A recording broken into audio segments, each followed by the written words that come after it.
Alright. So, for those of you who may have missed last time, was the first session of Breath of Fire, let me run you through what happened. So, our boy at the bottom there, his village was destroyed by the Dark Dragon clan. His village being the last remaining holdout of the Light Dragon, part of the dragon family. We don't know all of the details of why the Dark Dragons were lashing out, but we do know they are searching for the goddess keys to release a goddess that was granting power. Short version. Not gonna go into detail, we'll just roll with that as the short version of that line of thought. His whole group at the village was turned to stone by Sarah, who then distracted the Dark Dragons, thus saving those that survived. We then went on an adventure from there, cleaned out a castle of monsters that was nearby. We really didn't have a ton of reason to be doing that. We just kind of showed up, there were monsters there, and we went, okay, we'll clean that out. Wiped all of that out. Moved on from there, went to the city of winged folk, such as our companion in between there, Nina, who is the princess of said winged folk. They were having trouble with a wizard whom Nina went to go get a remedy from said wizard's tower, got captured. We then had to go rescue Nina while also climbing the remedy and saving the king of the winged folk, which prompted Nina to join us, which is why she's with us now. That's, again, a massive shortening of all of that, but cut to where we are now, and the third companion, Bo, here at the front of our line currently. The town we're currently in is one of two towns. Actually, no, we're not at that town right now. We're at Romero right now. I forgot I parked us at Romero because it was close to where we were going. Point being, there is a pair of towns on either side of a river, one full of beast folk similar to Bo, and one predominantly populated by humans. There was an imposter masquerading as the chief of the human village, trying to encourage the neighboring town to give up a magic item that they had in order to save themselves from a dam that was placed upon their river. We took out the imposter alongside Bo here, and that brings us up to now. We are currently looking for something over in this vicinity. We were told, I believe, Agua, which is north of Romero, which is what I am looking for near here right now, has what we need.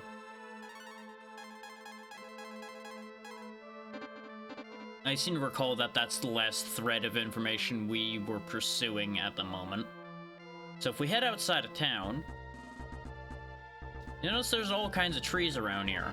Now, the reason Bo is in the lead, for those who don't remember, is he can walk through trees, being both a capable ranger and, you know, I presume there's intended to be like a natural benefit there that they're implying as well. So that's where all of that's at. This is the gear we have at the moment for anybody considering such things. It's not great, but it'll do the job for the time being. We do have a good sword to replace the Rang with if I end up fighting a boss, which, based on how it's been going so far, I'm probably going to forget to do that when the time comes. We still have no magic. Nina has quite a bit of healing magic, and Bo will nuke things from orbit or heal as the situation demands. Assuming he has magic available, which we currently are missing some magic, so let's actually go get recharged before we go into Agua.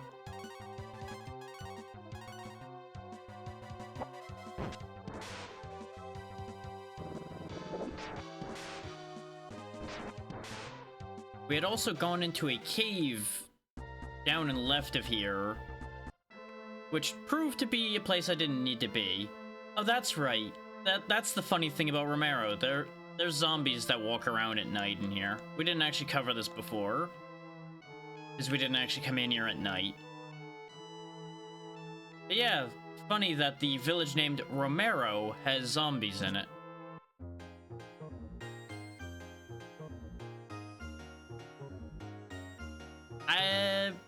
I believe that it happened right now. I will be shocked if it continues to happen. They're not trying. After all, a stopped clock is right twice a day, assuming it's a analog clock.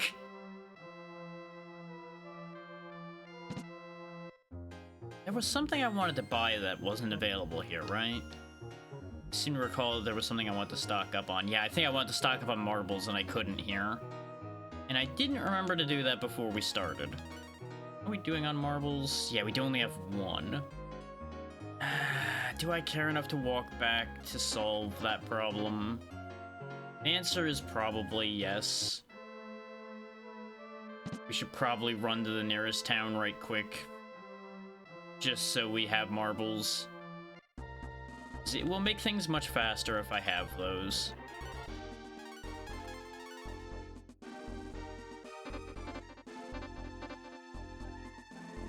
Yeah, if I hit start, we'll see the map.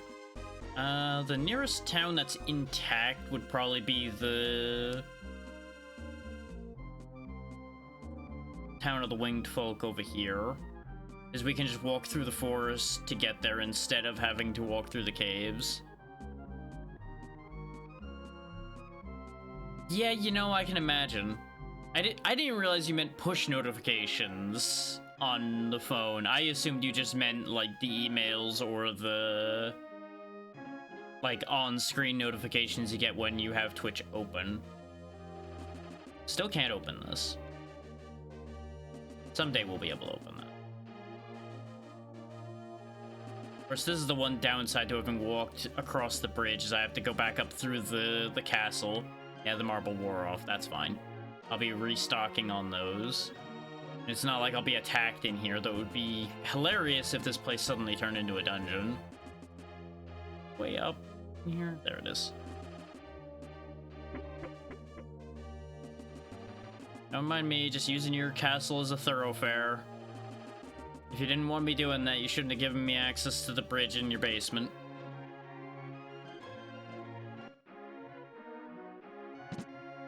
See, that's of course why it's working, because it ended up being a problem. That's how these things work. Please tell me this place actually sells marbles. I didn't just, like, come here for nothing. Okay, good, they do sell marbles. That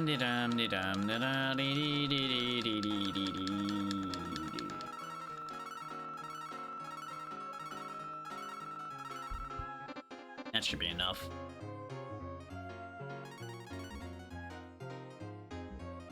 I probably went into a second stack. Yeah, I went into almost a second full stack, which is perfectly fine by me.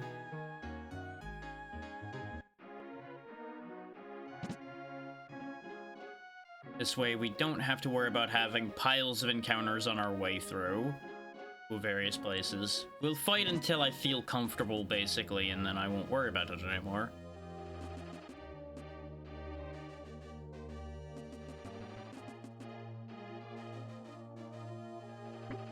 I think later on it will make it more interesting for us to not be massively over-leveled compared to what we'll be dealing with. Especially since the party compositions we will more than likely be keeping throughout a lot of this are going to be very competent anyway. Long fucking bridge. Anyway. Let's go ahead and pop a marble again. I used to, but at this point I try not to, because it basically becomes a point of like, okay, I just press A until the fight's over now. Why am I even having these encounters at that point? It just kind of starts to feel like a waste of time. But to each their own. We'll go ahead and tap the save point in case something goes horribly wrong. Now that I've fixed that, and then we'll head on into the actual place we're going.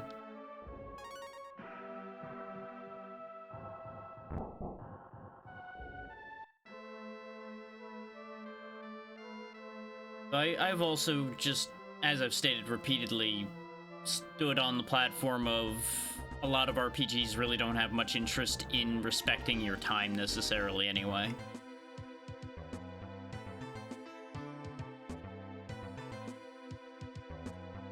That's what I was afraid of. We're missing something. And I'm pretty sure I know exactly what I'm missing. Which is the other reason why I went out of my way to get some marbles.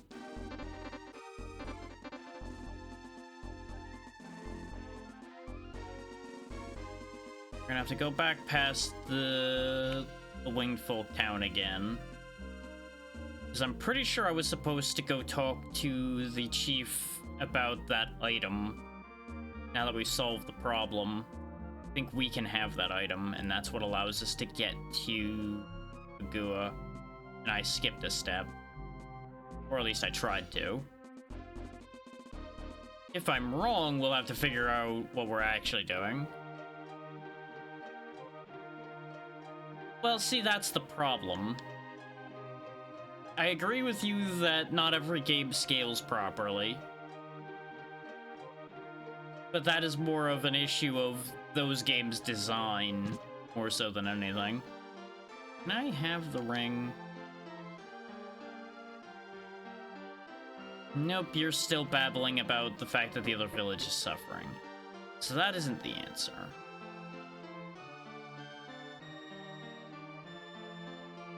They're very clever to hide in the Forest of Despair. Did I not finish what I was doing in there? I thought I did, because we chased off the general, we dealt with the fake chief.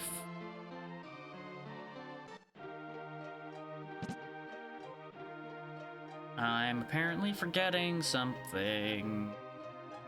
Don't you love it when you forget what you're doing? I even left myself a note because I thought I had the correct answer last time. And left myself a note on that basis. I mean, honestly, Pokemon especially is just kind of a joke in that regard anyway. Did forget to do a thing, so 1 second. There we go.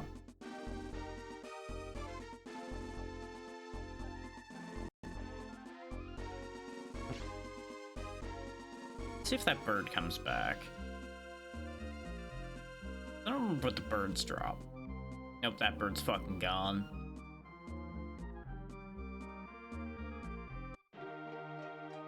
Honestly, even if you're down a fair amount of levels, you can more often than not make it work in Pokemon anyway.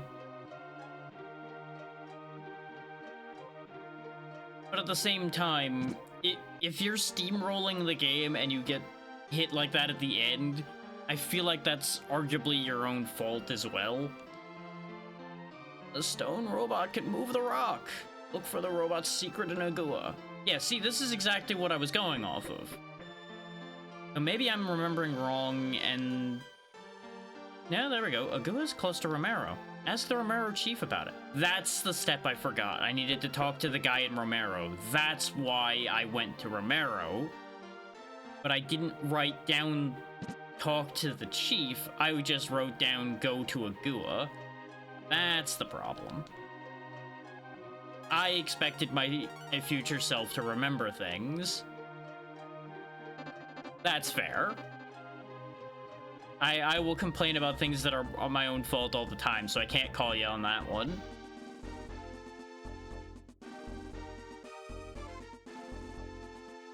Gestures widely at most of my game choices.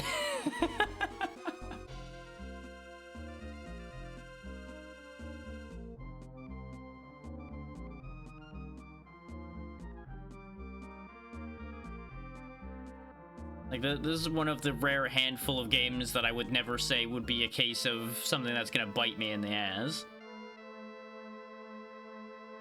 A lot of the other ones, though, a lot of the other ones bite me in the ass. And which of these houses houses the chief? Presumably the one with a different roof. And the old man. Rid us of the zombies and I'll tell you about a Gua. Okay, so I gotta do something about the zombie problem. Now, how exactly do I solve the zombie problem? Presumably, if I talk to other people in the town, we'll make some headway on that. I know people said something about the zombie problem before. I'm gonna assume most of the people are actually out and about, considering the amount of people wandering around out here. Old woman goes out at night with all those zombies around. Water from the spring in the southwest cave will make you feel better. Okay. A couple sold items like the water jar. It will hold vast amounts of water. You know about a Gua? The chief said something about the goddess. There's something called the cleansing water that might save the soil. Wizard's potion has tainted the soil. Zombies run free. This is Romero. Karma is west of here. Agua is north. I don't remember Tactics Advance off the top of my head well enough to be like, yeah, I agree with that. Because I remember having some weird moments with that game. The zombies have eaten all our animals. I fear we'll be next. Okay, so we need to find the water jar, then. The old woman apparently goes out while the zombies are around as well. So I probably need to talk to her. Because we couldn't enter the southwest. Like, we couldn't go through all of the southwest cave. Couple sold items like the water jar. Where's the couple that sells the water jar?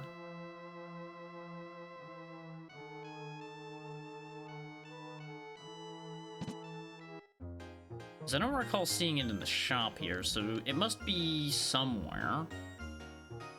Problem is, that's going to involve me remembering where those people are. See, that's a problem then, though. Because if you are just at an inherent disadvantage the first time playing, I would say that that's poorly scaled for your average playthrough then.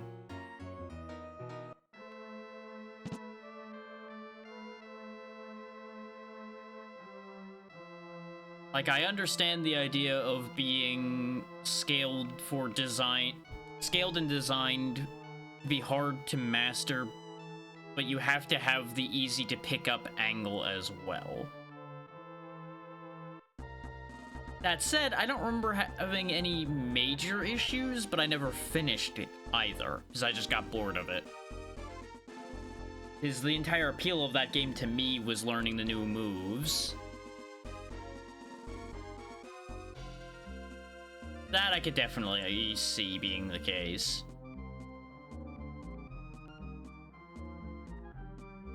Well, I guess it's time to run town to town and figure out who's got what I'm looking for. Or, alternatively, let's talk to the old lady first. And since she comes out when the zombies are out, we need to wait for nightfall.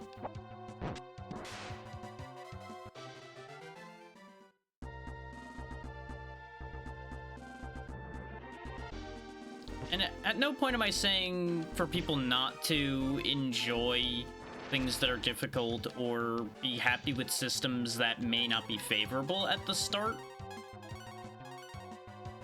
But generally, I would say a system is good if you can pick it up enough to make it completely work by the end of a playthrough, not, oh hey, you have to play it a second time or such for it to feel good.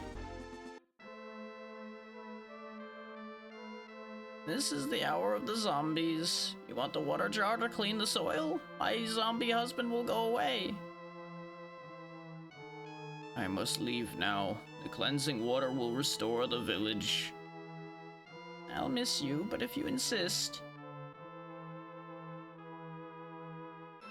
Cleansing water is in the cave to the west. Use the water jar under the tomb. And see, the logic they expect you to put together on this is that the old man and the old woman were the couple that they were talking about. They could have given you a little bit more of a nudge in that direction in terms of clarity, but at least the pieces were there. Is at the very least, you would be expected to wonder, like, okay, why is the old lady there when the zombies are there? Why is she the only one that goes and hangs out with the zombies? And when we were here before, we did talk to her, and she was talking to her zombie husband. That's meant to be something you put together. But due to the case of what we're doing here and it being a week in between, you can easily end up with a situation like that where it's like, what was I doing? Remembering after the fact that she had been talking to her husband is the only reason I chose to look for her first. Otherwise, I probably would have went on a wild goose chase across the damn world. Now we need to go back in that cave we went into at the end of last session, because that's the cave they're talking about where the cleansing water is. And I knew there was a reason why I wanted to go in there, because of ages-old memory regarding this game. Problem is, thanks to ages-old memory being the way that it is, I forgot pieces of the process. Now that we have the water jar, though, we can walk in there, go get the water, go fix the soil in Romero, and then find out about what we need to do. The good news is we can just walk straight through here because we cleaned up all the treasure already.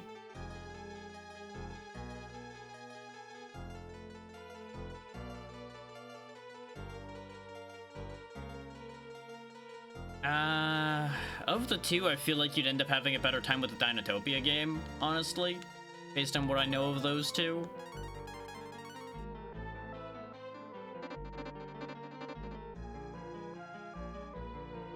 Of course, that's only a vaguely better, not a, oh yeah, one is significantly better than the other. I seem to recall that there is a Game Boy Advance Dinotopia game as well. You might be better served playing that than a regular Game Boy one. Unless that's the one you mean.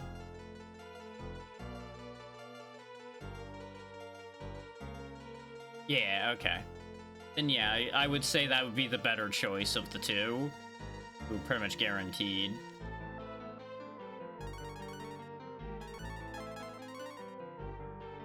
If you absolutely want to play a Dragonheart game, you might be better served playing, like, the PlayStation version. I think it was PlayStation. It might have been, like, Saturn or something that I'm thinking of. One of those CD consoles had it. That's not to say that it was great there either, but it would probably be better than the Game Boy one.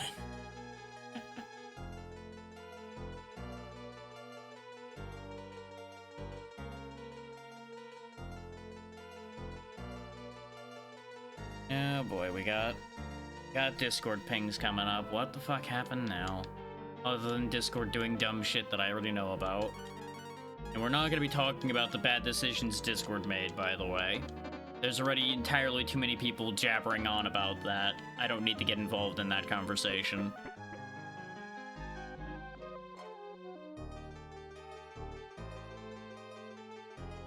Yeah, it's more people just doing at everyone's. I don't care.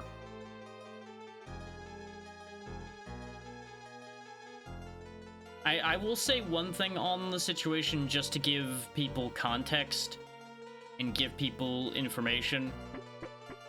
Basically, Discord's gonna do a big age verification thing again that's going to be only pseudo-relevant, more than likely, especially since they're getting massive pushback on it already. As usual, people are losing their minds about it. Water jar fills with water. You receive the cleansing water. Bo hurries to Romero. Oh good, it does warp me there, I forgot. Yeah, people are looking for alternatives. Stout came up as one of the main alternatives, and turns out that's AI generated code to make stoat, so that's also now getting thrown in the bin. That's your context statement, and that's all the information you're getting out of me. I'm not going to tell you my opinion because I don't care enough about this situation to have a strong enough opinion one way or the other than people really need to be more careful with the sources they get their information from. But I say that about basically everything. There you go. That's all you're getting out of that. We sprinkle the water, and the town gets better. Ba-da-da-da! Look, the grass is greener now. The cleansing water purified the soil, which makes the zombies stop rising. Suddenly boxes. Thank you, warrior. Use this tablet to enter Ragua. I'm gonna take all these other things too. Got an herb, cure, 900 bucks, antidote, and most importantly, the tablet. Bo became an iPad kid. Oh no. Bo has left the party. God damn it.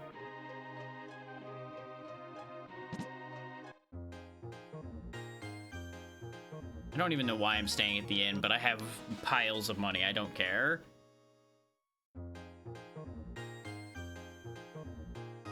So I don't think we even took any damage during that, but it's fine. Good luck with work, there, Natra.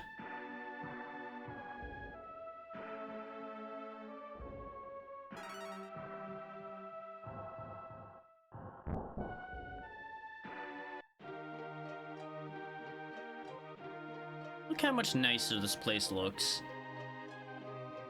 We're all very fond of the old woman. Boss guards the key in Agua. Oh, you mean just like everywhere else? Hi-ho, hi-ho, it's off to the tower we go. Now, having spent a half an hour fixing a mistake I made, we're actually on track for what we're supposed to be doing. Bo read the inscription on the tablet.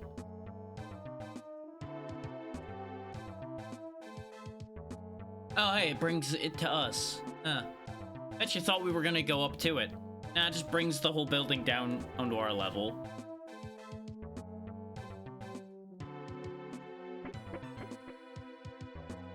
It is always funny to think about the fact that so many of these games have these, like, floating castles and things that you can either explain with magic or technology. And based on the way these look, both answers are kind of fair to use. Life 2, which will bring somebody back with more health. Got skeleton riders that we've seen before. So I'm not too concerned about dealing with them, but I may as well fight through here because we're probably gonna have some new encounters in here. And obviously I don't want to end up under-leveled. Agility up, okay. That could be useful. Oh, there's a box over there too. Apple.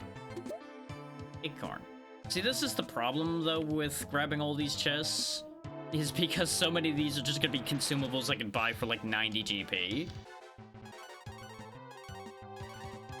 But as I talked about for Final Fantasy as well, unless you know what's in the boxes, you don't know which ones to open and which ones to ignore. So you kind of have to just hope for the best on that front.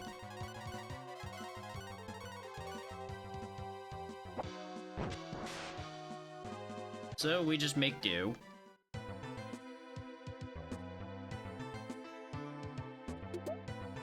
As on there, with the herb being our reward for walking all the way over there, the nearby reward was better than the distant reward.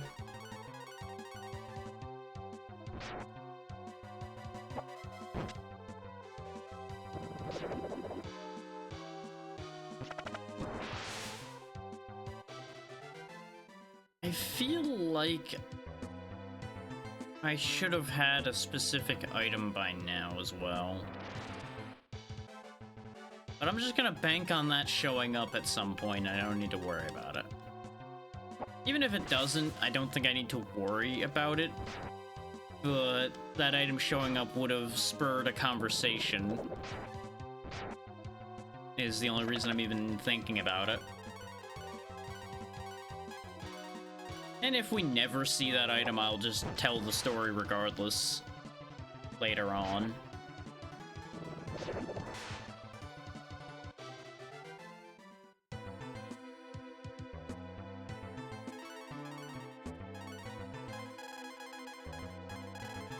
May as well use some of my array of herbs to top up everybody's health. There we go.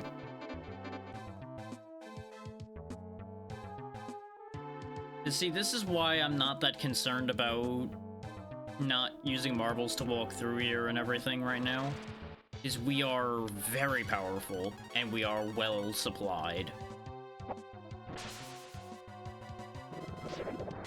Because most encounters end pretty quickly. If I had any concerns about getting chipped down to a bad position, then I would obviously be more concerned about it. I don't think we can break down those walls yet, by the way. I'm pretty sure that involves a different ability that we do not currently possess.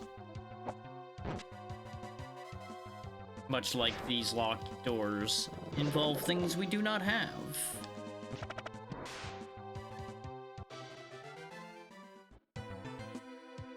Unless that wall just crumbles when I touch it, in which case we'll worry about it when we come back through. Because based on all these locked doors, seems like a safe bet we'll be making a return trip through here at some point anyway.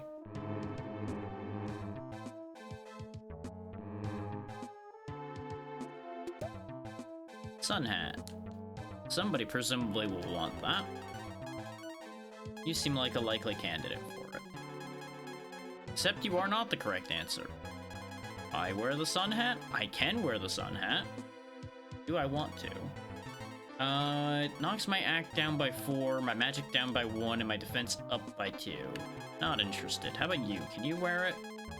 Can? Do you want to? No, it's just bad. It probably has a side effect that's useful, but looking at the pure numbers, it just seems bad. I wouldn't be surprised if it's like, oh yeah, this will protect you from something type deal. But without that information, I'm not that interested in worrying about that right now. I will just roll with raw statistics.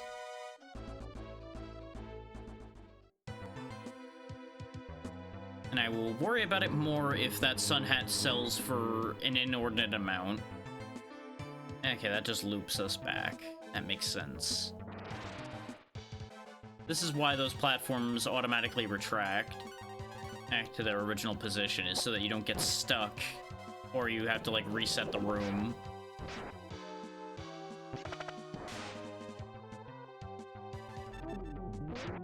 God damn it, you zombied me again. Now I'm purple. I don't want to be purple flavored. Don't get me wrong, purple's a good look for some people. I don't think it works for me. Cease being purple. Thank you. Besides, if I'm walking around and I'm purple, then the purple people eater will get me. Don't you love having no information to work off of? Going this way. On the logic that if there was something on that left-hand platform, I would have seen it when I was walking around. But I mean on the right-hand platform, rather. The right-hand platform, though, I have to assume is progress, considering the way that this platform I'm about to get on is going to send me back to where I started. But, treasure. Thief cloak. It sounds useful. Oh no, this is the path to progress, I think, because we came from downstairs. But I want the other item. Now, is the thief cloak any good? I would certainly say yes. Not only does it make me faster, but it gives me 14 more defense. So yeah. Yeah, you know, that might just be a worthwhile piece of gear. Yeah, we're gonna take the platform back and go check that other platform first. I know I'm saying platform a lot, but that's because the ledges and the moving platforms are basically both still platforms anyway.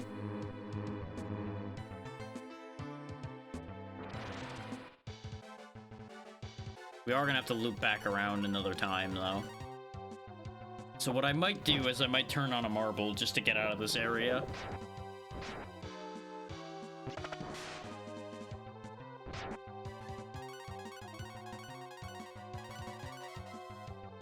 Because we've walked through most of this floor already.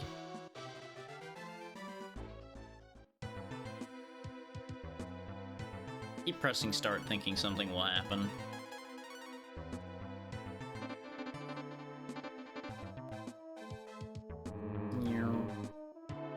I'm also using the marble in case this was pointless. Which it wasn't entirely.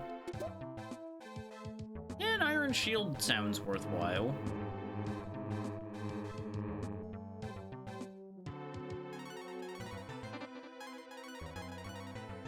Can you use it? Because I'd rather you use it. Nope.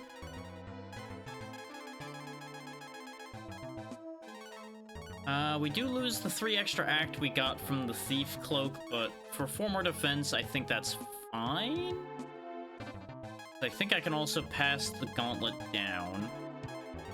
Oh no, the gauntlet's worse at this point, which admittedly makes sense. Can you use the gauntlet? No, because it still counts as a shield. Okay. See, logic would have denoted that you could use a gauntlet and still shoot your bow. Sure, it would be a little harder, because your fingers would be stiffer within a gauntlet. But it would certainly be better than trying to shoot a bow while having a shield on your hand or strapped to the same arm.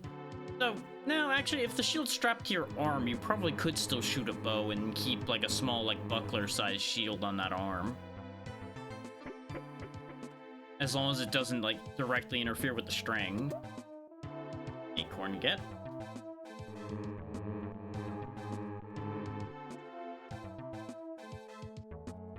There's probably a platform either down below or... Yep, there it is, down there. To get to that platform in the middle of the screen seconds ago. So we grab this box, we grab that box, and then we circle around. Hairband. That's probably going to be useful for somebody. And... herb. Yeah, because this just takes us back to the center platform. But thankfully, we didn't have to do a lot of extra travel that time. This will circle us around. I'll worry about equipping the headband after I open this box. Yeah, I kind of figured.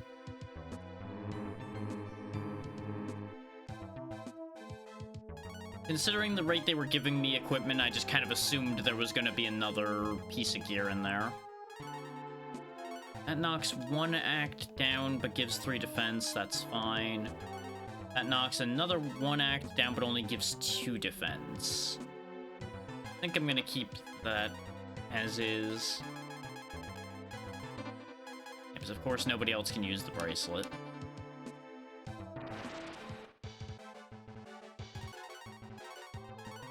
God forbid any of the boys want to be stylish.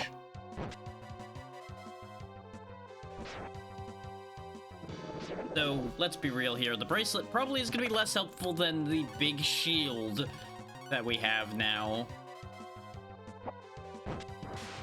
So I would definitely say there's even less of an argument for Bo not to be able to use the bracelet.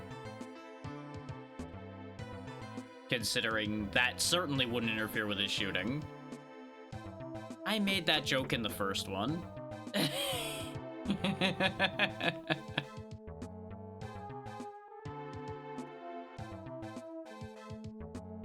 You're too late. That joke is out of date.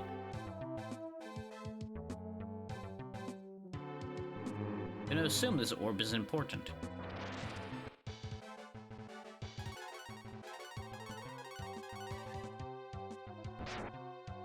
That's fair. You end most of the internet.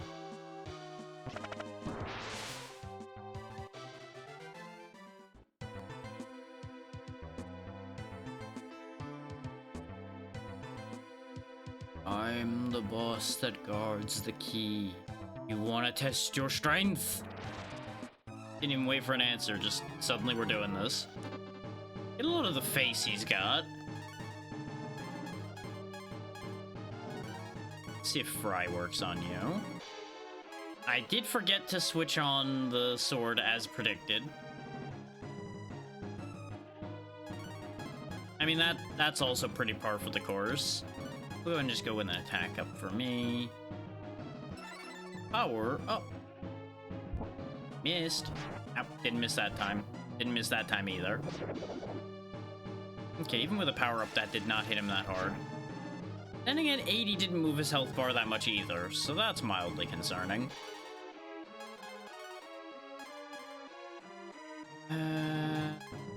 Start playing up, probably. Since we can only heal one person at a time. Ow. Ow. Okay, Bo is not going to be anywhere near as effective now because he's about out of magic. We can hit him with one more spell. Go ahead and hit him with a flame. I could go for acorns, but what I'll probably do is after Nina fixes the damage that's been dealt so far, probably just buff Bo's attack and just keep going.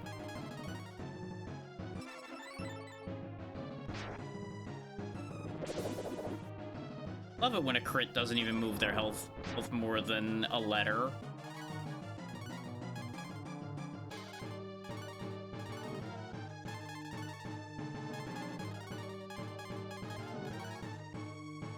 We might spend a while on the back foot here.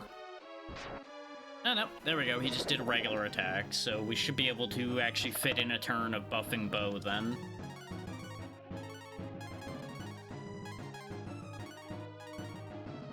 We'll just need to make sure to give Nina an acorn after this, because she is not going to have that much power left after all this goes through. Good crit, good crit. Still only doing 19s. It's kind of sad that his single target attack is doing less than my hit everything basic attack, but that's kind of the main character's whole deal at the moment, is being able to do good physical damage. Since, you know, kind of got nothing else. You go ahead and just use your lower cures to save magic, because that'll be enough to fill people up anyway. And this is why I was topping up health, because I anticipated another AoE coming out.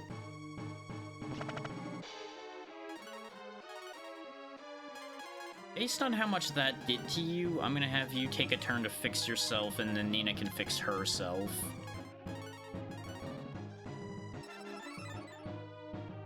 Yep, that's about what I was anticipating. That's why 2 people were healing this turn, and not just 1. This guy's kind of dangerous, as you can see. The smarter play would be to actually use an acorn on Bo, probably, to get him his magic back. But I'm being resource stingy. And we can definitely make this work. He is getting pretty low at this point, so... it'll be fine. It'll just get a little spicy now and then.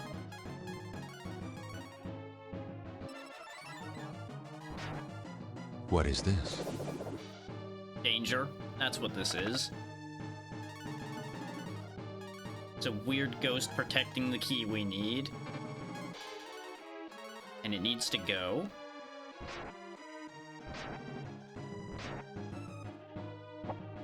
I did not mean to attack with Nina as well, but I wasn't really thinking too much there. It'll be fine.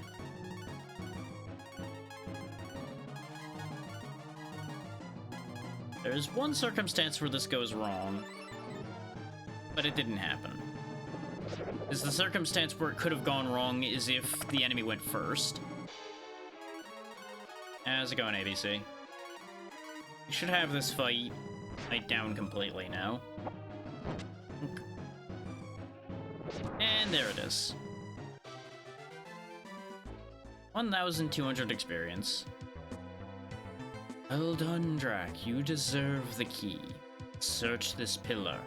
That's what I was doing before you attacked me. Well, do it anyway. Da-na-na-na. Many key become one key. Become our key.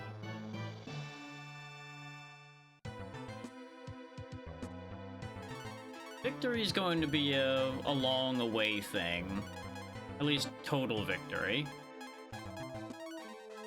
But we'll get a lot done. Now, you might be wondering why I bothered to use acorns and such there, when I could just walk out of here using marbles. We've got other things we can do in here now that we have the key, I do believe. So I'm pretty sure that key opens the locks in this place. And I think that's actually what we're here for, not the key itself. So the key is important. No, it's not for those. So there must be a reason for me to come back here then. Getting things mixed up again, don't mind me.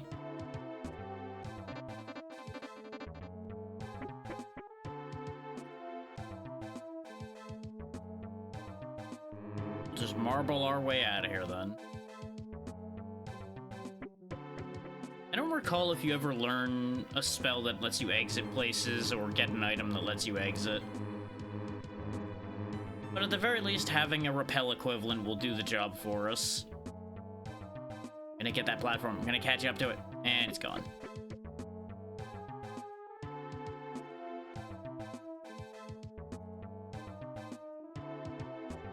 May as well double check this wall while we're here, since we're having to pass where it is anyway.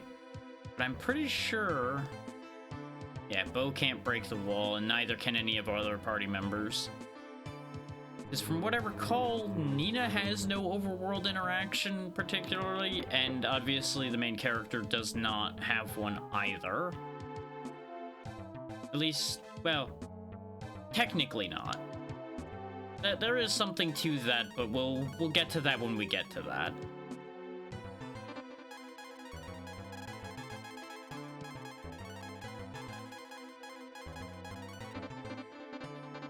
Point being, he doesn't in the way that we're talking about right now.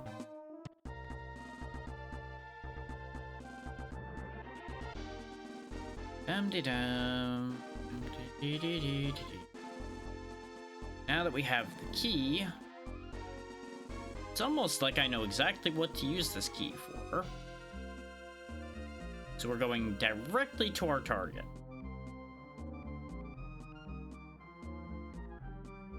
Because if you remember from when we were here before, we were told we needed a key.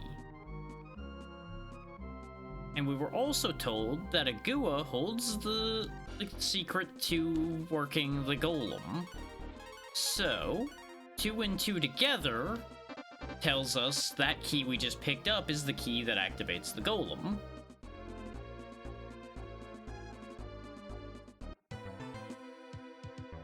And we already fought the things in here, some of which being a little scary, so I don't mind marbling through the golem as well.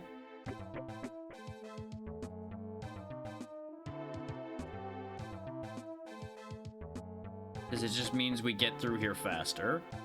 Oh hey, what do you know? A certain jerk and his friends are here. Let me top off our magic a little bit more then. I should have went and rested before coming here. And I had grand intentions of doing so, and then I'm like, nah, we can just walk in, it'll be fine. And that's not to say that I forgot these guys were gonna be here. I remembered that there was a fight here. But it'll be chill. It's completely fine. I control the stone robot. Give me that key! Now, he who controls the key controls the robot. And you do not have control of the key. You go ahead and fry him. I kept the Rang on purpose this time because he has the minions. Go ahead and boost me for my boomerang attacks to clean up the minions.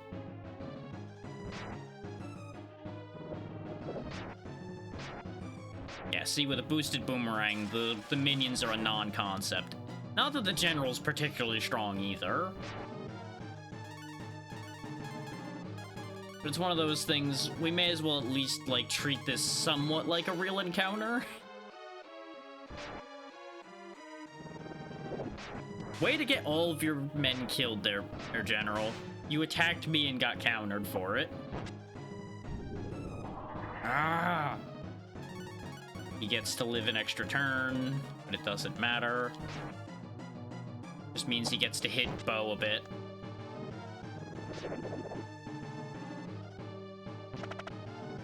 No, he's gonna live even longer than that, because that is the one downside to these boss fights, is they get that extra long end of life health bar. There we go. Level 12 for Bo. He's basically caught up now.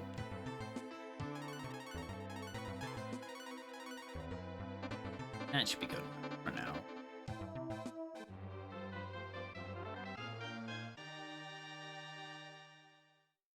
The key works.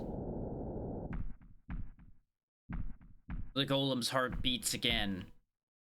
Now the teleporters work.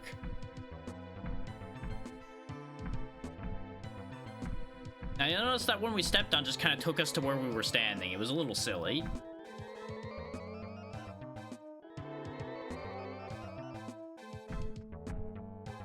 So yeah, this is the other reason why I used a marble in here, is because this is a teleporter maze.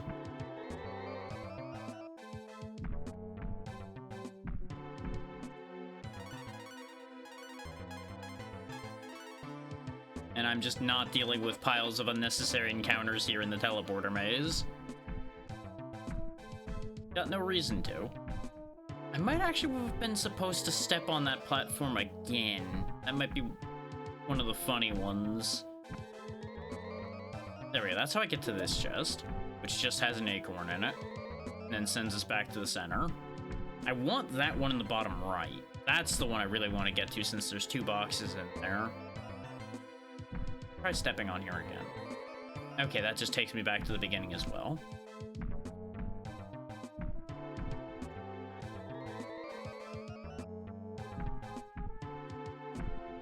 Now, activating this golem has a couple very important purposes. First amongst them being the one we know about already, where we're supposed to use it to destroy the dam to save the villages that are on either side of that river. Or that are currently being starved out.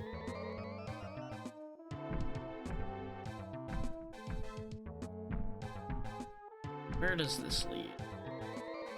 Bingo. Life 2 and Marble 1.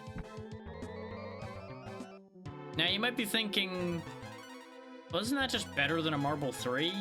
And, you know, not really sure. This will produce 1 perfect hit, so no. That I think is a guaranteed crit. And you notice it actually put us back in progress instead of sending us back to the beginning of this time. That was actually a very good teleporter. This is our only other option. We presumably go across to this one, and then we're at our goal. The key works. We now have control. Robot, take us to the lake. Beep boop. Now, unfortunately, we don't get actual control of the robot, but we get to watch as the robot stomps along, watching through the perspective of being able to see through the robot's singular eye, and not really much else.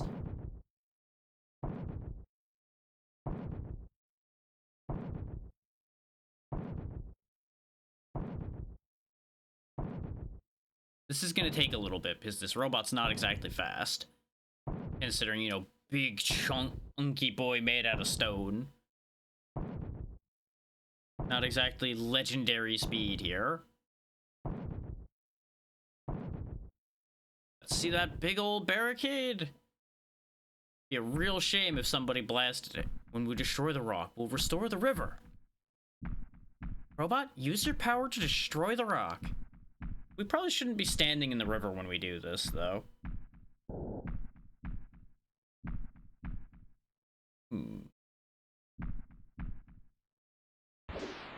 Laser beam. Bet you thought it was just gonna punch the rocks or something. No.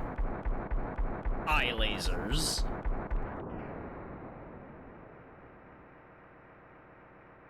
And there we go. Water has been restored. The Dark Dragon clan no longer has a hold on the village. Drac, we did it. Yes, now we can return to the village. Great success. Best part, that teleporter takes us straight back to the first teleport. So it's not that bad a teleport maze. It's pretty straightforward. But imagine having to do encounters the whole way through there.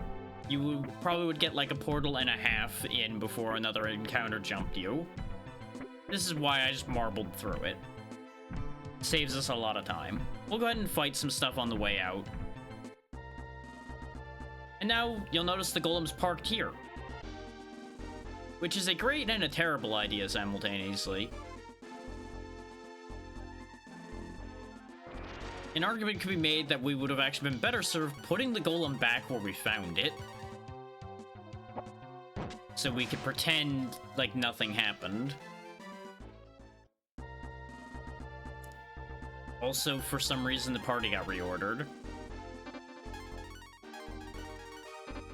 Bo stays out front so he can walk us through trees and shoot animals for me. Look, their crops are back to flourishing. Everything is good. We're gonna hit the inn before I forget about that. It's a whole 59 GP a night. I don't know if they gave me a discount or if just this town's cheaper than their neighbors or not. Two villages will continue to work together. The water's returned, thank you. If you find a palace, stop and pay your respects. That might actually be good advice.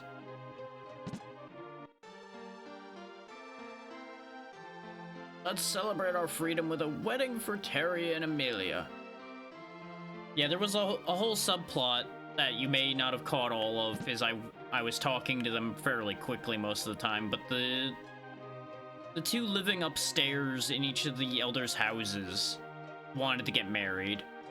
And now that the feud between the villages has been sorted out, now they can get married. Good for them. Let's go talk to the elder of the other village, though, because he no longer has a reason to give the Dark Dragons the ring. So maybe he'll let us have it.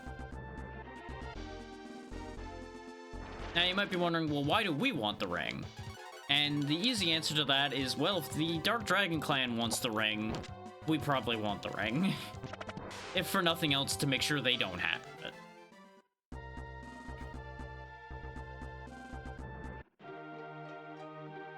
We all know how that strategy works. And now the guy that's fishing can actually fish. Now we got somebody standing outside the chief's house. Now there you go, he's just out of the way. I thought for a moment there was going to be like an actual thing that was going to happen there. Drac, you should look for the ring. It is hidden in a cave upstream. The key is down below. So yeah, he was just sitting on the key the whole time. And a free herb. Now, you might be thinking, cave upstream. There's a couple options for them. But remember, we saw that cave under the water. Now, I would assume that's the cave in question. I'm still recovering from being hit by a dark dragon arrow. Y'all really need to learn to eat some better herbs, I gotta tell you. The herbs have been doing great work for keeping us intact when we get shot, stabbed, set on fire, attacked by ghosts. It's been great. Go ahead and save the game before anything bad can happen.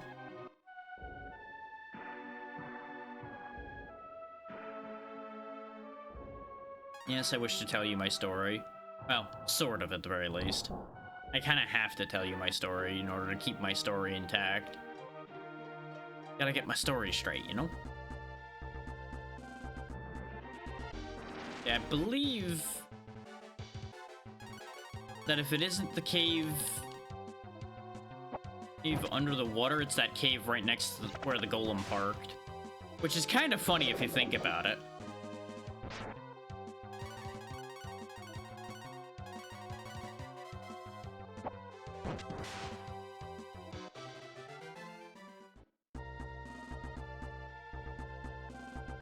hit the wrong button.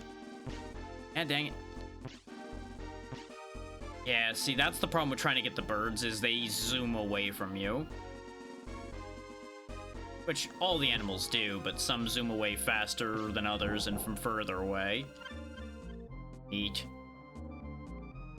Meat, I believe, is just a healing item, so it's not really exciting, but it is useful. And after all, it's free. All it costs was the life of a random boar wandering around. I'd say it costs the arrow, but arrows are free. We have those infinitely for some reason.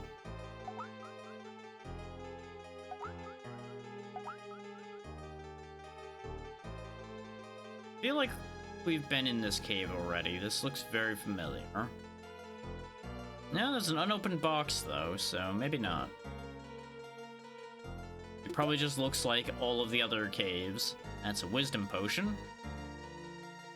Not to be confused with your wisdom teeth. Why you would confuse the two? Good question.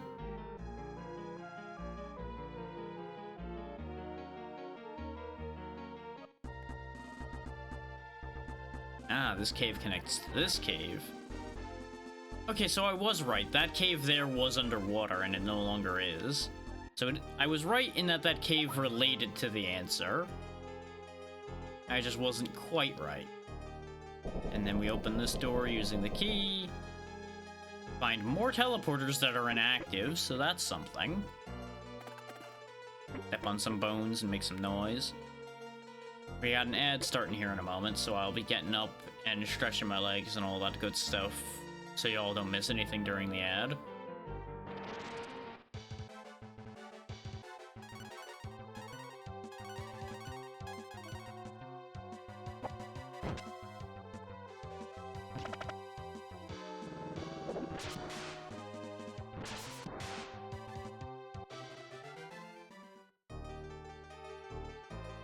Dum-de-dum-de-dum.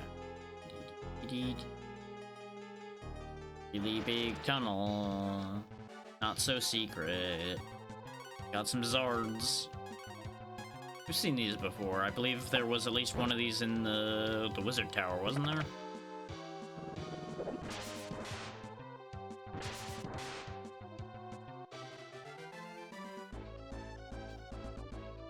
Sea Stone. Hooray.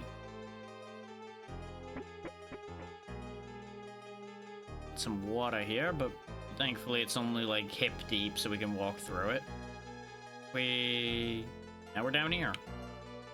There's a blue chest. We haven't seen a blue chest before. That's exciting.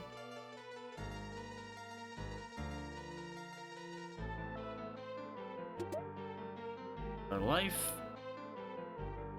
And now the ad is running. So back in a moment.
Alright, back to it.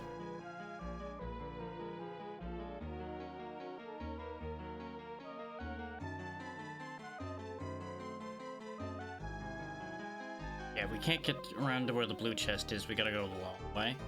As usual. Why would you ever be allowed to take the short path? Oh wow, we haven't seen these amoeba things in a while, have we?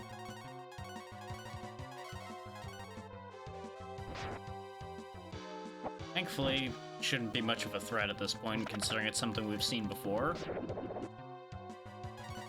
Though it did take a full round and still survived.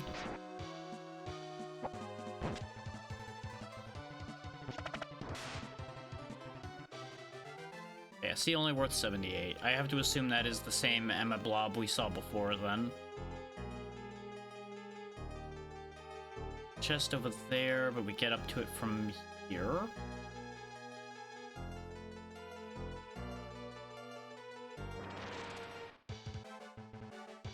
Charizards again. Lizard dead. Wait a minute.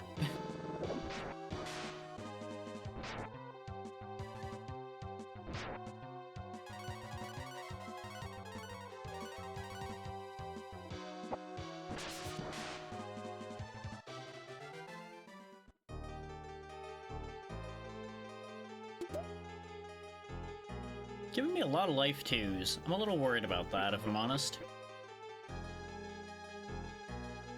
But I assume the point behind that being they're just replacing life ones entirely already. Which is kind of quick to have done that, I'll admit. But hey, I'll take it. If it means not having to worry about people just getting put right back down the second they get up, I'm kind of fine with that.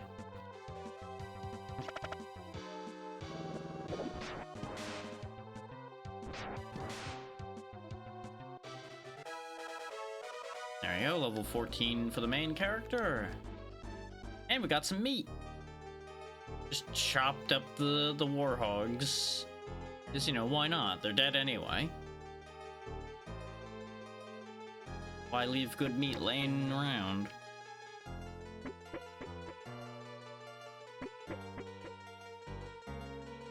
Okay, back in the water we go.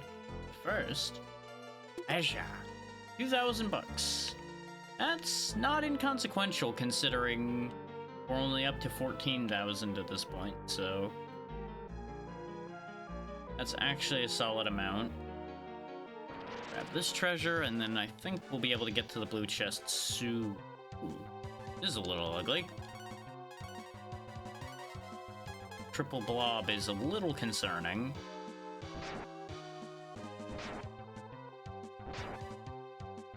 I'd have wanted to have Nina heal me, actually, but it's fine. One problem at a time. I was genuinely considering having her boost my attack as well to get us out of here faster.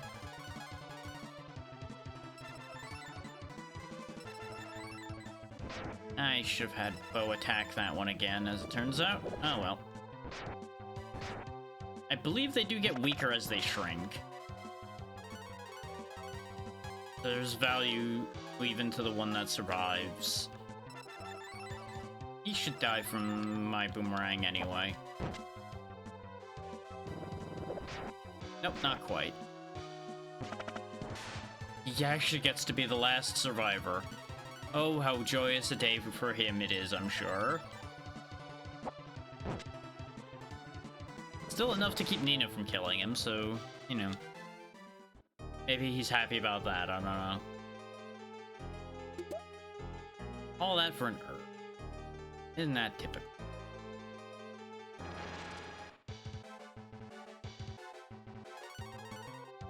More blurbs.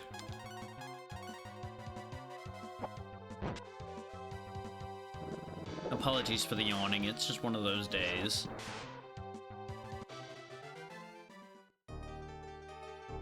A mix of people just being tiresome as people are wont to be, and just tired today.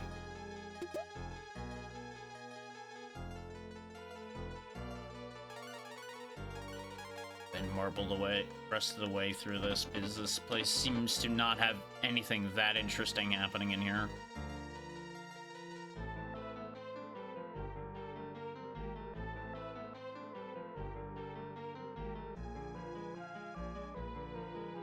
Is considering we still didn't have to put that much effort into the last boss fight. I don't think we're like behind by any means or anything yet.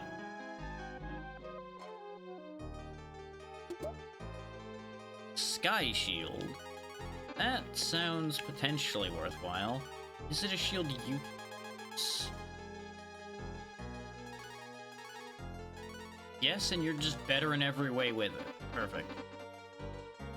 I wasn't sure if it was like a shield from the sky or a shield that those who can take to the sky could use, so I just kind of flipped the coin. There's the ring. And now the teleporter activates.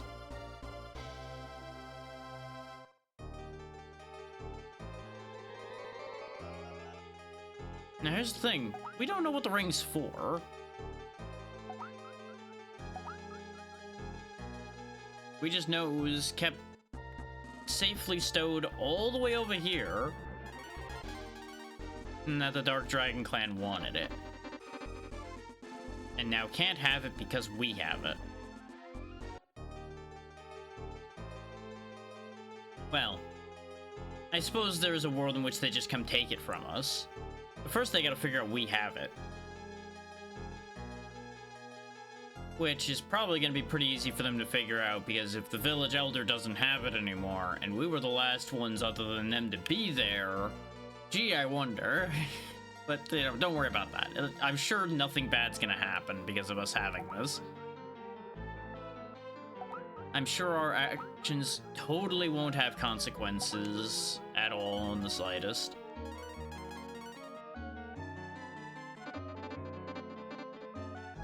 We're also, like, most of the way through the marbles I bought, so I'm gonna have to buy more of them.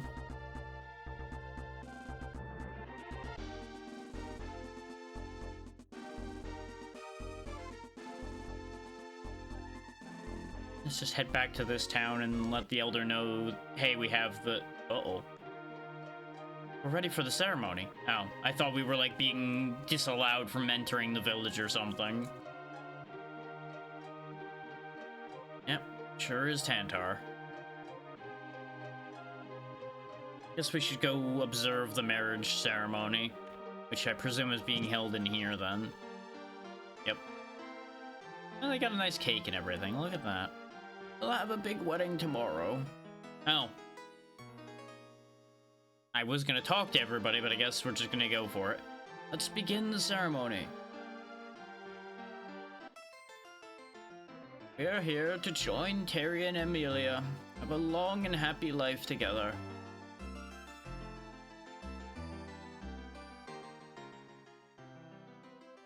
You would think more than just us and the elders would have borne witness to this, but you know, there we go. You can cross the river by using the stone robot. You'll find a port in the town on the other side. Alright, we've got our cue, who to skedaddle.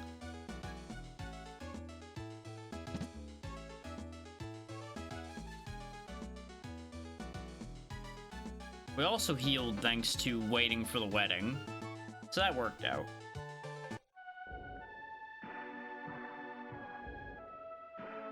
But isn't that nice? We actually got to witness a wedding in among all of the carnage and slaughter we've been doing. And there's still celebration music playing, which is quite nice.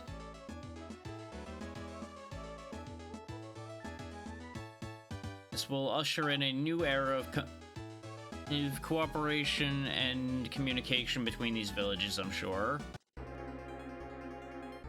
I'll steal the stone robot during the wedding. Ha ha! I'll steal it. No one will ever know. Robot, destroy the village. We just left the keys in the thing, huh?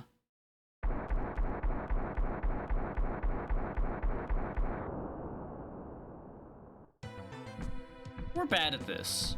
Haha, what power? Destroy the next village too. What? You want me to say Simon Says? Destroy the next village now. What's going on? Why did you stop? Oh, look, it stopped. Let's go. We can regain control of the robot.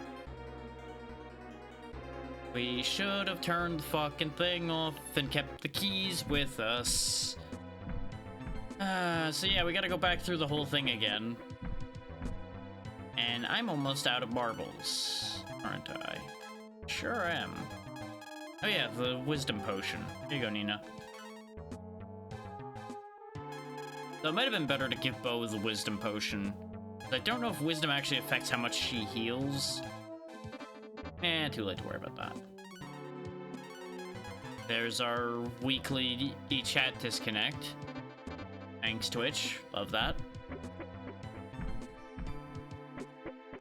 So I noticed last week that it disconnected multiple times. I swear whatever issue is happening on Mondays is getting worse.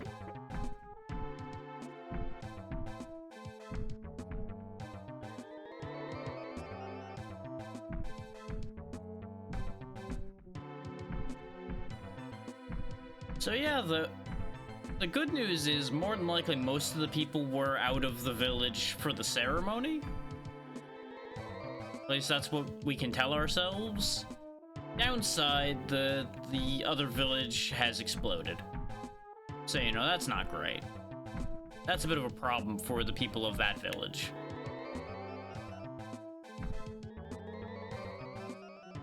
Sup, fucker? We're gonna beat you up again.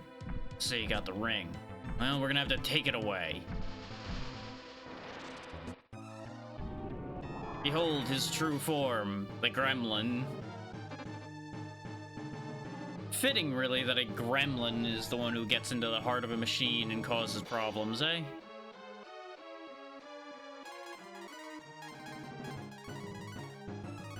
And to fry this little shit. I did, once again, forget to switch weapons, but it's fine.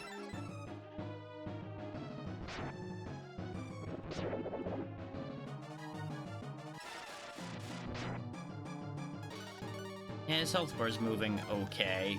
This might be a case, though, if I do actually have Bo just lay into him with magic the whole time. Position Cure Thyself. We don't need to rush about buffing Bo's physical attack right now. Because he's got one more turn of magic left. Won't be as good, but still one more turn of magic. Frost. I'm going with Fry because it's the most expensive spell he has.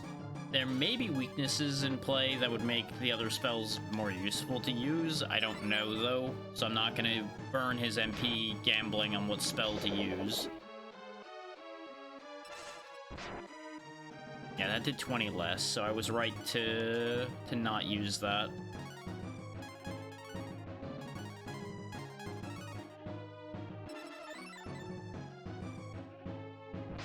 Ow! Ow. Ow. Ick. He's doing more damage than I am, actually, so... Nah, it's probably still better if I have him use his magic. Because his magic is very strong. Comparatively right now. Bo's the only one who took real damage from that, so we'll go ahead and get him cured up.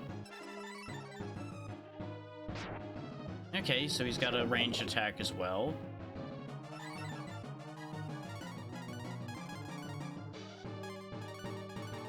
Yeah, one acorn is basically 2 turns of frying, so should be totally fine. Heal up since I'm down to half. Yep, that's kind of what I was anticipating. Nina's gonna need to heal soon. If he does that move again, though, Bo is the one who'll die, so we will heal Bo first, and then we'll have Nina heal herself afterwards.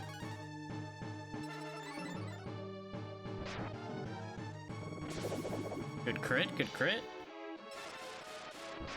This fight's almost over, so we're not going to worry about using any acorns anymore. Heal your yourself first, because you're worse off. Yep, kind of figured he was gonna blast me on that turn. Because that seems to be the loop he's doing, is attack everybody, attack me, attack everybody, attack me. Wash, rinse, repeat until combat over. But I also have the most hit points of everybody, so him hitting me is completely fine. Gremlin got mad. I'm going to assume he's going to do nastier attacks for a little bit now.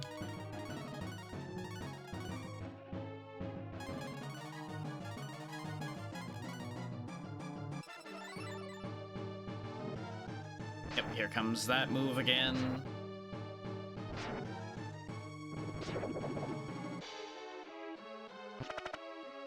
And he's, of course, going to sustain a few loops of that. So, I'm glad that healing goes immediately. Yeah, because otherwise that would have been a kill, probably. This does leave us in a bit of a bothersome spot, though. So, Bo, take a moment to take an herb. Nina, heal yourself, because you're worse off.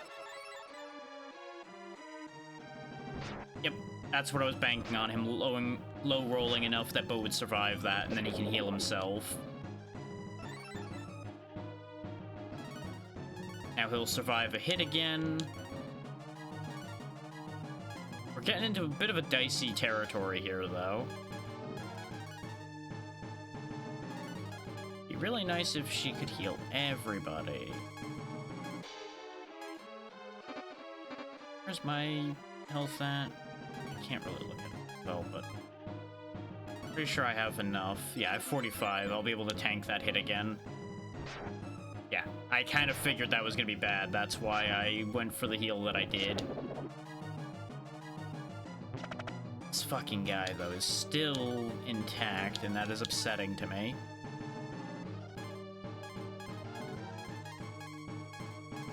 Go ahead and munch down an apple. That'll heal you more. I'll keep attacking. Oh, Nina's down to 26. Actually, I think we might have to just burn this whole turn here. Which kind of sucks, but I think it's the better call.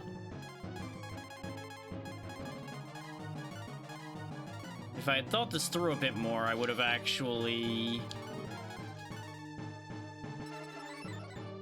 bet hedged it differently. Yep, I fucked up, actually, because now Bo's down, I'm hurt. And apples don't heal as much as I thought they do anyway. Pack. Eternal Life 2 to get Bo back on his feet. Yeah, but he's just gonna keep spamming that move now. That was the concern I should have considered to begin with. The good news is that Life 2 brought Bo back with magic points, so... Fuck you, Gremlin. Perish.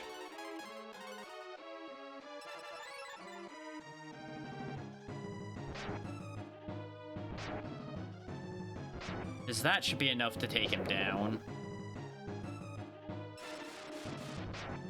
Or not. Jesus Christ, how much health do you have in your I'm fucking pissed phase?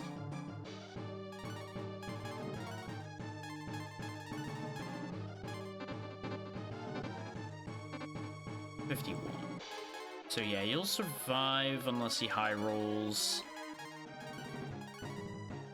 Considering your damage is higher right now, I'll have me fix myself. Nina fix him to hedge bets.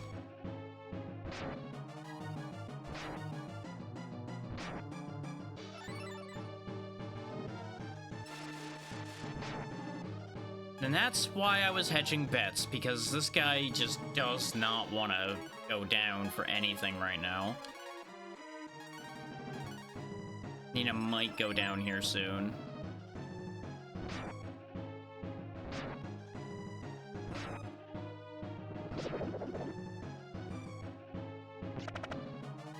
This fucking guy.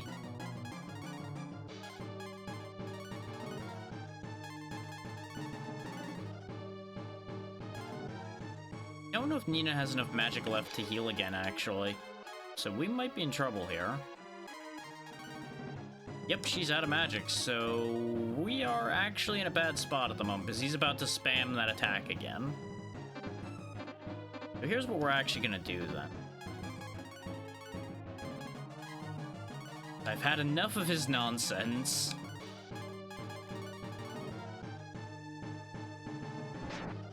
Okay, good. Bo lives. Nina's gonna go down.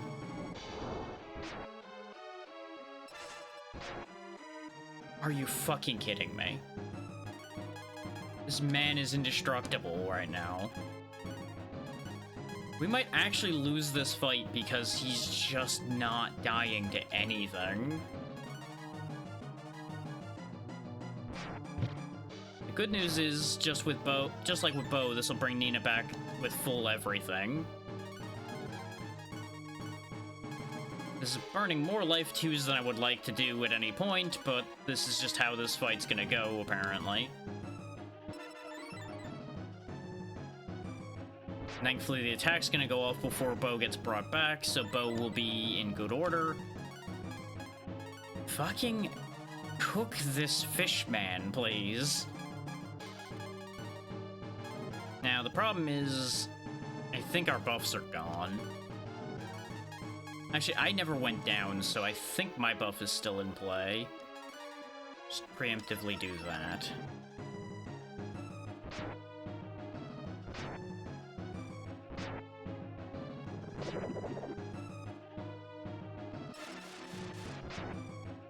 Still standing. Amount of hit points on this man. The audacity of this bitch here.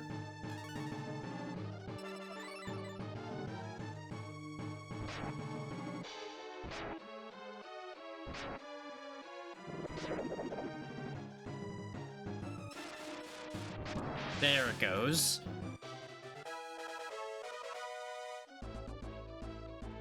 The first time we actually had, like, a dangerous situation. Ah, I won't let you destroy me. It's not moving. What is this? And then he exploded.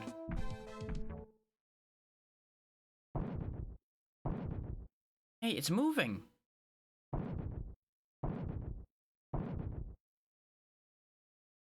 We got out of the robot at the volcano in the southern part of Tantar. Robot? Wow.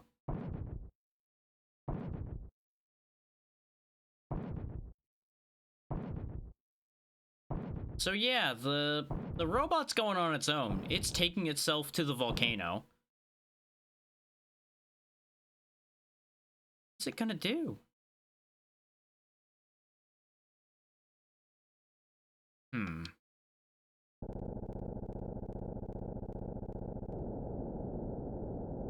So yeah, one could say that the robot felt remorse after being forced to destroy the village. And now it's destroyed itself. It also solved the problem of crossing the river for us. There was a quiet voice. It said goodbye. And it asked us not to make the same mistake. To cross the river, then head south. Marble 3 no longer works.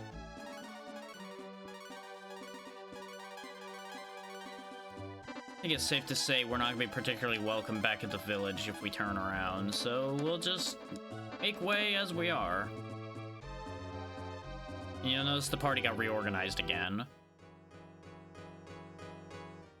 But there is conveniently a save point here. Need proper training to break the seal. Oh, only I can go forward. Take the melon. I didn't think that this was going to be what's going to happen right now, but based on this situation, I'm going to go ahead and put the long sword in my hands. Don't question why I'm doing that.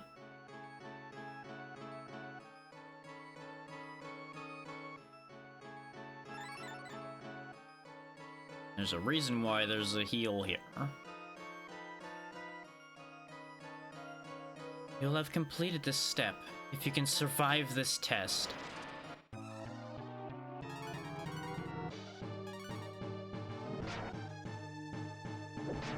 notice we have to fight this alone. Because they're not kidding about this being a test.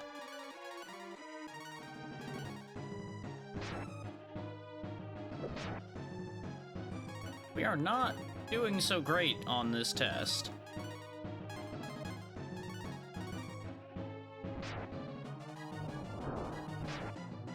Yeah, even the Firestones and such aren't going to do a lot here, it seems. But this is what I kept all of them pocketed for, was for dealing with this. Because otherwise this is going to be a very long, drawn-out encounter. As it stands, it probably is going to take a while.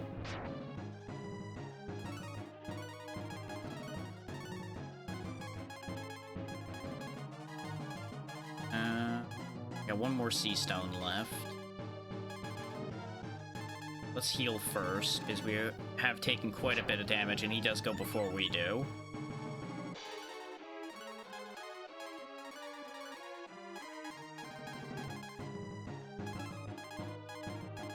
I don't remember what the Dark Kiss does in combat, so I'm not going to use that. We have a slight problem here. Yeah, we didn't gain anything to use for this either. I don't really want to use the Proton Bomb.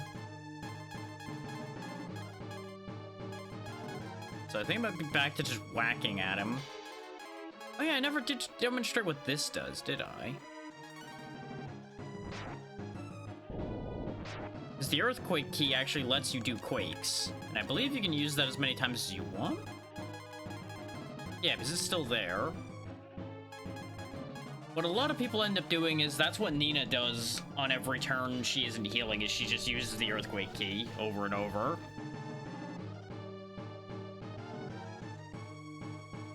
Wish I'd remembered that a bit sooner, but, you know, it's fine.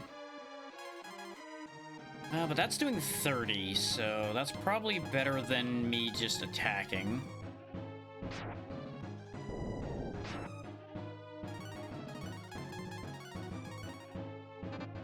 And let's move that key up now that I remember that.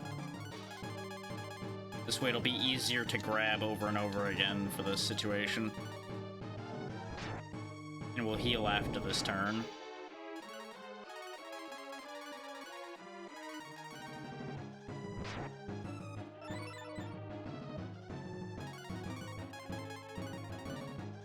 Hope you like the sounds of menu and earthquaking, because that's gonna be what we're gonna be doing here.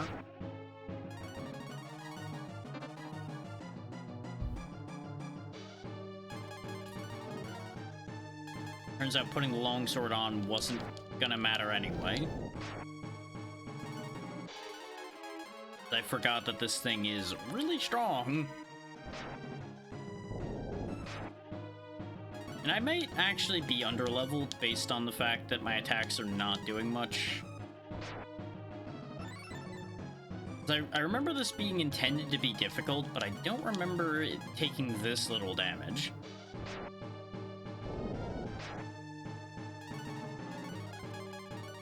Like, the whole point behind me using all those stones was going to be that once the stones ran out, the fight was supposed to be over.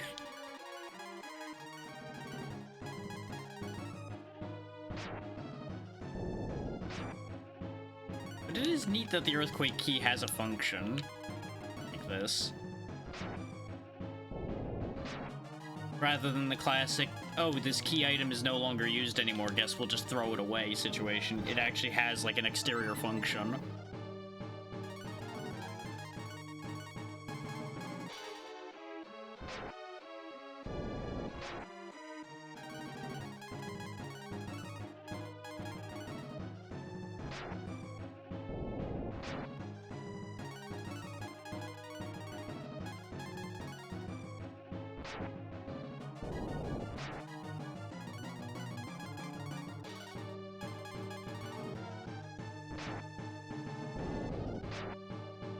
One more. And I should be able to just win here, so I'm not going to worry about it. Especially if I get a counter in. Congratulations. Your training is complete. Wow. Use your powers to restore peace to the world. Hooray, I'm better now. Go ahead and heal up, because I don't know if that healed me. We have abilities now. Gee, I wonder what those are. Deal with that in a minute. Congratulations on your achievement. Use your powers wisely.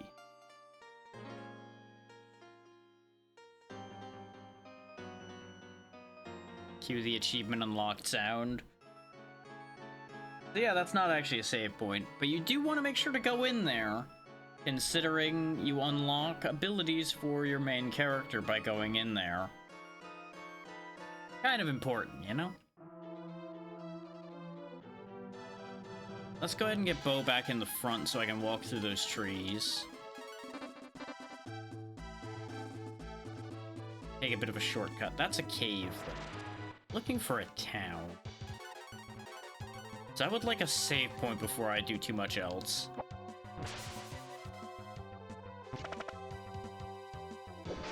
I don't think we got like a stat buff or anything. I believe we only gained our abilities. Oh yeah, this is actually a location. Right. Some strange force is keeping me here. And he's just running in circles. He's just having a whole time. You might think that the trees that are missing might have something to do with what he's doing there. Trunk. Yeah, let's just, for example, do this. Yeah, we can transform into a dragon now. That's what we gained. We unsealed the power of the dragon.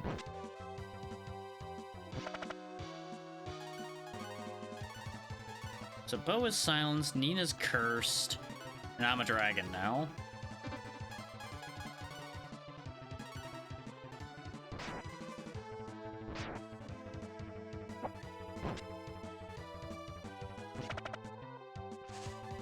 Choo. I believe each of the dragon forms have different moves. Like, I don't know if they necessarily have spells they use, but not only are we much more durable, but it gives you at least a unique attack. Like, obviously the snow dragon has this, like, snowball breath we do. That is very, very potent. Curse. How do I fix curse? Okay. Return to normal. What's M drop do? Yeah, that's the multi-fix one. This only fixes zombie. So I think I do have to use a charm for this. I don't think we have a curse removing item yet. Betties.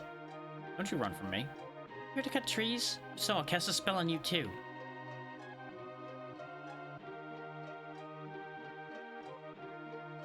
Are any of you gonna say something different?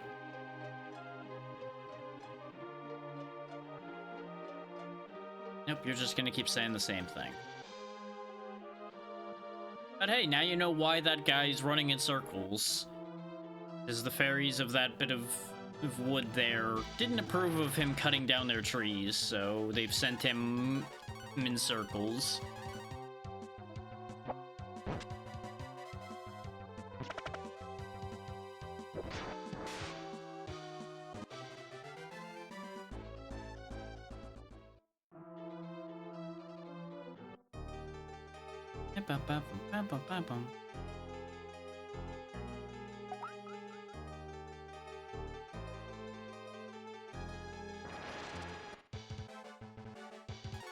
Demi Blob returns again.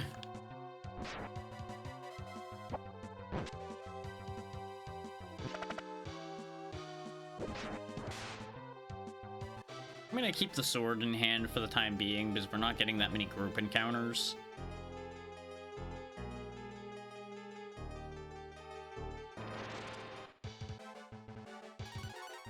A fly. As opposed to the flea that we had before. And a Bunk. Goodbye. It really is wild how much our damage varies depending on what we're hitting, because of just the wild variation in defense things have in this game. Really, in this whole series, some of the number variation can be a bit wacky. Well, this is an issue. That's a lot of flies. This is a situation where I kind of wish I still had my boomerang in hand. But fine. Thunder Dragon! We're blue now.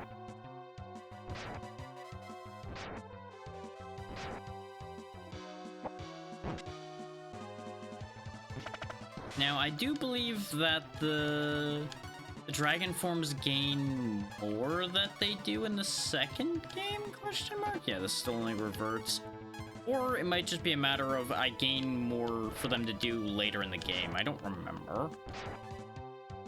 The important thing is, though, we can transform into a dragon, and that's pretty nifty. And as you can see, dragon form does a lot of damage. And we can do multiple transformations per combat, technically. Because we have enough AP to do that. More importantly, we can actually transform multiple times in like a single dungeon, even without using any acorns.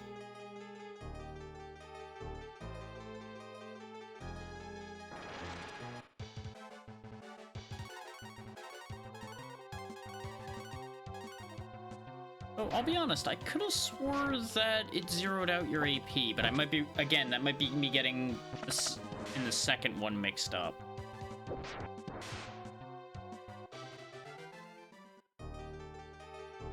I remember seeing a couple of hacks going around for both this and the second game, one of which specifically mentioning that dragon form no longer zeroes out your AP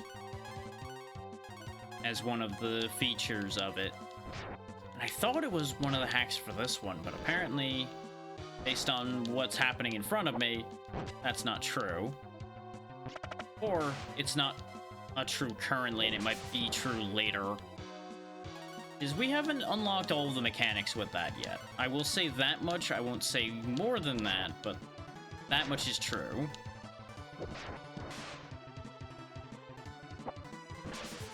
Nina was tired of not getting to kill a fly. She did, in fact, want to hurt a fly.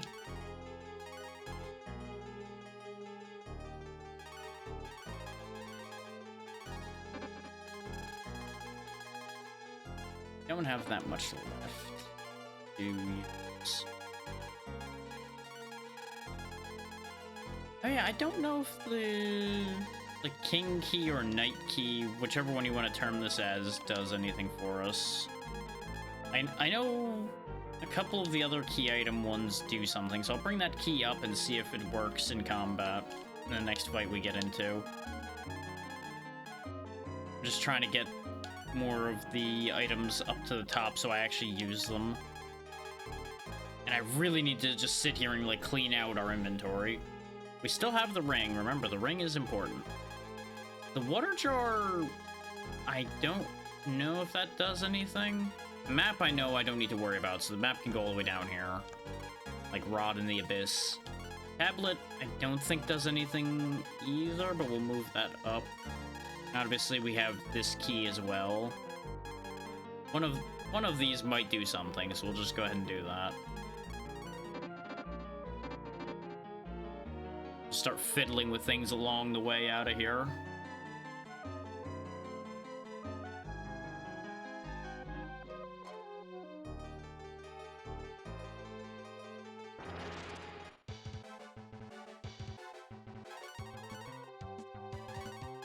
Couple little midgets with axes.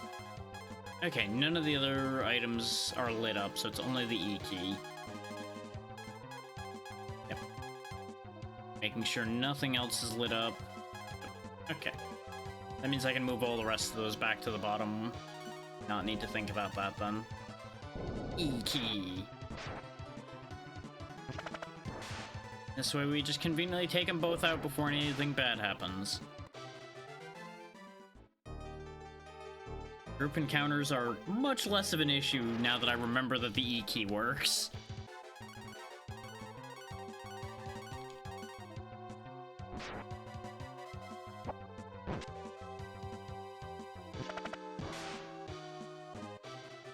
I forget when I first learned that, but it was a long time ago that I remember first seeing the E get used.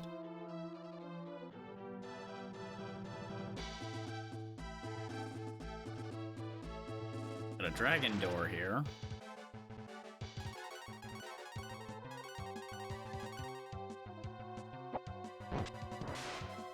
Now, I forget if it's a matter of I have to be at the front of the party or if I can just open these. I'd have to have Dragon Boy be out front.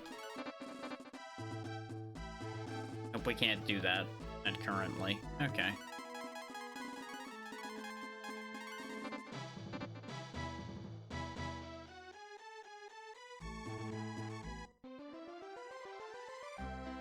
Halt, intruder.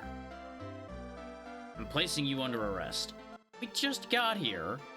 No one steals our treasure. You can think about that in jail. Well, that's a shame. What is it with RPGs and people just getting arbitrarily arrested? At least we got somebody else in the cell with us, I guess. What's up?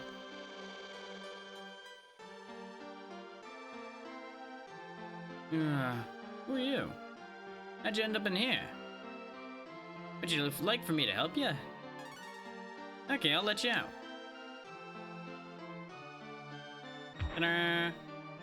Going back to bed now. So yeah, he just opens the door from the inside. You know, no big deal. Just breaks us out of prison like it's nothing. Hey guys, don't mean to alarm you, but I'm leaving. Bye.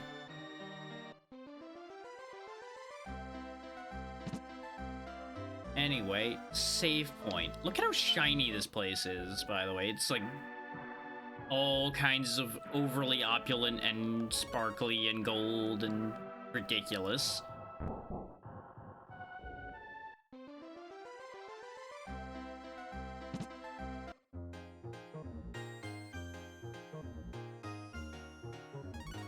Wait, how much did that say? I didn't even read, because it wasn't enough to be a concern.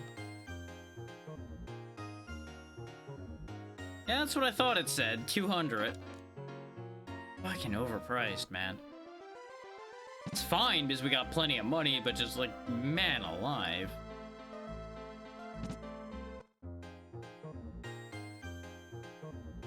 What can I do for you? Better gear, you say? I see. These, I should be using the correct menu. You already have a long sword. You don't have a longbow yet, though. That's a big upgrade for you. Broadsword, I think, is an upgrade for us. Sage Mail might be better as well. Oh yeah, that's an 8 damage increase. Give me that.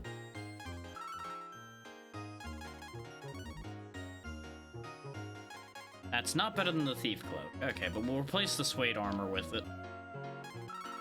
Remember how I said I had a lot of money? Yeah, about that. Don't really have as much money anymore. But let's also actually, you know, get rid of our extraneous junk that we've been carting around. Keeping that because we just bought that. Sadly, the scythe is going away. We're keeping the Rang. You'll notice you can't even sell the Rang, which is kind of funny.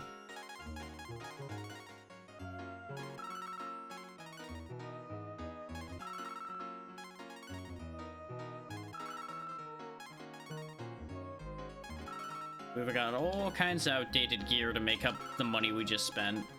In case anybody's like, wow, he's actually burning through his money pretty hard. Yeah, it's not really a big problem. Suddenly we're back over 10,000. And we've bought basically everything. I think the tiara might be worth grabbing too. Slightly. Sure.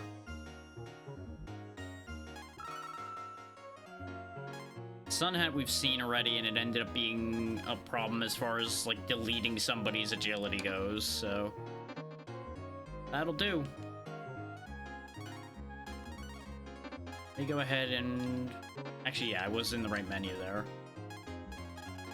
Oh, I didn't get rid of the nice hat. Let's see. Yeah, 3 attack increase, but she slows down by 2. That's okay. I think the shop next to us is item shop, so we'll go there in a second here. What the bronze thing goes.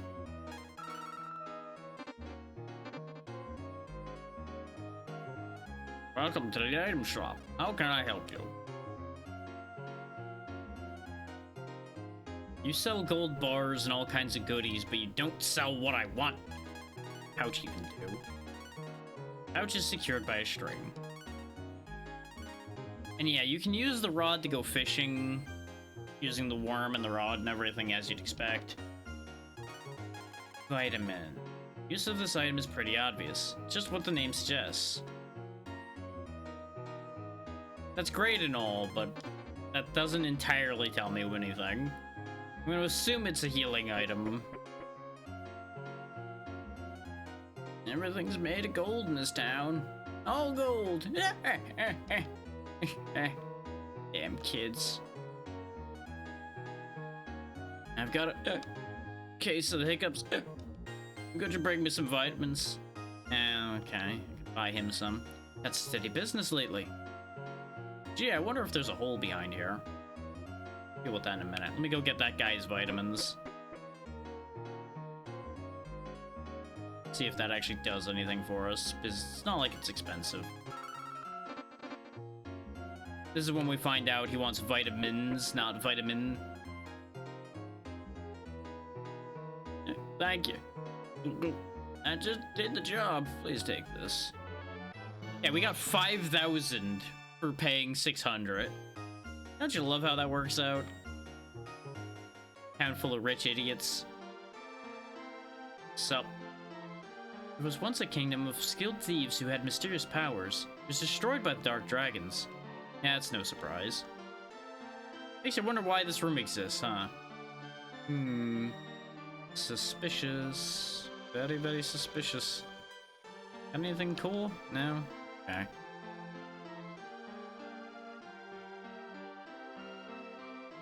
Pretty sure we do need that information, though. Now, obviously, the steps behind the bar aren't suspicious because not only do they lead to where the item shop is, but, you know, a barman needs his way to get around to get to where the alcohol is kept anyway.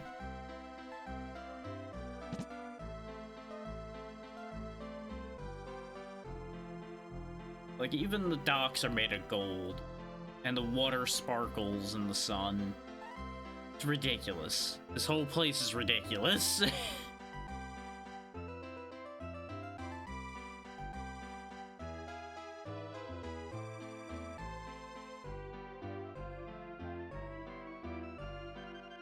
Some people have the ability to join with others and transform. This is Aurea. You can catch a boat to Scand. I don't remember why we wanted to get to Scand. We just were told repeatedly we want to go to Scand. What are you doing in my house?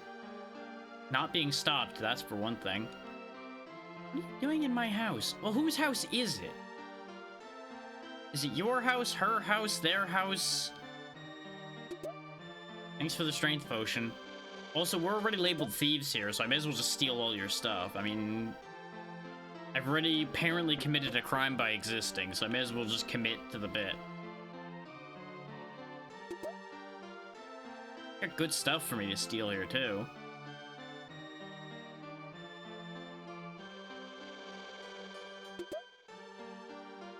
You ant. Ooh.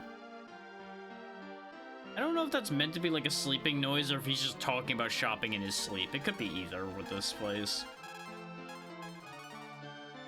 This will recover AP. Oh yeah, I think this is like a white antler or something like that, because I believe that's the difference, is the regular antlers from the regular deer gives poison curing, and then the fancy the silver deer we saw drops these antlers that give your AP back, which is pretty neat. Now, for obvious reasons, strength potion goes to me.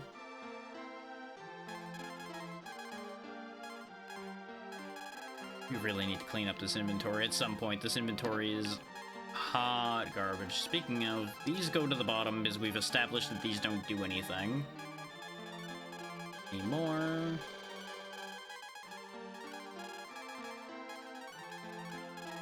I don't need antidotes all the time, so we'll just move them up there. I do want the acorns pretty often, so we'll move them there.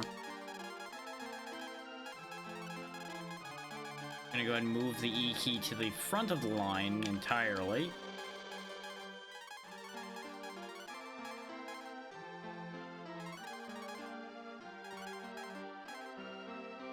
We'll put our cures of various elements on this row here. Filling there. Bomb can stay there. The water jar doesn't do anything anymore, so that goes down there.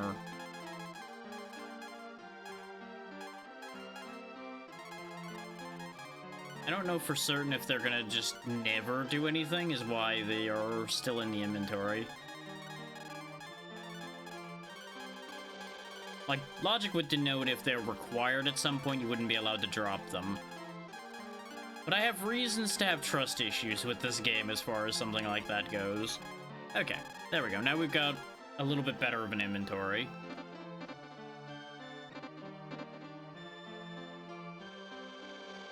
I should have restocked on herbs while we were in the item shop, but it's fine. Gotta go rob more houses, and then we'll worry about fixing that mistake, perhaps. There are many skilled thieves in Bleak. Thanks for the life. Vitality potion. Might actually give that one to Nina, because her vitality is not the best. Bo's isn't great either, but he's kind of glass cannon-y. He has a reason to be a bit fragile. Nina's our healer. Nina needs to live. Yeah, she also actually still has less health anyway, so...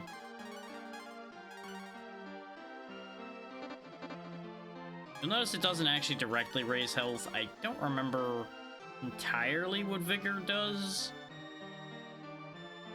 I was assuming it was related to health and defense in some way, and it may be that it's just defense, not health. But it's fine.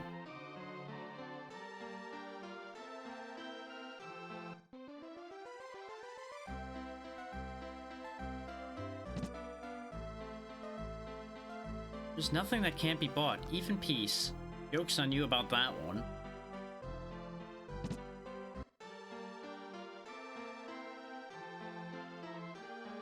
My son left for the forest and hasn't returned. Fairies cast a spell on my son? Please help him. Oh, we just assumed that that was her son that was running in circles, I suppose. Smart RNG. I'm assuming that's a smart rang, is what the idea there is. Strong is that as opposed to the broadsword? Oh no, it's... What the hell is that then? Smart ring, maybe? Defense power 0, weight 0, etc. Everybody can equip it. I have no idea what this does. Tell you what, Nina, you have it. Okay, it makes magic and int go up. So actually, since Bo is using the attack magic, let's give it to him then.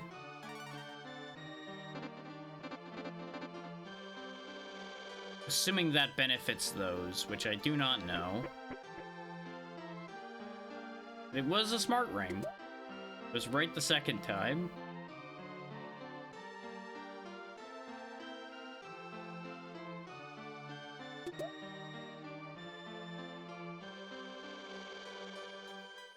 That is also a thing if you were interested, by the way. The question mark will show you, like, the whole stat line of things.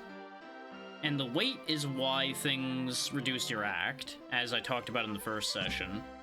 In case people forgot, weight does matter. Something that still took me so long to learn in this game. Hell potion. Oh, we got caught stealing on this one. Like, this is the chest that matters, apparently. Stop. You're under arrest. This is a different lock. You won't be able to break it. Good joke about that one. Anyway, L potion. Your luck will increase. Fate is 42. 7. 20. I don't think fixing 20 is gonna matter here, so I'll drink that.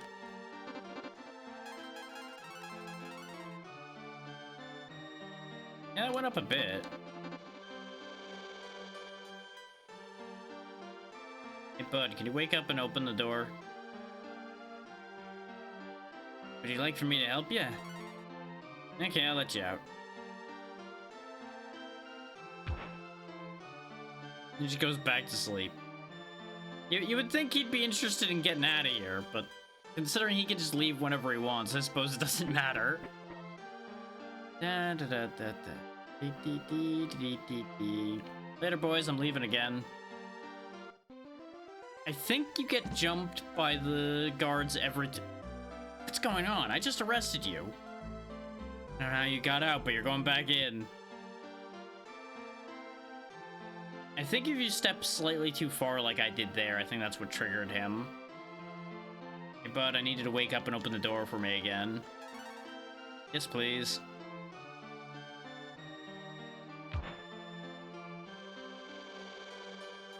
If I remember right, there isn't, like, a lock that he can't open or anything. So there's no, like, hidden fail state there that I know of.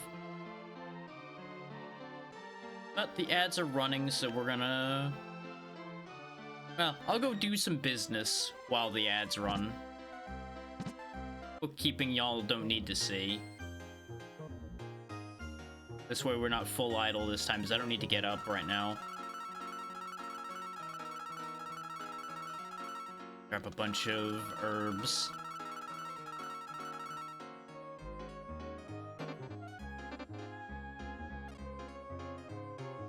The pouch might be like an escape item or something? I genuinely don't remember. Is there anything in here? It's not.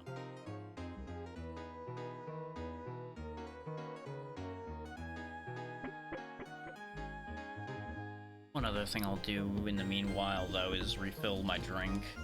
One sec.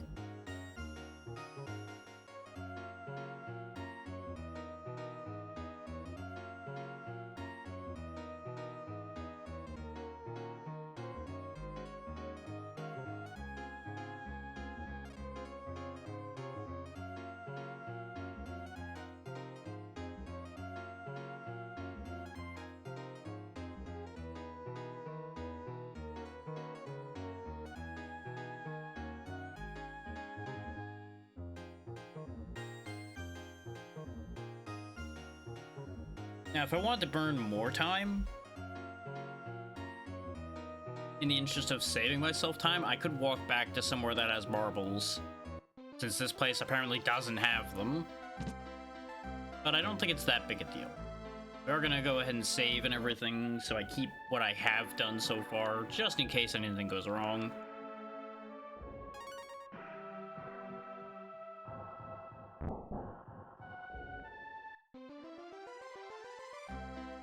Now, bear what we saw in mind. We've met a gentleman who can open locks very easily, and we've been told that there's a bunch of thieves in Bleak. And that there used to be an entire group of thieves that got wiped out. Darkness never falls on our town. We owe it to the LT key. Presumably light key. Enter the tower that holds the light key. We must go through the safe. Huh. Considering it's an important key and it's in a safe, gee, I wonder what that could all mean. Yoink. G tiara. Is that gonna be better than the tiara I bought? And I'm gonna be sad. Nope, that is just awful. Is there... like, does it say there's any benefit to this? Power 2, weight 5, helm. Nina can use it. Yep. Sure is just a piece of trash. Alright. Welcome back from the ads, everybody. I just started looting the town a little bit more as y'all were coming back, and we got a piece of garbage out of this house. And I was just rambling on about the fact that we need to get into a safe to get the light key, so presumably we're gonna need the help of a thief. And we just so happen to know somebody who's been opening locks for us already, so keep that in mind.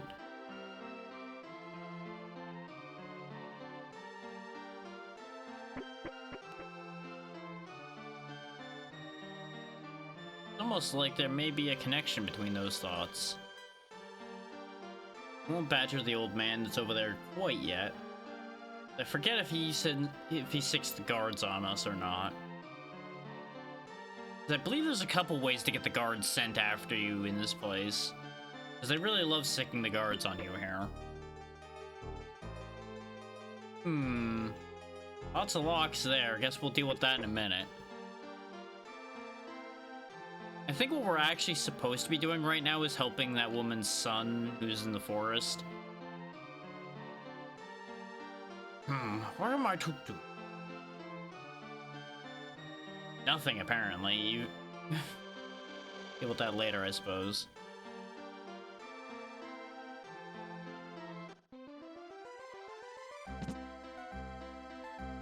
A lot of the same statues around this town, too. Not even good-looking statues, either. Oh, nothing for it. We were told we could get a boat to scan around here, so let's see if the boatman will get us out of here. Because a lot of what's going on here doesn't seem like my problem. Hello, sir. I would like to book passage on your fine vessel. Frenchman Ross owns this ship. Alright, never mind.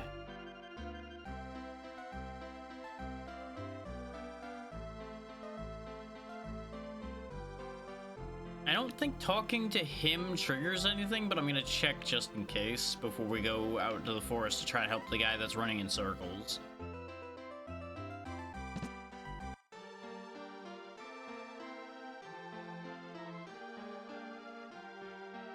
Want my ship?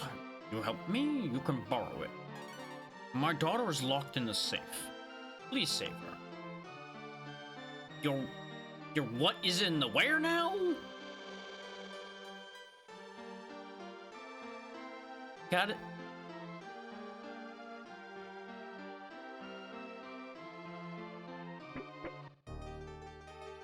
If your daughter's locked in the safe, why don't you have a means of opening the safe?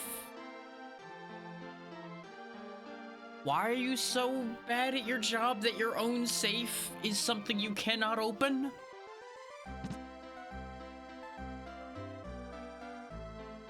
Well, I have a plan, sir. Arrest me. Don't ask me any questions, just arrest me.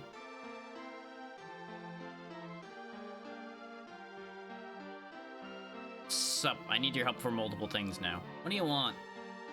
Why did you wake me? You'd like for me to help you?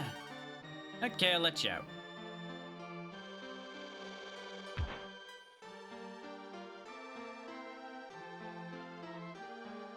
Wake up. Wake up. Okay, he's not the one I need then. Or at the very least, we can't get him to help me right now. See, the immediate logical conclusion was, hey, this guy's been picking locks for us. Let's go see if he wants to crack a safe for us. Because that would have been logical. So we have a problem then.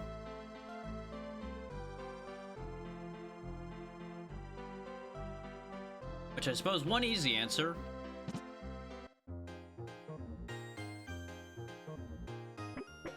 When you got a problem that needs fixing, how about you inquire with a guy who's behind a weird hidden passageway. Old man, get the fuck out of my way. He was talking about thieves and everything. Not helpful. Okay. There was the lady who talked about the thieves in Bleak as well. His hiccups are fine. Which we might have to just go find Bleak. That might be what I actually need to do. I might be forgetting steps of this process again.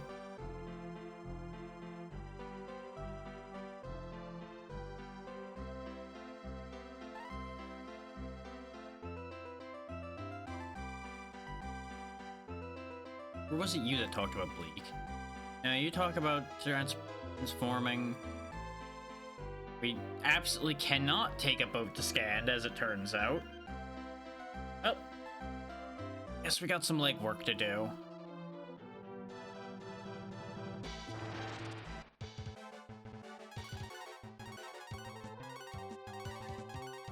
So I suppose what I should really do first is go check on the guy who's running in circles, and then we'll go that cave. Because I think it seems like a safe bet that that cave is going to be what I need to do. Get to Bleak, to get to the thieves, to get somebody that'll open the safe for us. I really don't know why these slimes exist. Like, why have slime encounters like that at this stage of the game? They're not a threat to you. Same with these fleas. They are just not even a concept. They don't even get you much money. They don't need to be here. They're just there to pad out the encounter pool.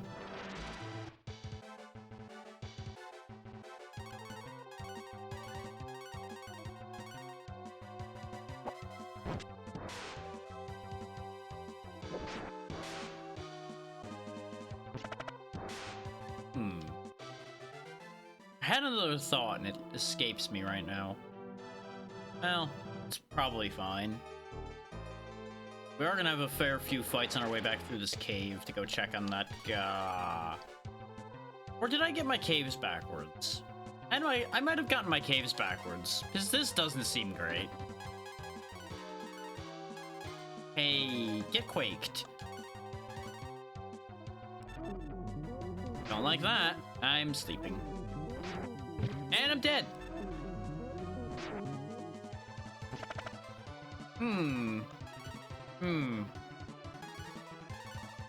So this took a drastic change, didn't it? Yeah, Nina learned Warp, by the way. Didn't really highlight that much before, but it's a thing.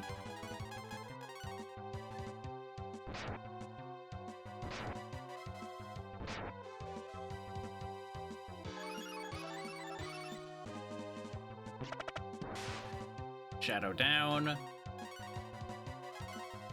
So I think that shock thing might be an instant kill move, considering it did 99. That's why I wasn't that concerned about bringing myself back with just the one hit point. I'll go ahead and use the E key myself. Bo to sleep. Put me to sleep. Oh, great turn, everybody. So glad we got to do so much there. I'm still sleepy. Which honestly, very real. Why'd you put me to sleep twice? Ow. But I'm glad Bo's getting to do something. Actually, Bo, shoot the other one. Because if Nina gets her turn, she can E-key and hopefully kill them both. Yep, just keep paralyzing the sleeping guy, that's fine. Oh, and now you cursed me as well. Great. Oh, that didn't kill. Egg nabbit.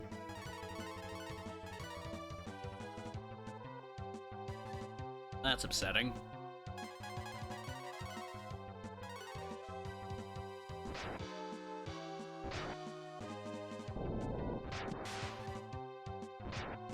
There we go. Level 13 for Bo.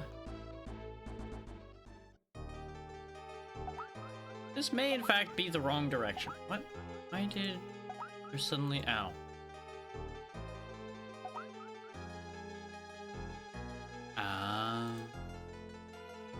I was like, why is there suddenly like 3 pings? It's because somebody sent me like 3 messages back to back. It's fine. We'll attend to that later. This again, huh? And I'm still cursed. This seems like a job for magic.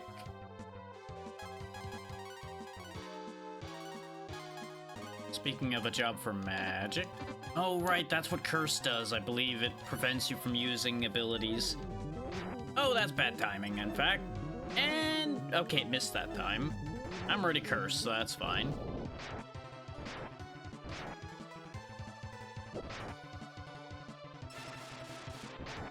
Okay, he was still able to cast that. It was a wasted effort on that particular shadow, but that's okay.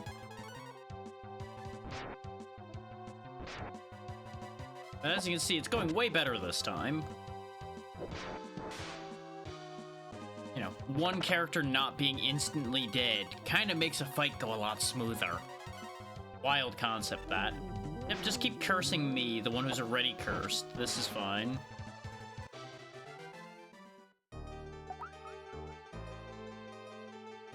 This cave kind of sucks.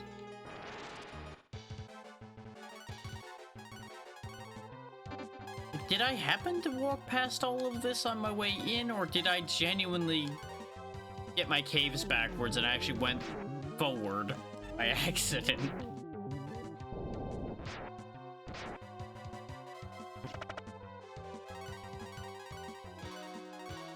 I do think I did actually get my caves mixed up.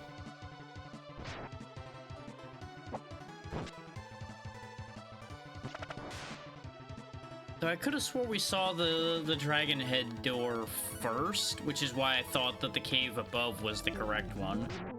Great, now everybody's cursed.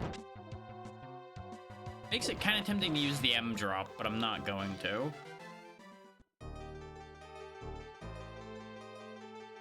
Considering this cave curves left, oh no, there's the rocks. Which I think we saw them on our way in. So no, maybe we just didn't see any shadows on our way in.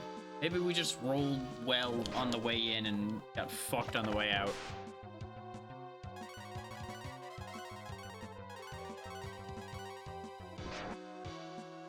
That is always a possibility with me.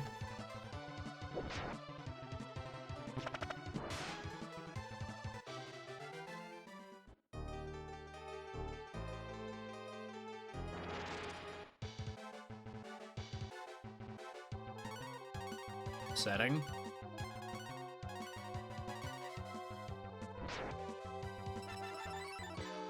Way to recover at full health, buddy. That's a great plan. I love this plan for you.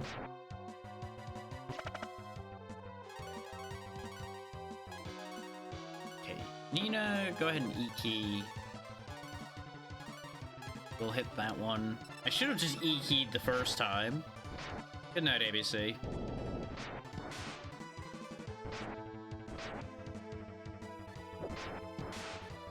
Things will start going better once I remember where I'm supposed to be going. This is past where I had primarily gotten in this, so it's gonna be mostly me remembering seeing someone else do things at this point, which is not as effective as me remembering my own things.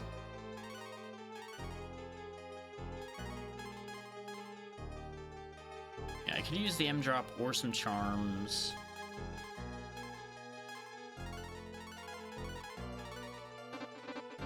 We'll just make do with being cursed for the moment.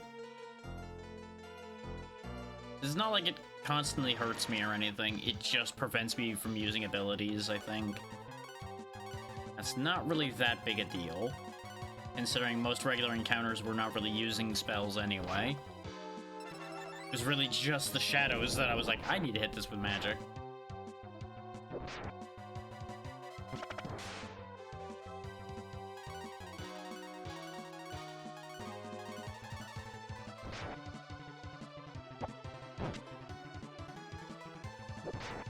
Kind of wild that 60 hit points is like orange health for the main character now. Like, hey, you're starting to get into danger. I have 60 hit points left. Starting to get into danger. Oh no.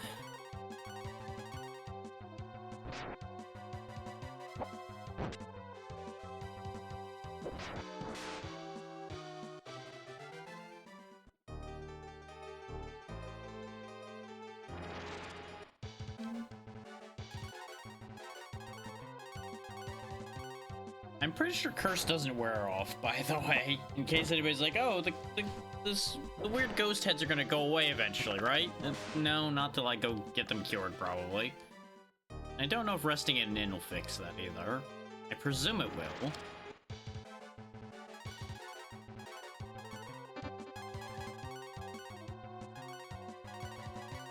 I'm pretty sure I am in the right cave for going back to where the guy is running in circles. Go talk to the fairies and everything. I know I'm waffling back and forth about that, but looking at the way this cave's laid out, I think I was right the first time, thinking this was the correct way.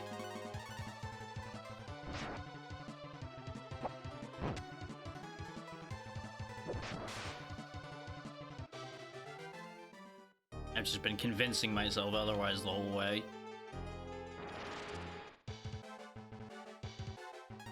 So the sudden attack of the shadows really does make it easy to question that.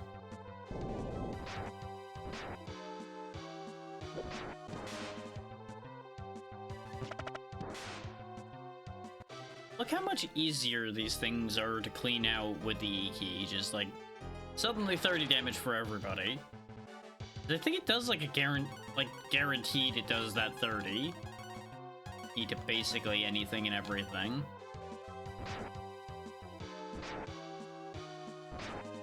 Which, before too much longer, 30 is gonna not be that relevant.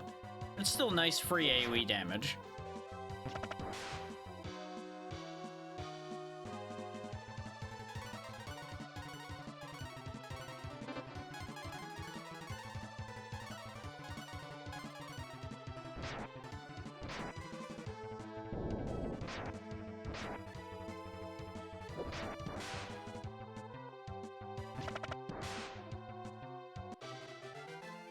Another bunch of blobs down.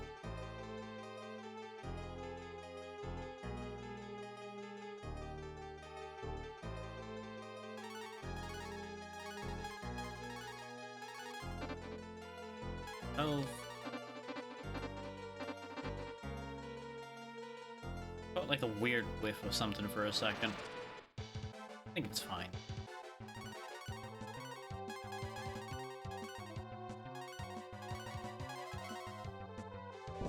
Probably it's just something like drifting in from outside or something.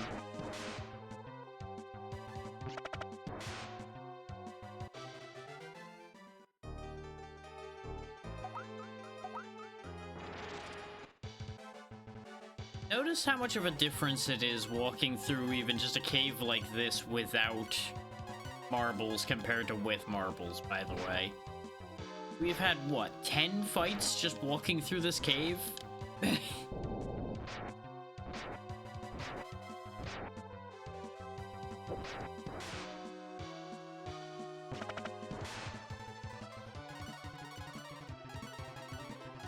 Which, don't get me wrong, it's great for leveling. Which, the argument can be made that we need that at this point. But god damn it.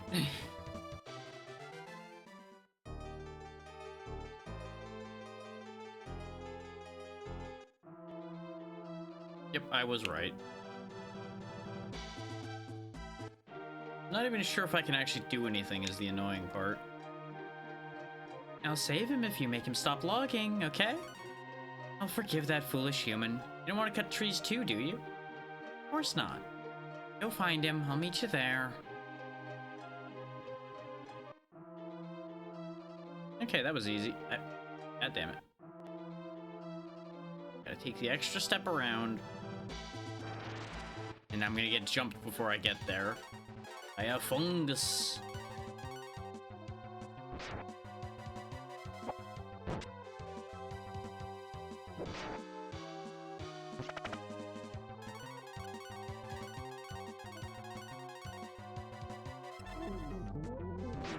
Oh, you can paralyze as well, huh? Good for you. Good for you. Die. Now here's the thing as well. I can't actually, like, go back to the nearest immediate town and get marbles either.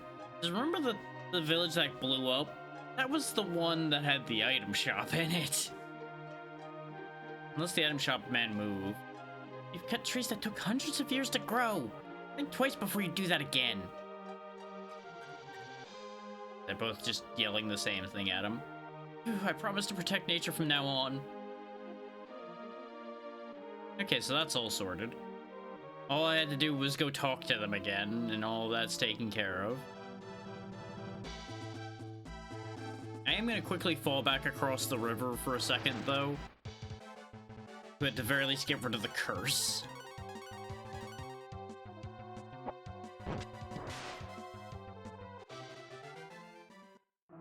Just top up health and everything, get rid of the curse. See if we're actually allowed in that village for sake of argument.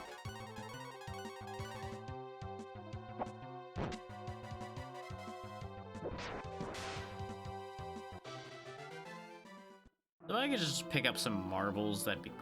Yep, see, there's the rubble. Can we enter the rubble? We can, but it doesn't go anywhere.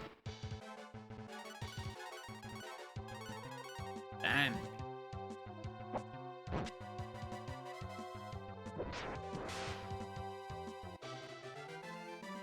Hey, we got a marble. Nice. At least we have one for, like, walking back through the cave with now. Do that or I sit here and farm zombies to try to get marbles. Got a hint for you, I'm not doing that.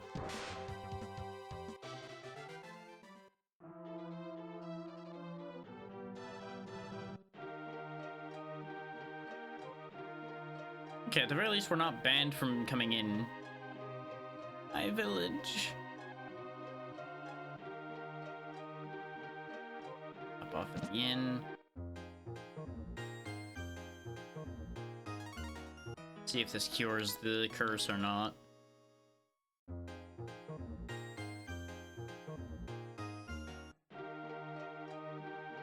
I do in fact enjoy not being cursed anymore, so yes, I did enjoy my stay.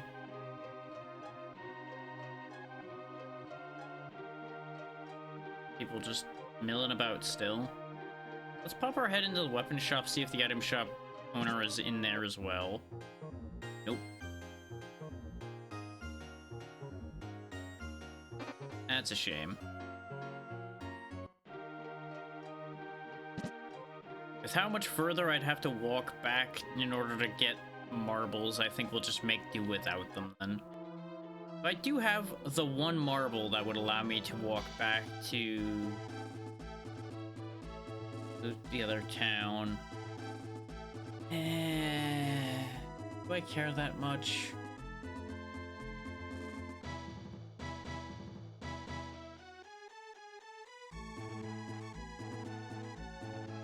No, it's probably better if I just suck it up and accept the fact that I'm gonna be fighting more, or until I can get some marbles. Lost my damn marbles.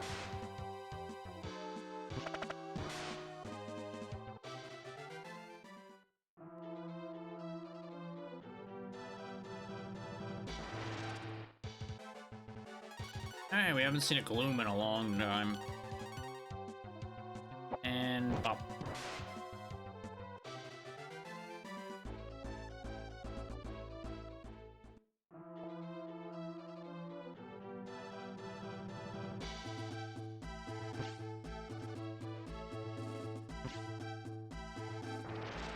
Well, that was a waste of my time. That's the trick, is even with Bo's ability to fire arrows, as opposed to just cornering them, more often than not, you're probably going to end up cornering them anyway to even have a prayer of hitting them, because the second you get in bow range of them, they scatter. Sensibly so, don't get me wrong. I will not judge them for running away from a man who's going to shoot them. And you could say, it's like, well, shouldn't he be a good hunter, considering that was his whole shtick? Well, he does have a flying princess and a dragon kid running along with him now, so it's not like he could be as subtle as he used to be. And there's no guarantee he was ever subtle to begin with.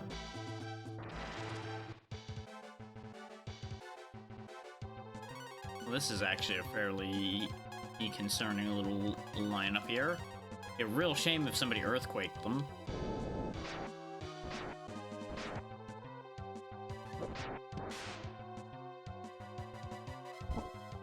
missed.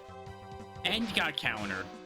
Well, I was gonna say it'll take an extra turn to clean this out, and then they all died. You'll love to see it. And they're back for revenge now.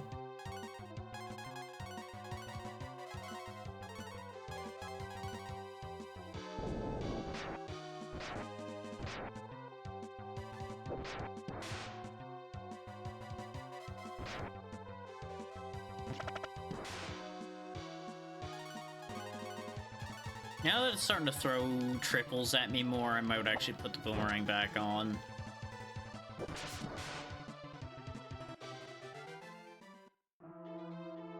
This way we have two AoEs going off. It is actually a pretty significant damage difference now, though. 16 attack down. But in exchange for hitting 3 enemies, that's still reasonable. Would love to get a better boomerang, though. That would be delightful.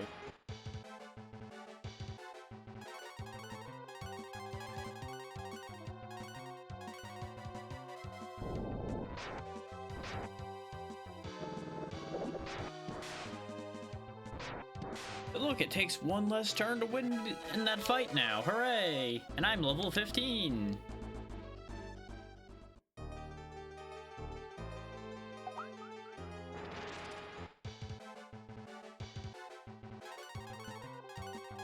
Y'all didn't learn from the last two, huh? Thanks for the XP, I guess.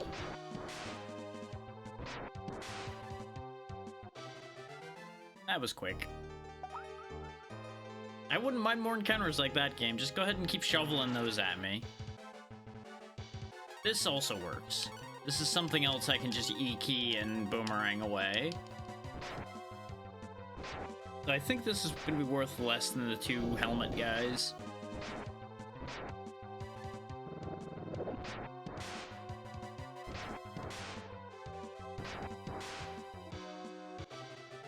No, roughly the same. The helmet guys were like 204, that was 180.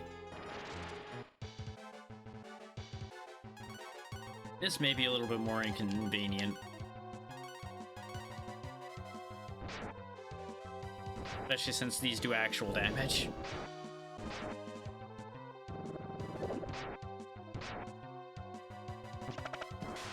Bo actually had to do something. Oh no!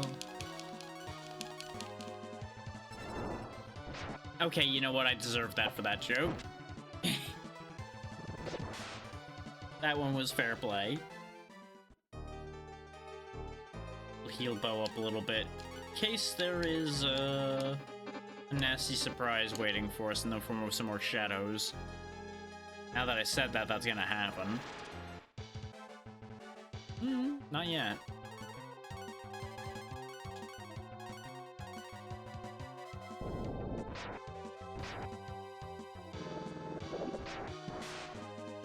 You know what I should test? There's something very silly I can test that I didn't think about doing till now.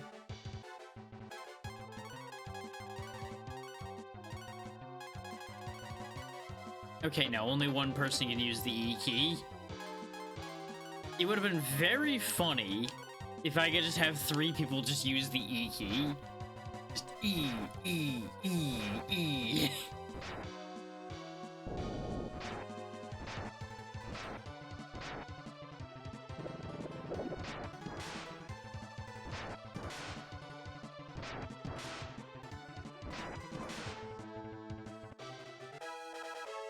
Okay, yeah. 4 flies is the equivalent of 2 helmet dudes. Zom 1. I think that cures zombification, even though you would think that that would cause zombification? Question?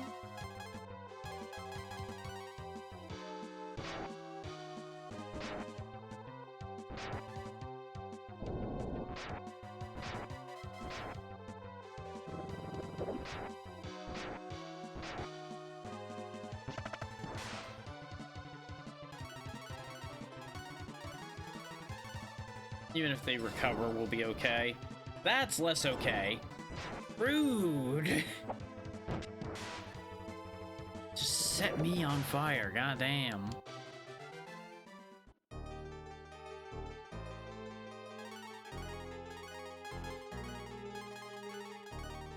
Just got lit up immediately there. And here I was worried about the shadows, and then that happened. Oh hey, we're doing this again. Okay, sure. Second verse, same as the first. Ow. I'm glad they slammed me, because they do less damage to me than they do to most of us. And I immediately got a crit back, so you know what, I'll take it. Another 270 experience. Speaking of... yeah, we still have a 1 level difference between, like, everybody. And considering we're all leveling at roughly the same rate, I think that level difference is gonna stay for eternity. Because I don't think you miss experience when you die in this. I believe it gives it to everybody anyway. Well, that's gonna make that go quickly. Just get countered, idiot.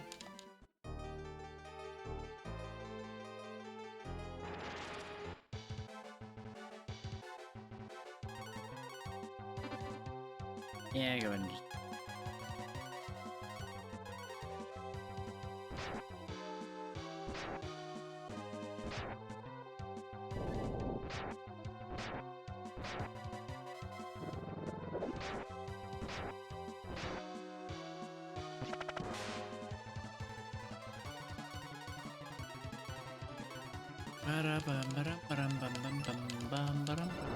Ah! The burning.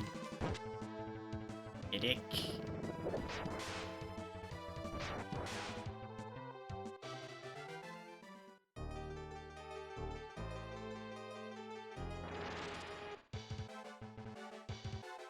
Okay, it's these two clowns again. Get quaked, get ranged, moving on.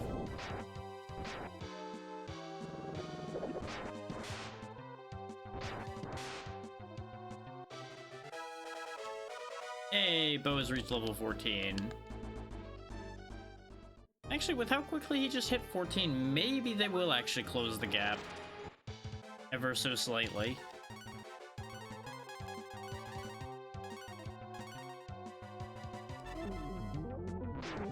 Bitch. Bitch.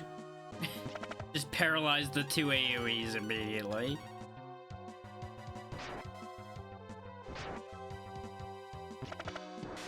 Let this be a lesson. Exactly as I had said before, Final Fantasy is not the only game with the sin of paralyzing your party on grand scale. It's just a bit more recoverable in, say, this game, for example, compared to that. You're less likely to get infini-stunned.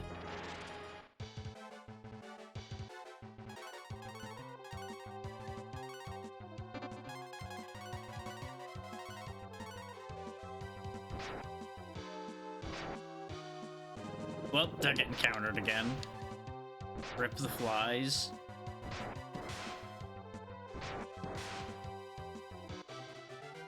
Yeah, we're gonna stop off in town, so A, we can let the lady know that her son is no longer being harassed by fairies for cutting down trees. And B, so we can hit the inn.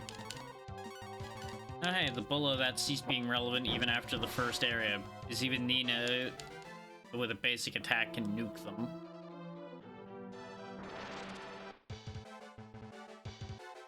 Speaking of, the same problem with the regular slimes. They're just going to die.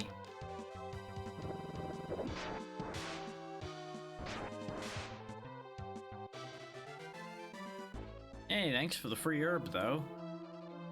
Saved me a whole 3 gold pieces, or something along them lines.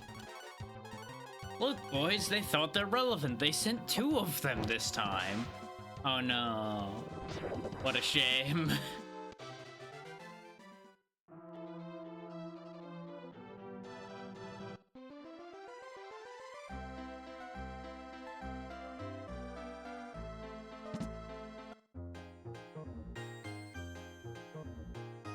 Time to stop off at the overpriced inn.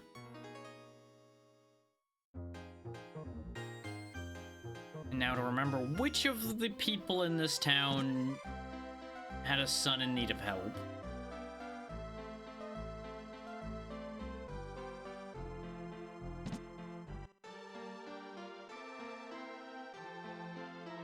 Was it you? No, you're the one that told me about the skilled thieves in Bleak.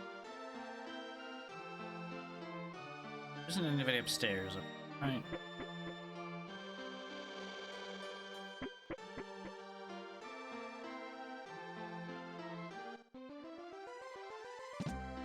I don't think it was the first house.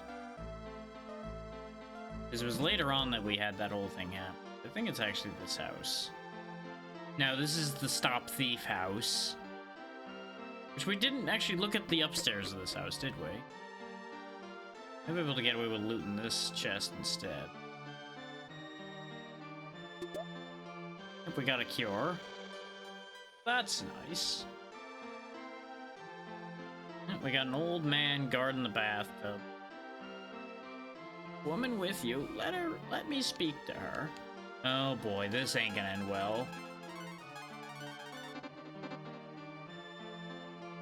Mother, won't you fix my aching back? I think we all know that that's not really what he's asking for, but sure, why not? Maybe we'll get something for it. Considering the pink screen, I think you can imply that something else happens here. I feel years younger, thanks. But you get 20,000 gold pieces for it, so worth doing. No matter how you may feel about that exchange, we're just gonna move on as if that didn't happen. 20,000 gold pieces richer.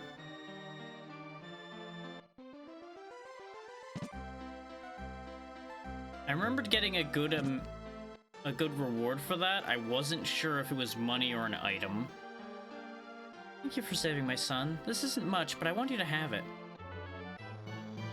Another 20,000 gold pieces. I wanted to make money by selling wood to the Dark Dragons for their ships. Oh, maybe I should have left you out there then. But yeah, we have lots of money now. That's what this town's good for. Lots of money. I just heard something, so give me a sec. I know it's not ad time, but I want to check something.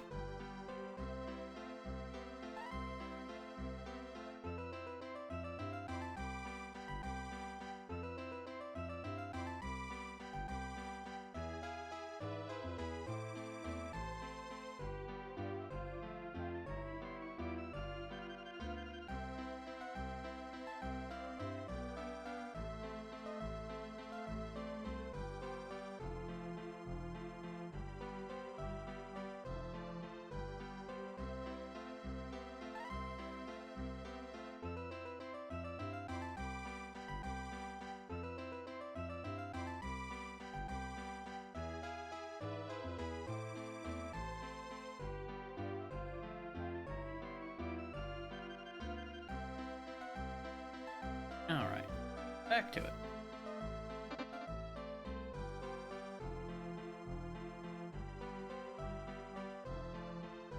So with that whole side path taken care of, we'll go save the game and then head into the other cave. For some reason I thought saving that guy would actually have gotten me something plot relevant. And it still gained us a few levels, so it wasn't pointless. Not to mention, you know, the 20,000 gold. So all told, we picked up an extra 40k.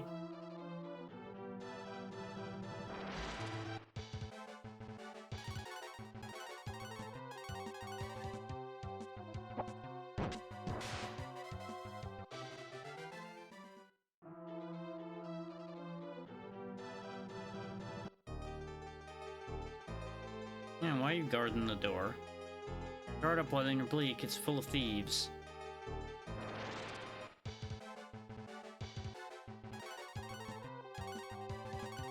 I mean, I'm already questioning why there's a pair of you just blocking the way in.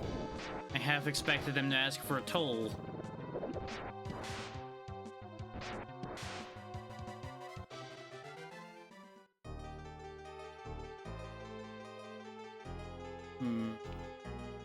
Bunch of buttons there, too. Sure, there's nothing to worry about with that idea at all.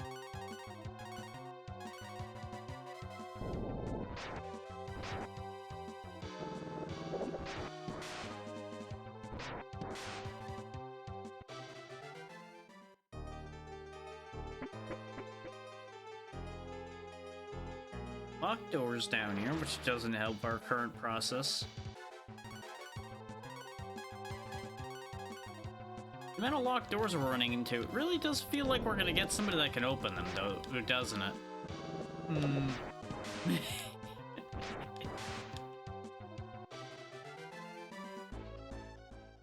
Free antidote? Okay, sure. We already have more of those than I've ever used in the entire game, but you know.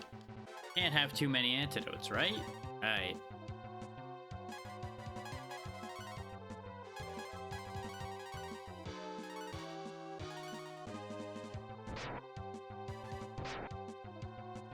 Ow. Fucking flies. Attack, attack, attack, attack, attack, attack, die.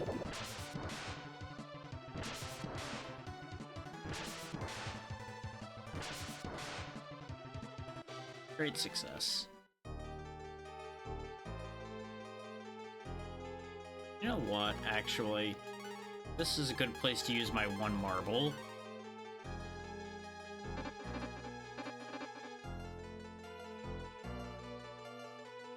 I believe there's a couple side paths in here that may be of interest to us. Or is this place a maze? I don't remember. One of the two is true. Locked door we could open. If only we could open locked doors.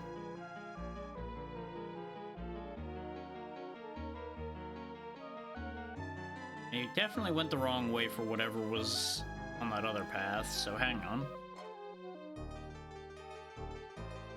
Ignoring that this is gonna burn, yeah, basically the whole marble. I feel like that wore off faster. Now we got a bully. You know, with all the locked doors in here, how about we just carry on and we'll turn around and come back later? We're done with our business at the other end. Because, again, considering there's locked doors in here, we will be coming back.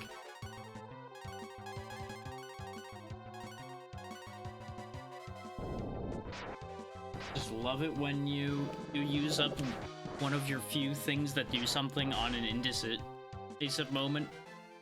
And just throw it all away. I know I do.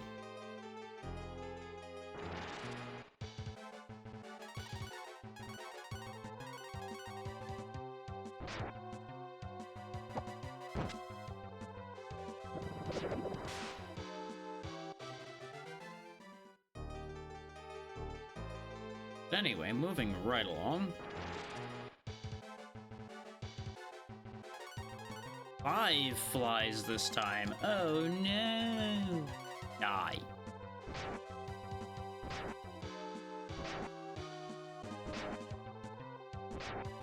Not quite.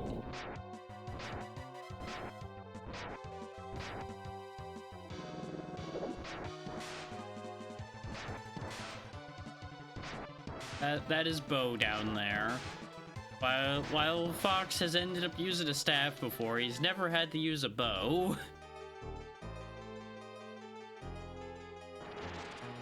I think the path that I'm looking at right there might have been the way I was looking at anyway.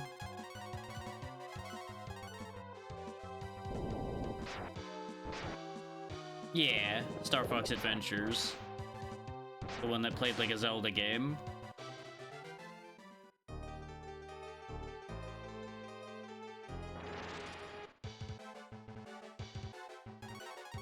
That was originally going to be a whole other thing, and then Nintendo happened. Presumably.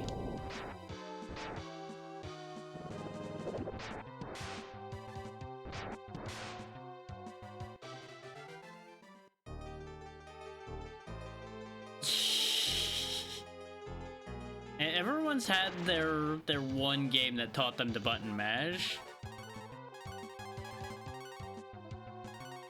I mean, you did that to yourself. I can't be blamed for that. You gave yourself the psychic damage of information.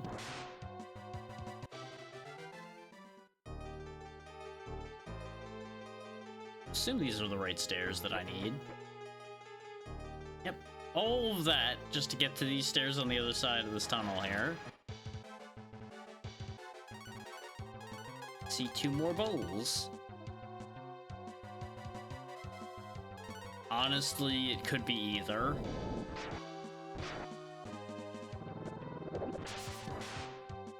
Could possibly even be both, actually.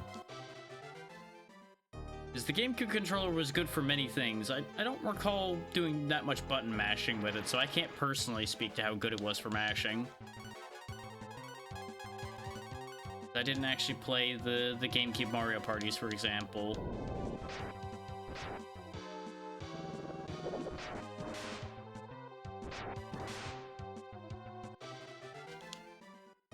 I really don't have a lot of information there.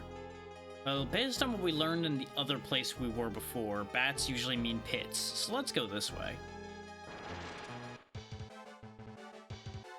I don't think I ever used one either. We did have a couple controllers capable of turbo, but I don't think I ever used it for anything. I remember having a couple weird controllers with little switches on them, and I'm pretty sure those were turbo switches, but I don't remember. There we go, we're out the other side. Bleak should be around here somewhere. There's a tower. That would also be entirely possible. Okay, these guys are enemies we've faced before. Oh. Get quaked.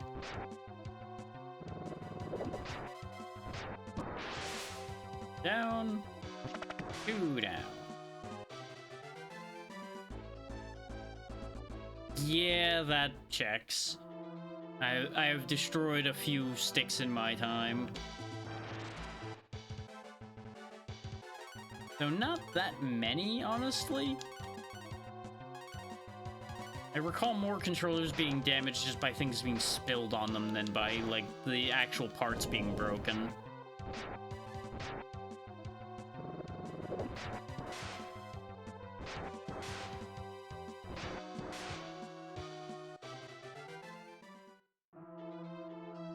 So I also honestly tended to exit games that had those mechanics. Likewise, I am one of 3 myself in that exact same scenario a lot of the time.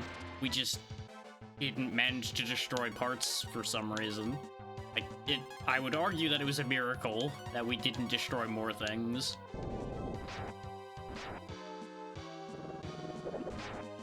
Sometimes it's for the best, yeah.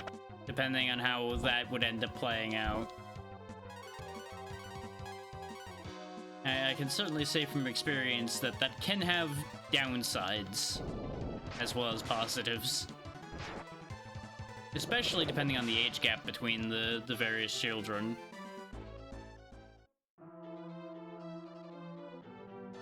See, I had the opposite side of that. I was the youngest. I was always at the disadvantage, arguably.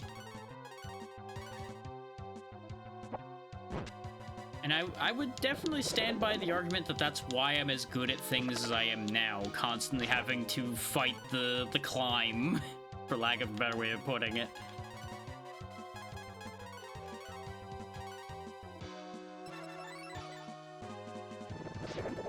Though there's strong debate whether I'm as good as I would like to think I am sometimes. This, I believe, is Bleak. The tower, I want to say, is something we'll be dealing with here in a minute. That is honestly understandable.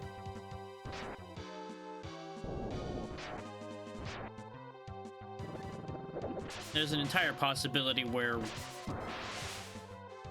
or the way you grew up is also why you've ended up preferring cozy things at this point. Get a load of the music for this place. That just sounds like a place where nothing but trustworthy people live, right? Sounds great here. This is bleak. It's a village of happy thieves. Watch your pouch. This village is full of thieves. It's a game for us. We steal things to see if we can get away with it. Now, bear in mind that they just mentioned the pouch.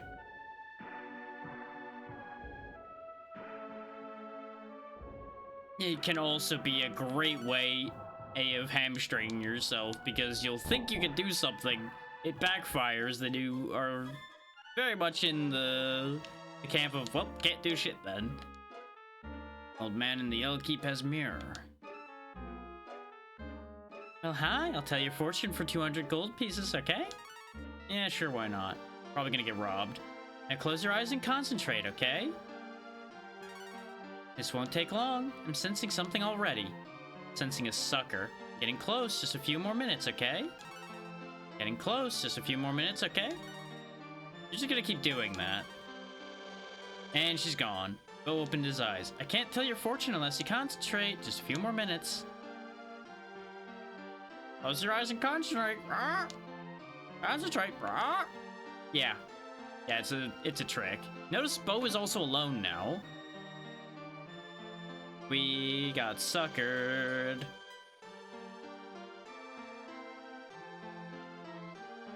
Now, this will move, but you need someone stronger. Well, that's a shame.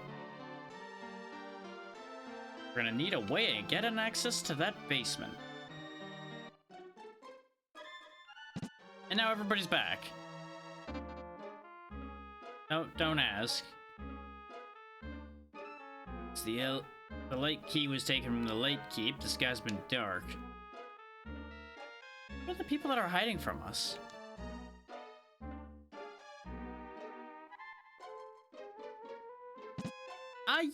I used to be worse about that. Like, I had definitely been prone to calling that on things that were not accurate. And I can acknowledge that about myself at this point. But at the same time, it's a hard thing to tell because there was so many things that were actually the game was broken or it was just complete horseshit. So it kind of goes either way on that one.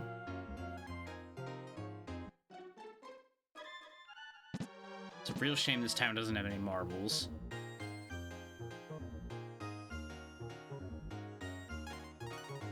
Metal shield, hunting cloak, iron slasher? I don't know what that is. Bronze armor, wool robe.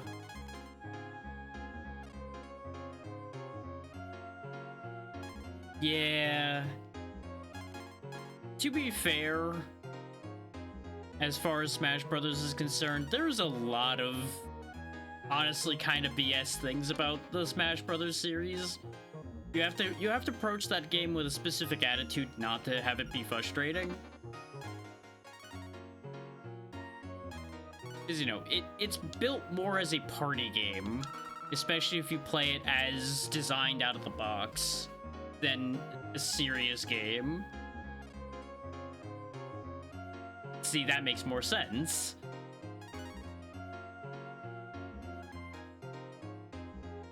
You're fine. I understood what you were saying. That's all we really need there. Metal shield is apparently better than iron shield. I assume it's better for metal.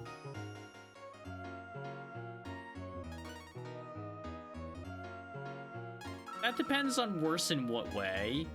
Hey, really? I don't really need anything else from here.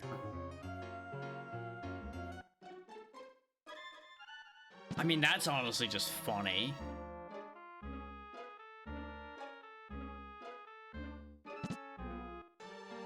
I say as someone who has won numerous fighting games by accident that way.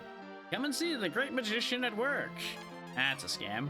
So you're not a fan of illusions. That's fine with me.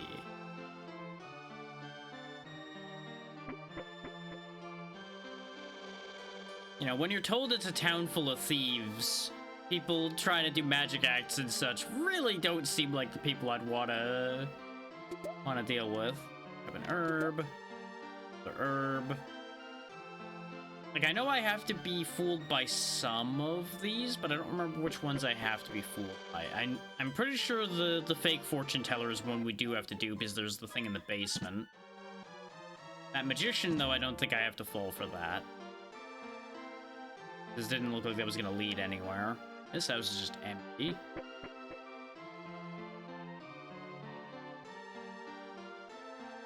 Yeah, that'll definitely get you kicked off of the lineup of people that somebody will choose to deal with, that's for sure.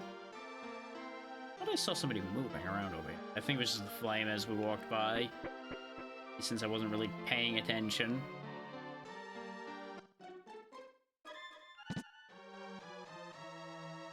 People have fled their hometowns because of the dark dragons. By the same token, if people fall for constant uppercuts, that's arguably their own fault. I understand there's a connection between the goddess and the D key. Okay, so there's a light key and a dark key, and both are obviously connected to the goddess, because we know there's a bunch of goddess keys out there. Book reveals tricks of master thieves. It's hidden in crypt.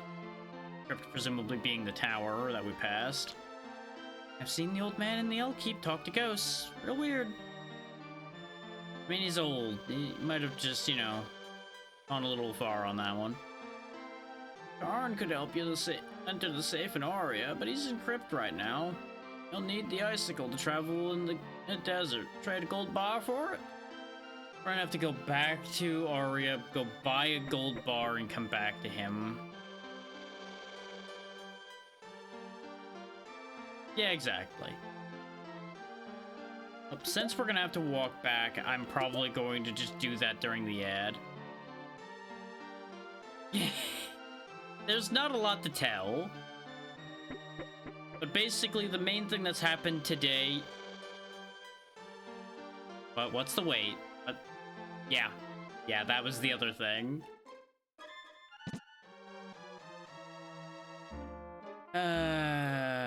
We will follow up on that update when the ads are done running. This is why I was questioning the logic of the decision that happened here. I don't know about that one.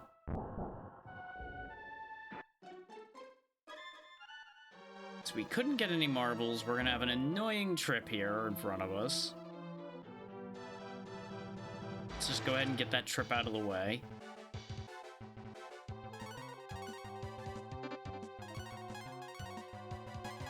Because we now know that I need to go back and go get a gold bar. Which, if you're wondering if that's why you get all of that money in Aria, you would be mostly correct. Basically, they've designed it so that you spend shitloads of money, but also receive shitloads of money, so it balances out, as if you just didn't get anything. I will explain plot once everybody's back from ads.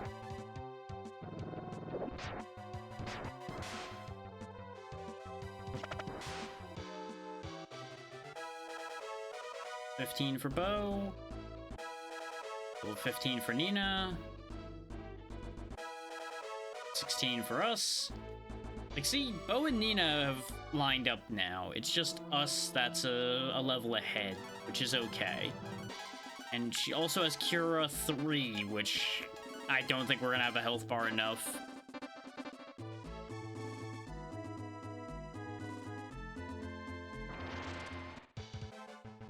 I don't think we're gonna have anybody with enough health to need Cura 3 anytime fast.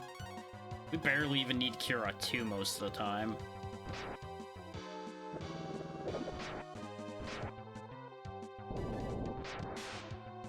It would not be the first time I've fulfilled a redeem like that, only for people to be like, oh yeah, I didn't hear any of that because I was stuck in ads. And yeah, I think we have to actually walk around the whole long way over here that I just remembered, so we're not gonna be getting anywhere for a second here.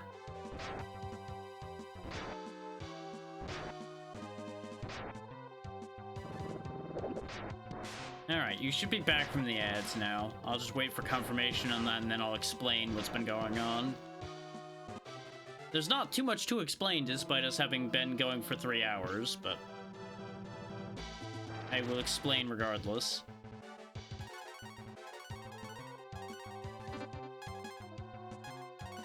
Okay, so the short version of everything we've been doing up to this point. We went to Gua, got the key to activate the stone robot. Stone robot got stolen from us, blew up the other village that we used the stone robot to help to begin with. So that was a whole problem. Then the robot went and stepped into the volcano and destroyed itself as a means of getting us across the other river. And now we're here in Aurea, where we need to get the richest man in town's daughter out of his safe. How his daughter got in the safe, why he can't open his own safe, good question. We haven't solved that mystery yet. But that's why we're over here in Bleak looking for thieves, because we need somebody who can open a safe. We have now found out we need a gold bar in order to get an icicle to go get to a thief that will be willing to help us, because he is apparently in a place called Crypt, which is in a desert. Now, whether we're getting ripped off as far as the icicle goes, that's a whole other situation.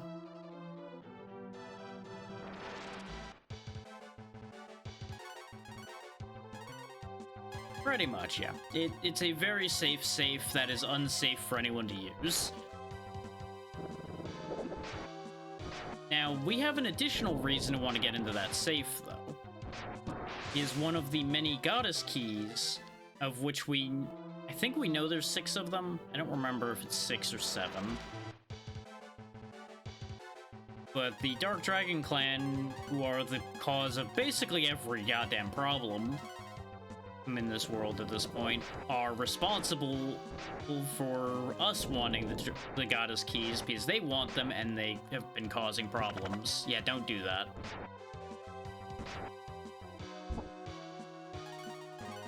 We all know what you would do there, just don't. Save me the effort of timing you out for it.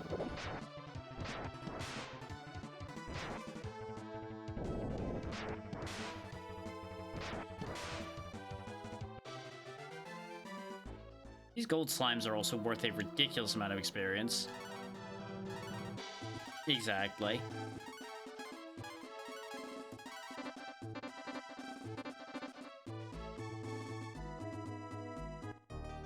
Yeah, that is basically last session and this session condensed down into a couple sentences. Now, the only other things that are missing is we went and cleaned out a bunch of monsters from the castle. We then saved Nina from a wizard, Nina being the one flying in the middle there. Picked up Bo when we were dealing with an imposter for said pair of villages on either side of a river. And that's about it.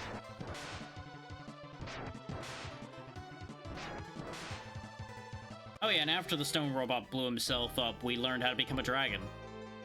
That's a thing.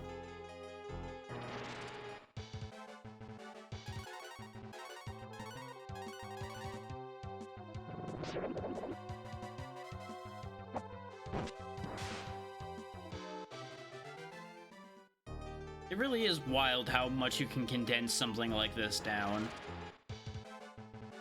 Because you just cut all of the unnecessary combat out, and it really is just like 2 hours of things happening.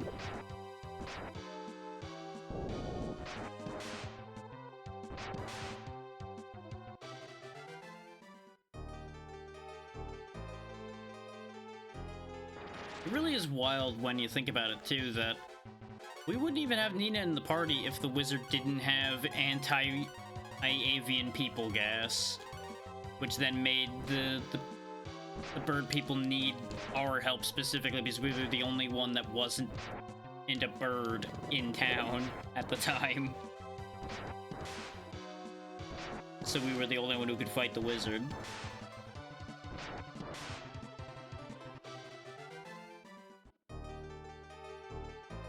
if it weren't for that whole situation, we wouldn't have our healer right now.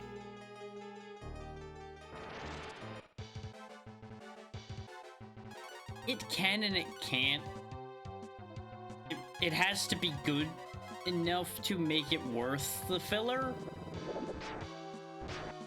And that's a very subjective thing, I would say.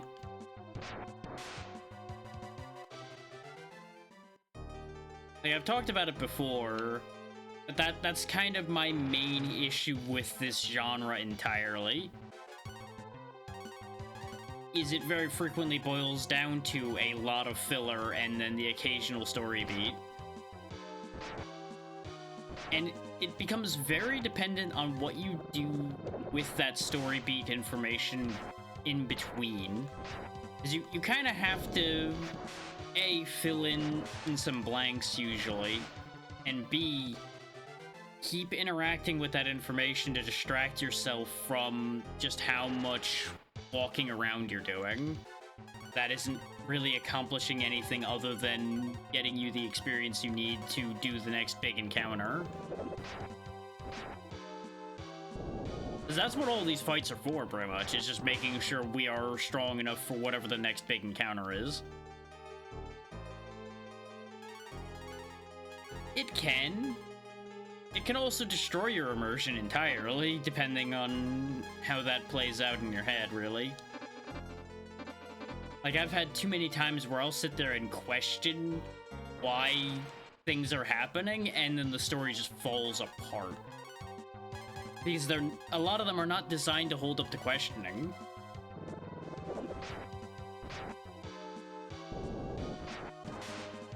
Like, the simple fact of the matter is, that village wouldn't have been destroyed if we had just fucking parked the damn golem properly, and either A, had somebody keep an eye on it, or B, turned the fucking thing back off and took the key with us when we went to the wedding. But no, we left the damn thing running and unguarded, so they blew the village up with it. Like, shit like that boggles my mind.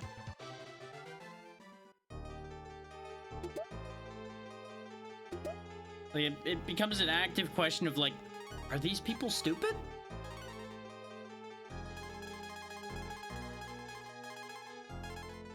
See, I'm fine with a few cities getting blown up because it usually has a point. And that village obviously was destroyed to make a point. But the method by which it got destroyed is where I'm just like, I don't feel like this was necessary. This just paints our team as a bunch of fools, which, admittedly, they're all novice adventurers for the most part, so they are fools. Nina is a princess who's been sheltered her whole life, so of course she wouldn't know much better. Oh, we don't know that much about his experience. We just know we ran into him in the woods and he's decided to join us.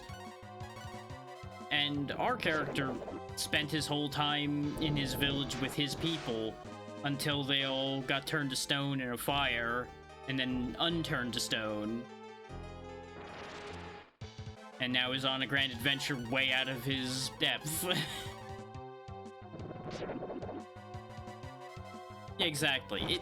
All that stone robot situation being our fault does is just point out exactly what I'm talking about, where these characters are just not up to the task that's in front of them. Which maybe the point is to show growth afterwards. And it also works as a means of justifying the robot jumping into the volcano.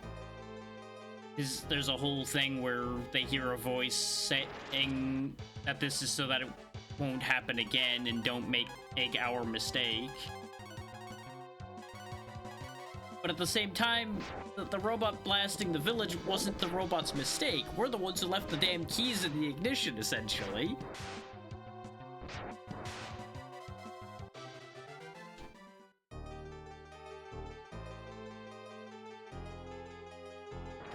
But at the same time, even that's kind of a fiddle back and forth situation a bit too, because like, how do we know that that's how that works? Answer is we don't.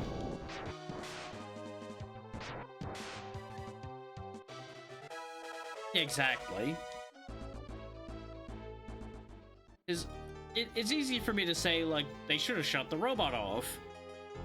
I can't guarantee they'd be able to do it, but it would have been a sensible thing to try.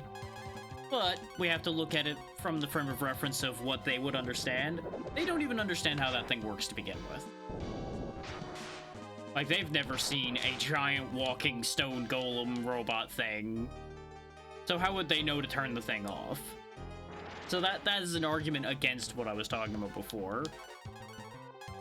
But it's a very easy thing to just look at and go, this is kind of ridiculous regardless. Just as at a face value statement.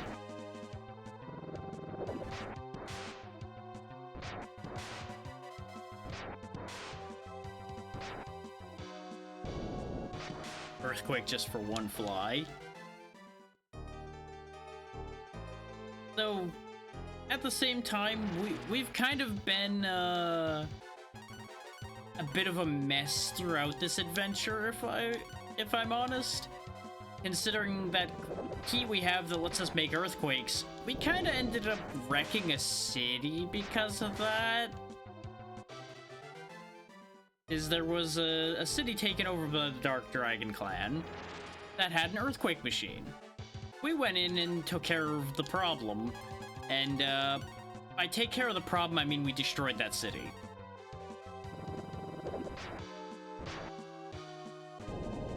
In claiming the earthquake key, we destroyed everything in that city. The whole place basically just shook itself apart. So what I'm saying is, even though we've done a couple good things, we've also made a mess. Now, I'll be real, I don't think I could be trusted with such a thing either. That's neither here nor there.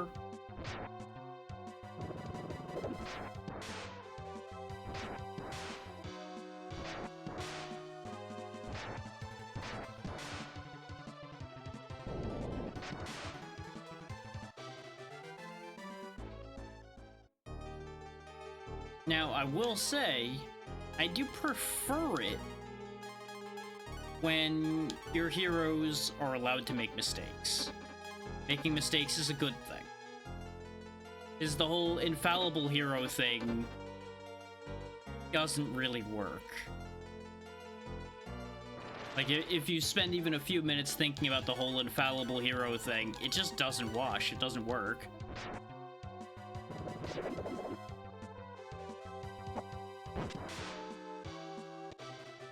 Because the implication there is, if they are infallible, then they probably will never make a mistake that gives their enemy the edge to have a chance to do anything.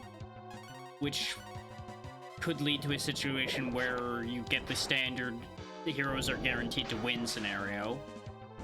So that takes all the tension out of everything. It helps imply the stakes and show the stakes if your heroes make mistakes and things get destroyed.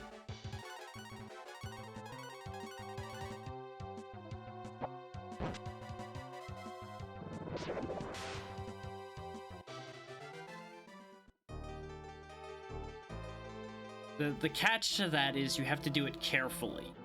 If you do it in a ham-fisted manner, your narrative's not gonna run well either way, because it's just gonna seem like A, your heroes are incompetent, or B, you're doing it just specifically so that there's a balance. And it becomes a little too obvious then, too. So I got 68,000 right now, so I can afford the gold bar. Gold bar we supposedly need is 65,000. And bear in mind what they said about keeping an eye on your pouch while we're in Bleak. So we're gonna pick one of those up too. Now you might be wondering, well, why do you have that? Just bear with us on that. I'm pretty sure I do need it to trigger a specific thing.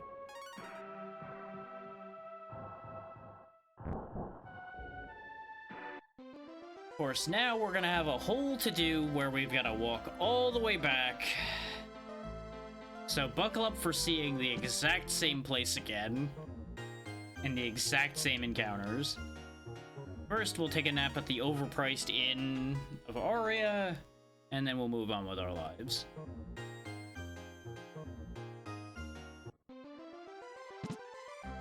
And for anybody that missed why I call that the overpriced inn, the other most expensive inn we've seen in the game so far was 60 gold. That one was 200. That's also a town that is quite literally covered in gold. Like, the entire town is gold. So obviously, you know, they would claim, like, oh yeah, it's justified that we're that expensive because we've got all this. Like, no, you're just a bunch of overcharging assholes.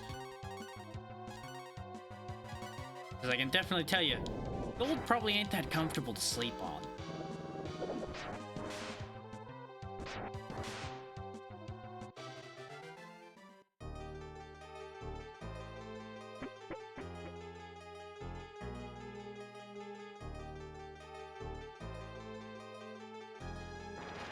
Now, as far as the whole infallible hero thing can't work goes, it's not that it can't work at all. There are scenarios where it can work.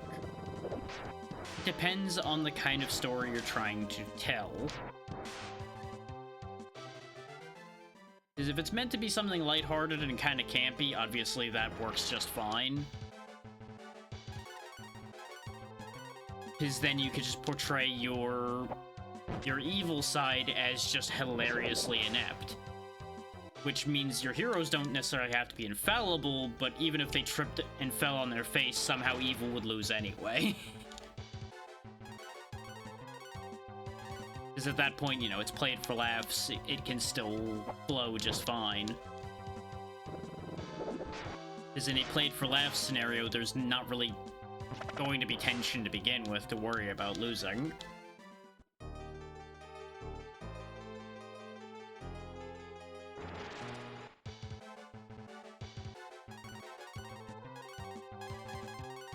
But on the note of losing tension, that's exactly what a lot of RPGs I feel have the problem with, that I was kind of hinting at earlier, is if you have too many fluff encounters on your way between things, it's very easy for people to lose the thread of what is happening in the just like, I have to fight another enemy before I get to see what actually comes of this.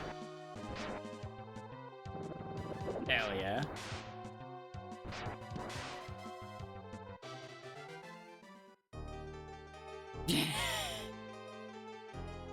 Fair enough.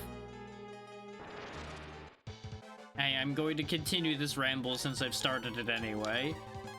But the main crux of the point is you cannot have too much downtime in between things that are happening, because otherwise the moment's lost.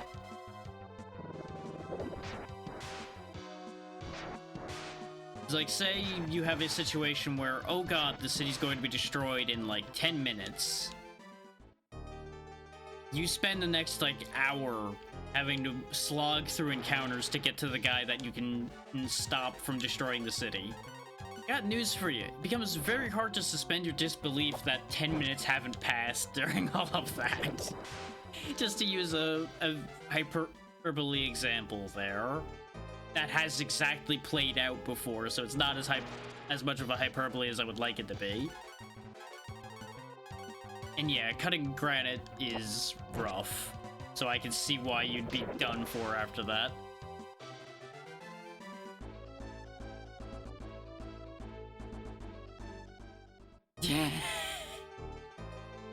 Or I could just let you live with your mistakes.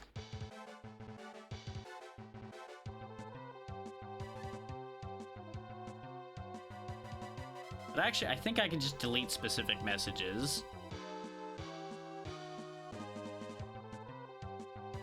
soon as I remember how.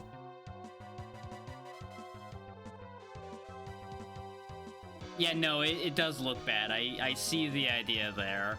And that's why I'm actually going to fix it. There you go.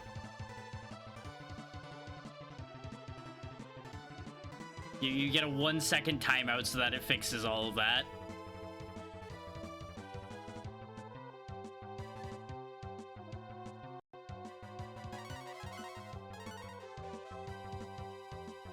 And that's a trick for people to remember, by the way. You could just hand out a 1 second timeout if you just want to clean up a message history and just get rid of all of that.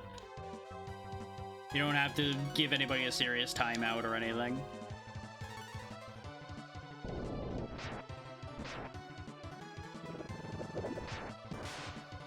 Yeah, take care, Natra. I'm assuming you're gonna be driving soon.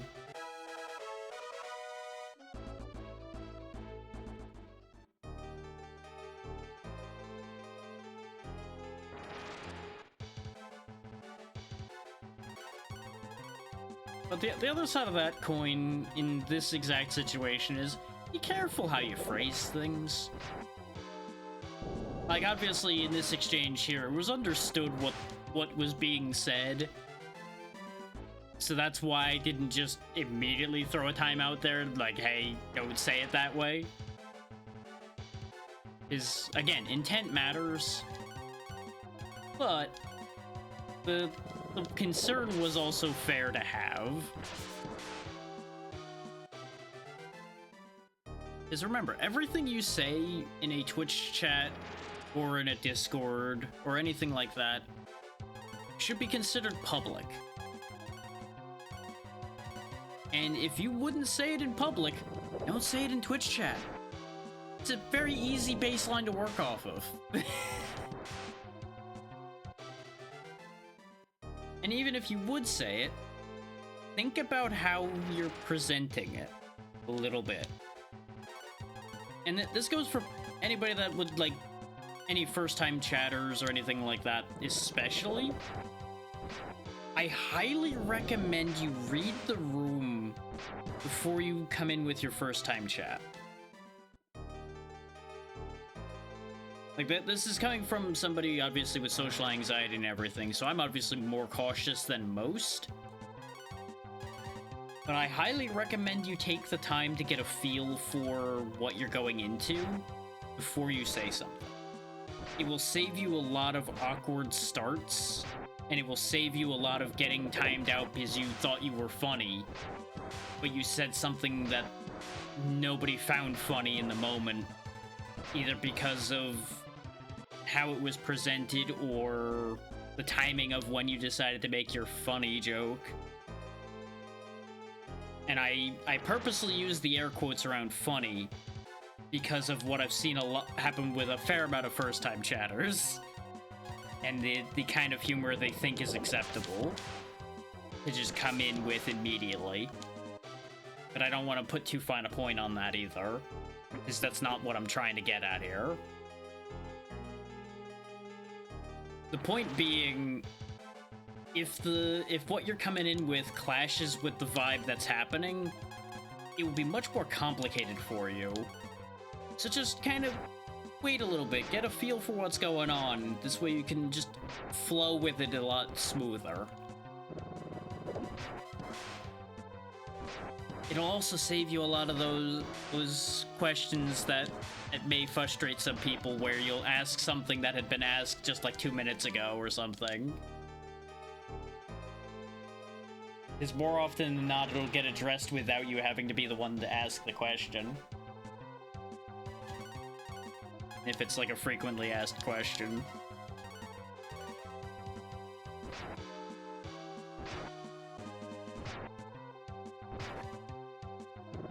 And I feel like it goes without saying on that line of thought as well. Don't just come in and go, hey, can I ask a question? Because even if you have the greatest of intentions, I feel like any streamer in here can vouch for this as a matter of we've all gotten kind of a little trigger happy about that specific phrase.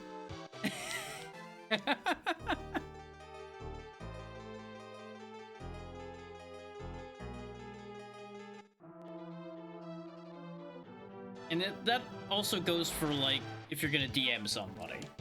Usually, it is better to just get your main point out right off the top. Just be straightforward, get to it.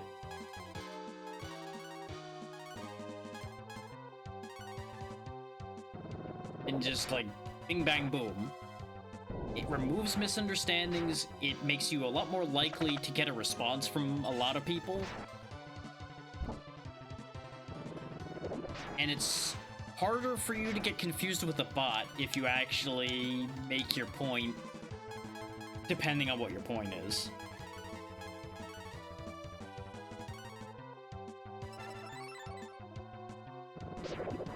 And obviously, you know, nothing I'm saying is a guaranteed this will work, this is a great idea. This is just how I would approach these things and what I've done that has helped me. Depending on who you're talking to, what I'm suggesting might blow up in your face, because I've had my ideas blow up in my own face before. And obviously, the wisest thing would be to take the parts of my suggestions there that work and merge them with either other people's suggestions or ideas of your own to make the best possible solution for you.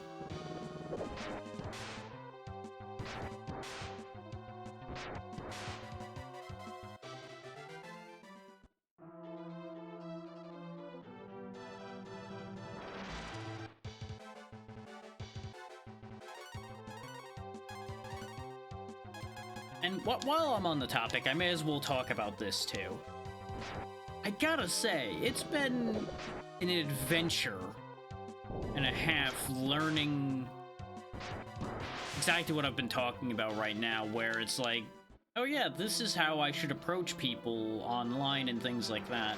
Because obviously, I have been, and still am really, if I think realistically, a hermit. Like, I have been out of social interaction outside of work for the most part for a very long time, until recently where, you know, business has called upon me to have to become much more sociable again suddenly. Which is why I try to break down advice like that in a way that might make sense to people that are just looking at it from the, like, microscope or the external angle.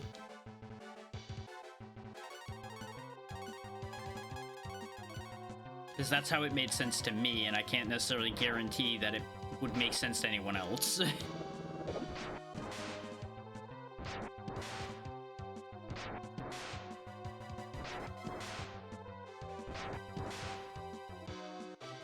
So to present a counterpoint to what I'm talking about, there are definitely people that will take a "hi, how are you?" or anything very simple like that and still go for it, because they just love to talk. But you would be much better off... We're gonna get robbed. Right. String was attached to your purse. You caught it just in time. I'm sorry, please keep this to yourself. Take this for your troubles. We received 5,000 gold pieces. I hope you can keep our little secret. We did not get to rest, though. Just in case anybody thought this inn was gonna be worth anything.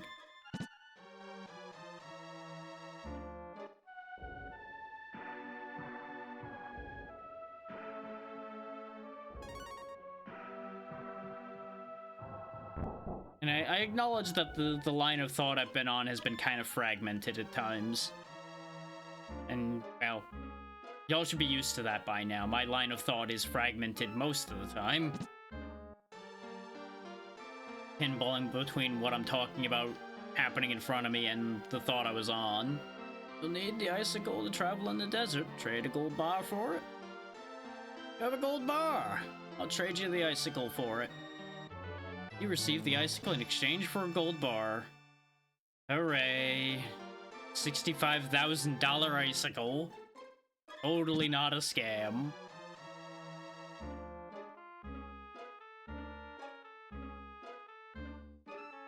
Alright, Let's go get us a friend. I really thought he was in that tower right there. But I think we go get him and then we go to the tower?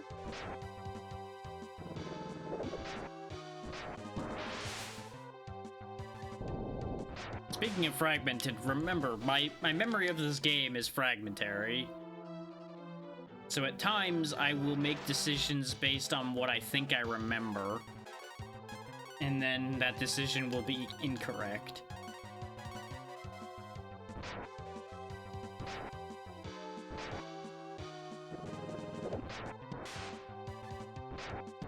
You've been fine 90% of the time. At least from my perspective. But yeah, it also is a matter of not every community reacts to the same things the same way. Like, I'm very, very laid back about a lot of things. I would like to think, at least. But there are people that have a much tighter hold on such things. Not to mention moderation teams that are going to be quicker to react to something like that.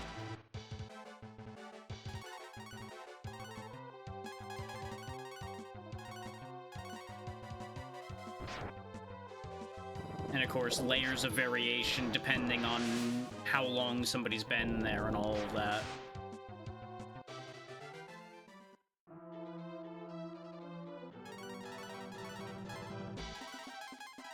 And while I would love to say, like, oh yeah, if you make a mistake, then, you know, water under the bridge, but not everybody will let you have the second chance. For lack of a better way of putting it. That's also true. Some people don't like it when people are talkative. I don't mind, especially because, you know, as you've seen, it gets very quiet in here. So I welcome people talking at all.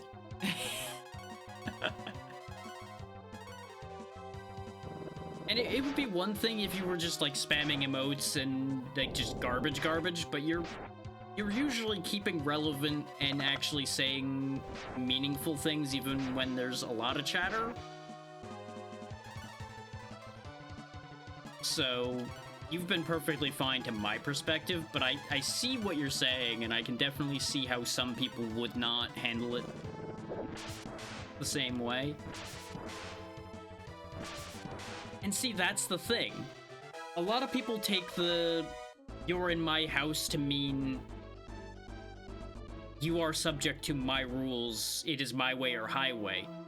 That's not entirely right, though. Is the thing at the end of the day is there's a flip side to that coin.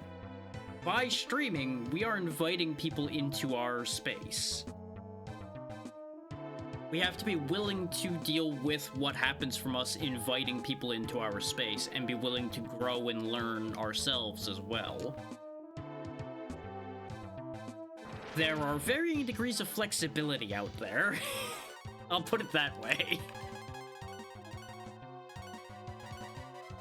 And I know I myself can be very inflexible sometimes, and on some specific things.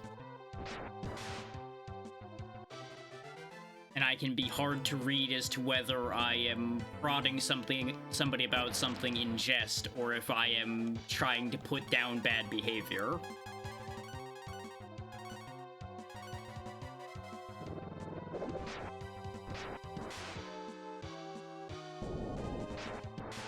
But it is important for both sides to read a situation carefully.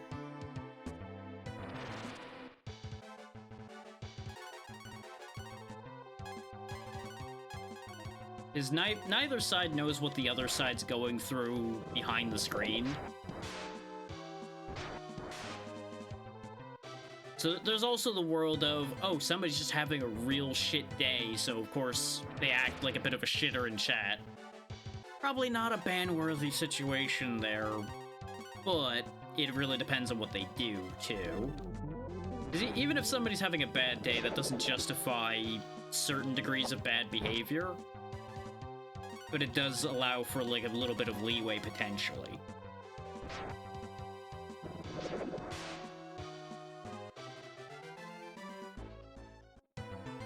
And as someone with a masterclass in overthinking, these are genuinely all thoughts that stew through my brain when I'm looking at most things.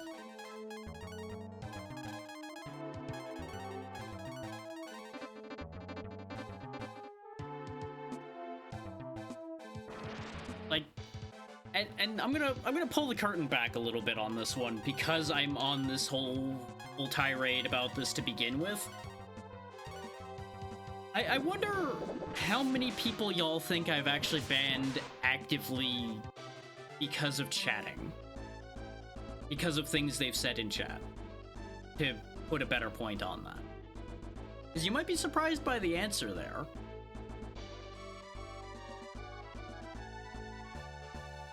Well, no, in your house is a good analogy.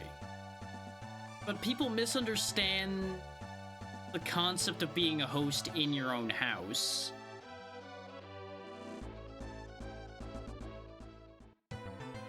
Because people have varying perceptions of what being a good host entails.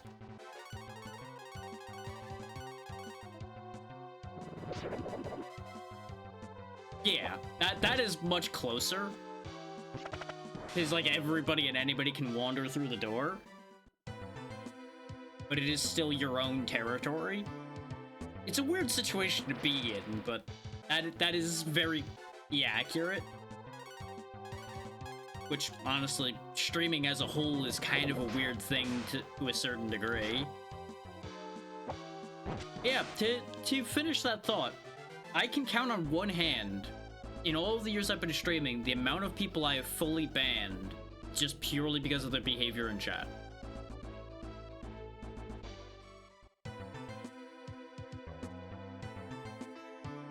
Bo uses the icicle and cool air moves in. Here's the thing that I've usually done, and that is I will hand out a timeout. Not properly banning them, just hit them with a timeout, and a lot of people will just leave if they don't take well to the situation of, oh, I made a mistake, I have been corrected. They usually take that as a, oh, I shouldn't be here anymore. Because in a lot of cases, admittedly, situations like that tend to be exactly that. But to use a long-time viewer as an example without naming names, they were being particularly pushy one day, so I timed them out. The response was, they've never come back again. That is as effective as a ban if you think about it. Exactly. I didn't even have to time you out. I just made it clear. Knock it off. There will be consequences. Now, not everybody will take that and act on it. But I feel like it's important as people that have to be a public presence to have that extra layer and be willing to talk about the situation rather than just immediately taking action on somebody.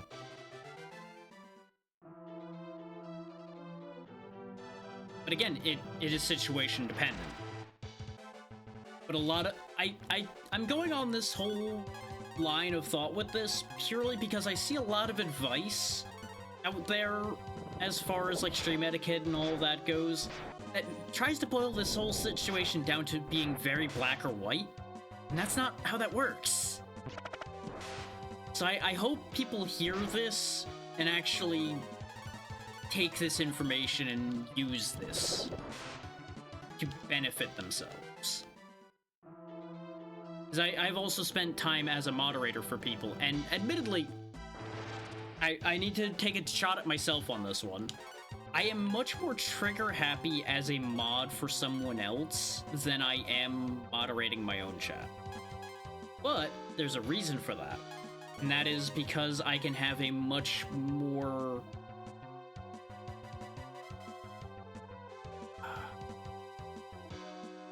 nuanced response when I can verbally talk to the person that is the issue than when I can type something that may or may not even get read.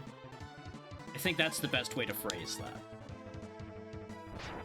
And I'm also much more prone to try to protect the people that have entrusted me with the power to protect them than I am to worry about myself.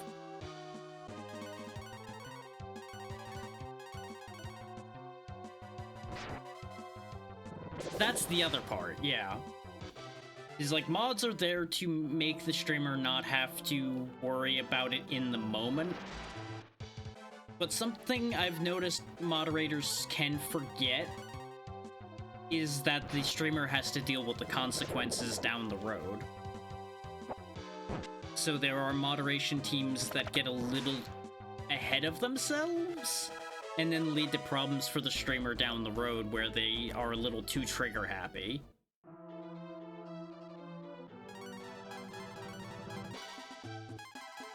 So that's also a situation. I don't know what Renew actually does. That might be a cure spell of some kind to, like, fix ailments. I don't know. I once again forgot to pull up a spell list and things like that to see what things do.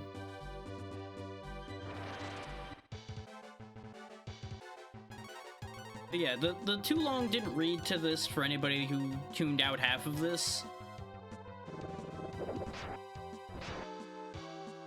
Is every situation has nuance. Make sure to actually take a nuanced approach to things rather than immediately applying the hammer. It may occasionally lead to uncomfortable conversations. These are uncomfortable conversations people need to have. Now, I'm not saying anybody is your responsibility to deal with. If you don't want to deal with them, by all means, don't deal with them. Take the hammer to them. But I feel like overall, everyone could benefit from a bit of willingness to work with each other. Especially about more minor infractions. Like, obviously, if somebody's being a high-end asshole, like spewing hate speech and all that, set that on fire. Just kick them straight out the fucking door. That's not even a negotiation. But just somebody being a bit of a shitter, you could probably work with that. You could probably work with that kind of person and make them stop being a shitter.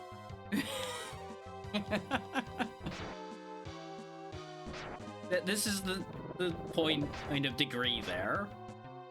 Yeah, exactly.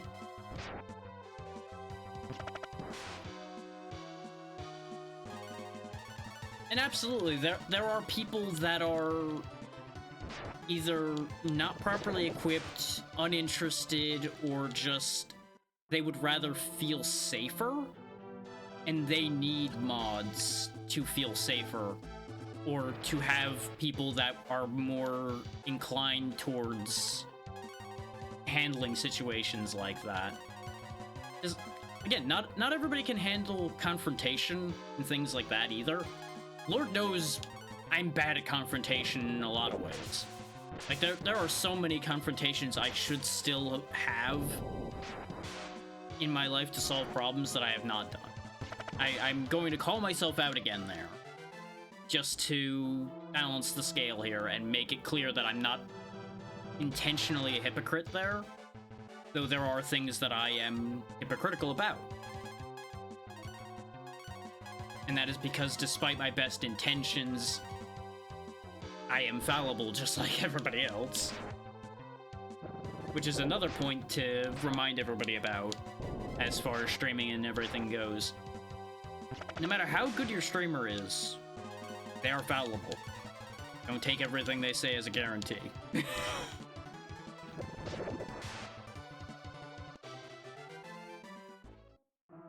See, that is an uncommon opinion. You are correct, but that is a very uncommon opinion.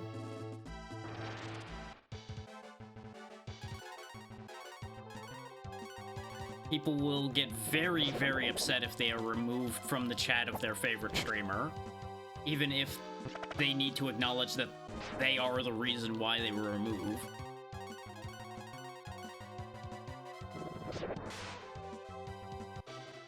Now, obviously, there's a variety of angles for why that would happen and why they would be upset about it. We're not really gonna, like, dive into the nitty-gritty on that here, because this really isn't the forum for that kind of conversation, necessarily.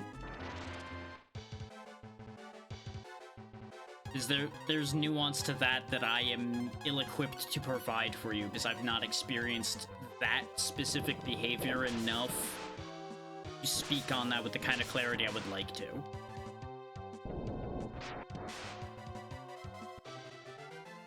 Because that is another important angle, is there are a lot of situations I have yet to experience, and I can only speak to them from an outside looking in perspective, things I've observed in other communities and things like that.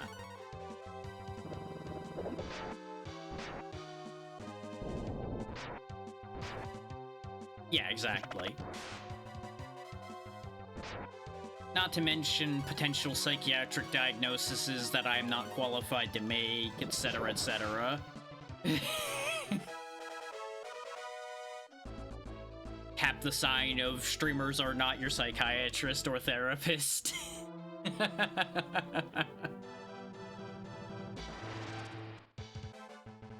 We are here to help people and make people's lives better, but we are not here to fix things, necessarily.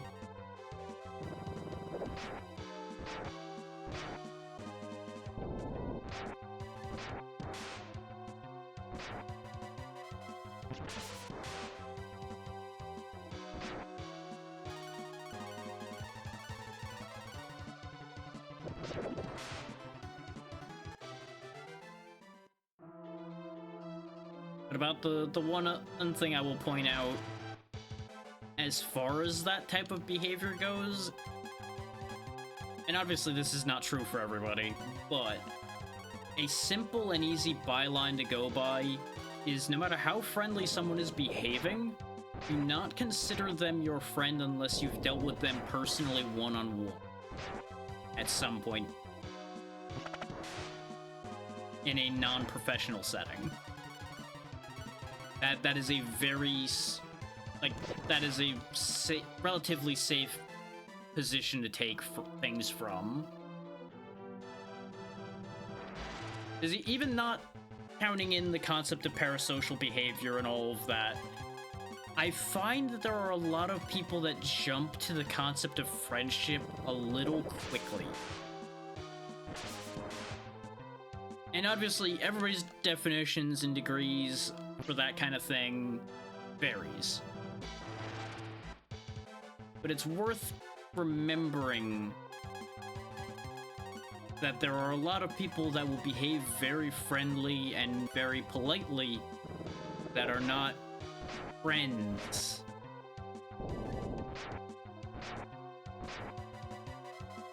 And I do not say that because they would be harmful or that they are not a positive force, more so just that there are thresholds there that people misunderstand.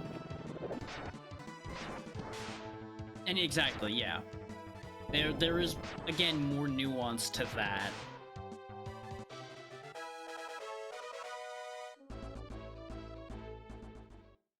And I have no idea why this is the time where I've decided to have this much of this conversation. But here we are. I have empty space to talk, so I'm talking.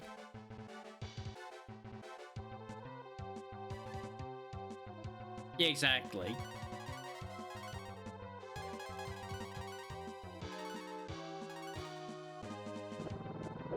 And, like, I doubt most people would consider a comedian on stage in front of them their friend after a stand-up act. Even if the comedian spoke to them directly during the act, I would figure most people would not consider that comedian their friend by the end of it. But there's a separation there, I think, because of them physically being up on stage in front of you. And just obviously an amount of dialogue difference as well, where the line shifted when it comes to streamers and their audiences. And it's an odd thing to think about.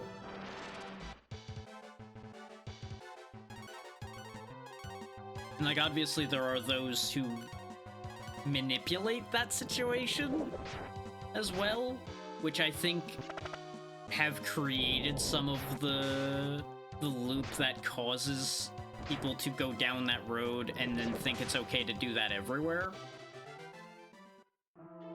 type situation as well, so that there's layers to that whole situation as well.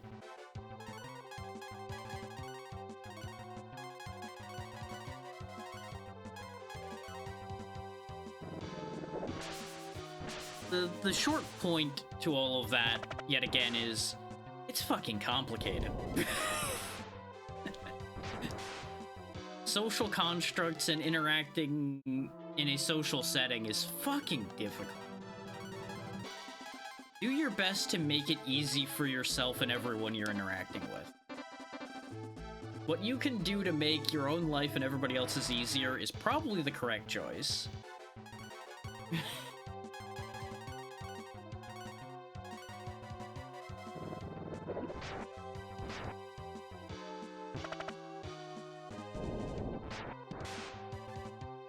And I say that in the context of continuing your life, before anybody takes a dark turn on that logic. Like, no. This is expecting someone to continue on.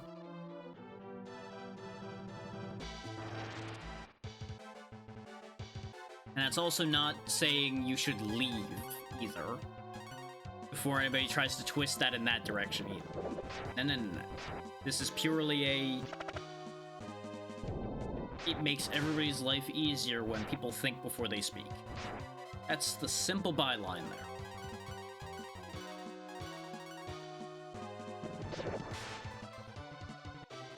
Like, I understand that there are people that get excited, and I understand that there are people with less filter than others, and a variety of things in between there. Absolutely. That is always a good byline as well.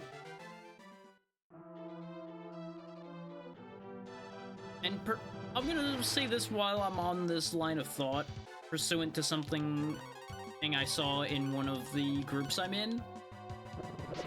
It's always important when you are in a position of moderation or anything like that, that regardless of if someone has explicitly broken a rule, if you see a pattern of behavior that needs to be dealt with, deal with it. Do not let them continue behaving the way they are just because they didn't break a rule. That is another very big important piece of advice I give everyone. I will always give everyone. Is there are plenty of people that will wiggle their way around the rules and be as much of an ass as they can be within the rules. And that shit ain't gonna fly.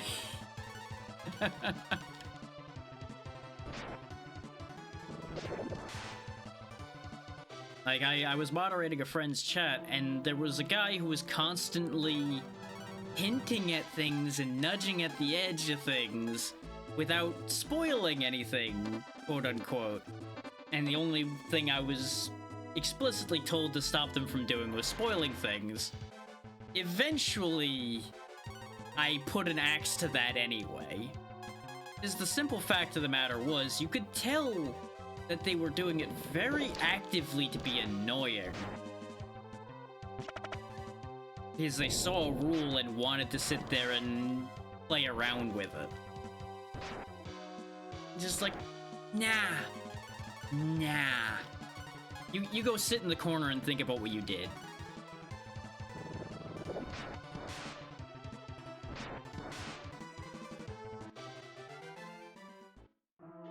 Just remember, another simple phrase to keep in mind is, if somebody wants to act a fool, give them that funny belled hat. But there's no Jester's privilege here.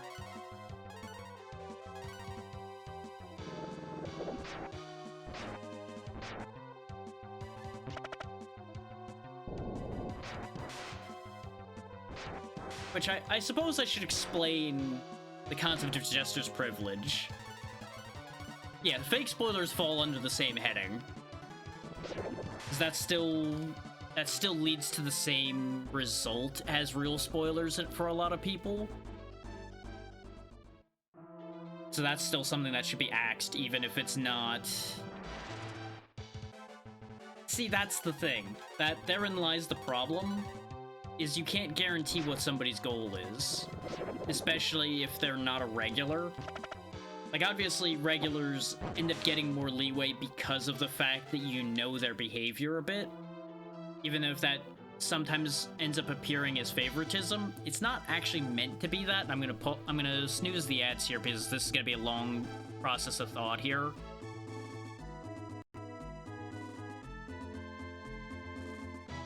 Yeah, to finish the thought about Jester's privilege, the concept of Jester's privilege is that, and this isn't necessarily a real thing, or at least not a confirmed thing, but a court jester would be given more leeway than most to insult their ruler, push boundaries, and do things like that because they're funny, because they're the jester. That doesn't fly in all areas. And that's why I say, you can be the clown if you want, but there's no jester's privilege here. If your goal is to be harmfully funny, got news for you. I will happily put that hat on you, but still boot you right out the door.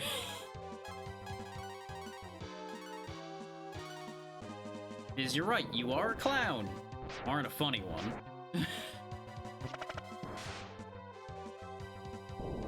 The point to that is, even if your goal is to be funny, you have to be careful how you go about being funny. If your only means of being funny is harmful, don't try to be funny. Just don't. Save yourself the time and effort and save everybody the trouble. Don't even try to be funny. Leave that to people that are better equipped for it.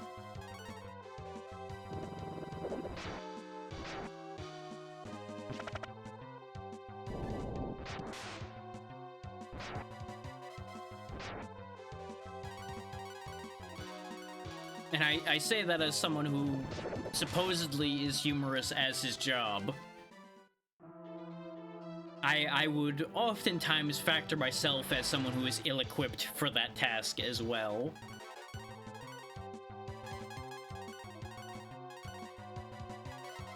But that is neither here nor there.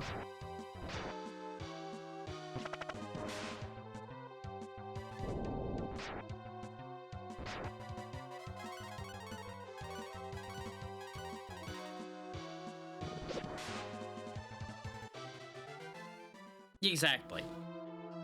That is a very short point to a very important thing.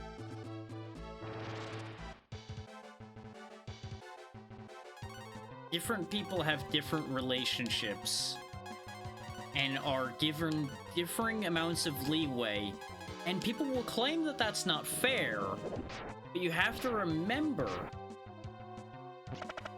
that there are different rules for different people. Like, I know that sounds bad, but it's a fact of life. Take, for example, the mod example. That is more or less somebody that works for the streamer. Like, not all mods get paid, but even as a volunteer worker, it is a relationship that is different than that of a viewer to a streamer. So the rules are different. It's that simple. And take, for example, different viewers. Long-timers get more leeway, and like I was talking about before, that's not inherently fair, but it's a difference of understanding. And it's an important difference of understanding. is we cannot read tone in all messages and text. And this is another thing that goes out to the general air here. Tone is very hard to read in a message. So if you say something harsh in text, it will be indefinitely much harsher than you probably intend it to be. This is why you have to be careful how you say things. Well, one of the many reasons why you have to be careful what you say. And that's not to say be scared of every word you say, is the important other side to that coin is if you make a mistake, own it. Don't blame somebody else for your mistake. Like if you say something that people get on you for, own the fact that you more than likely said something that while you didn't mean it, didn't go well. It's like, okay, you know what? That sounded better in my head. We can all move on. I accept that I made a mistake. Just to say it as an example piece. Obviously, that's not a perfect solution to having said something wrong. You have to be much more specific in a lot of cases, depending on the degree of wrong. Just setting out examples for people to give connecting points. And like, even the simple...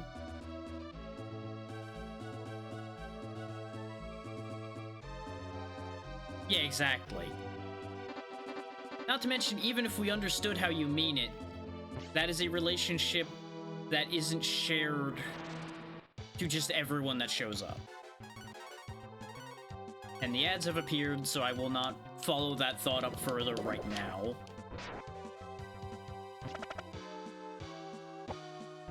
Though that thought kind of just stands on its own anyway.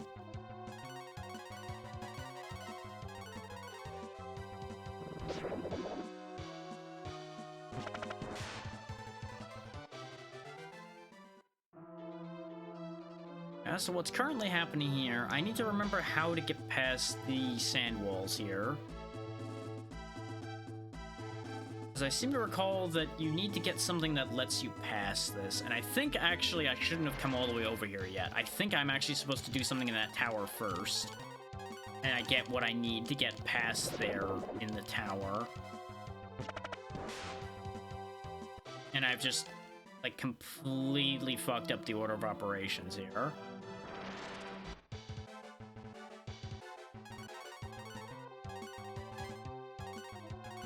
Which, admittedly, you would have really no way of knowing what the order of operations here is until you get here, get spun around in the sand and told no. Because I don't think anybody explicitly mentions, like, hey, you can't actually get into Crypt without insert thing here. Or if there is somebody that says it, we didn't talk to them. They either got distracted by conversations that were occurring or just got sick of talking to every NPC we encountered.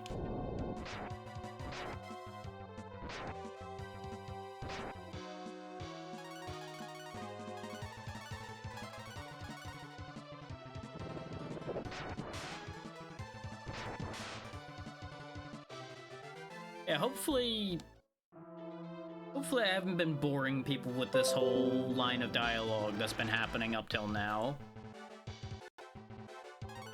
Like, I can't say that it is a particularly interesting topic to everyone.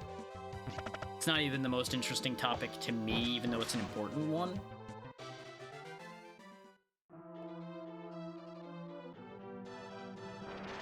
It's important to have those lines of dialogue between yourself and your audience, or yourself and your friend group, etc. Not even just as a matter of defining boundaries, but like just define terms so everybody's on the same page.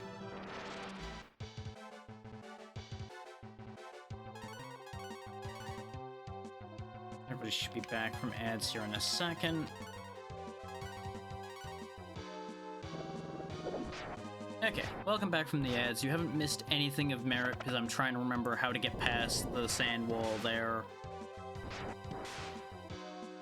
But the point I was making after the ads started is defining terms amongst your audience or amongst your friends is very important. Because I have sat down with a couple people I know over time because there were fundamental misunderstandings in how we both approach things that we needed to talk about. Not like an actual issue between people, like nobody was gonna be upset or anything. Just a, hey, we approach this differently, how do we want to work this out? Like, where's the middle ground here where we can actually work better together?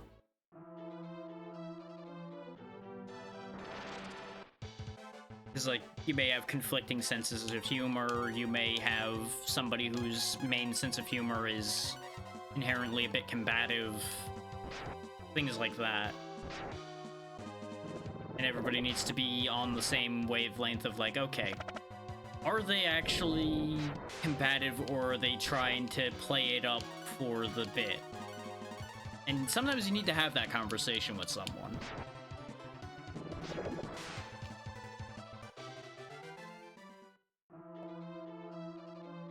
Like, I myself am one of those that I feel like I've needed to have that conversation with people before about myself. Like, hey, am I being too much sometimes? Are we good?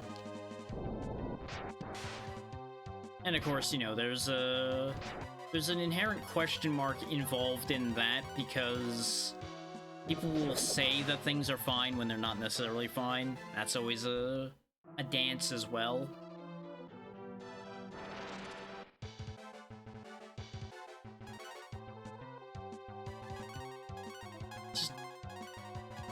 It all comes back to what I was talking about of shit's complicated. Like, existing socially and publicly is fucking complicated. People are gonna make mistakes. We just gotta learn to work around that and work with that. And, like, even if you don't get along with somebody, again, not naming names or pointing at anybody, but I'm going to use a situation that happened last year as an example. I had somebody drop up out of interacting with me over just a difference of how we approach things. Now, you can handle that a variety of ways. Obviously, the ideal outcome would be you both go, okay, we don't have a problem, we just don't, you know, we don't mesh properly. We have different approaches. We go our separate ways and we move on, which is what I ended up doing. I see a lot of the time where people take a difference like that the wrong way, and there ends up being just a whole slew of fighting and arguing and everything that comes of that. And obviously every situation is different, so I'm not saying anybody has made the wrong choice or anything like that. And everybody is more than welcome to handle things their way. The point to the statement is, it's important to keep in mind why something's happening, why two people don't get along, and why somebody may be uncomfortable with someone else, etc.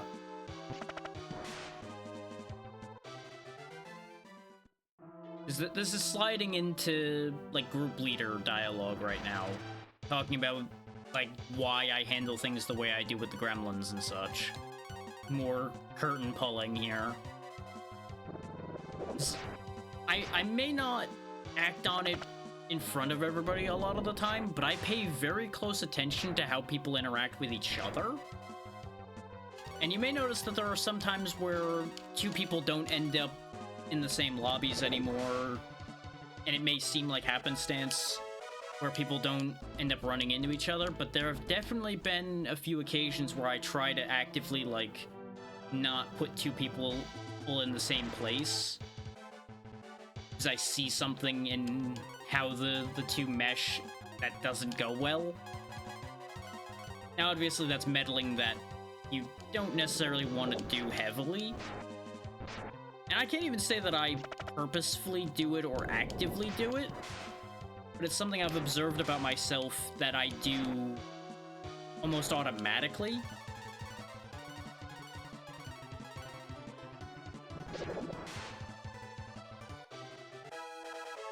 And obviously there are occasions where...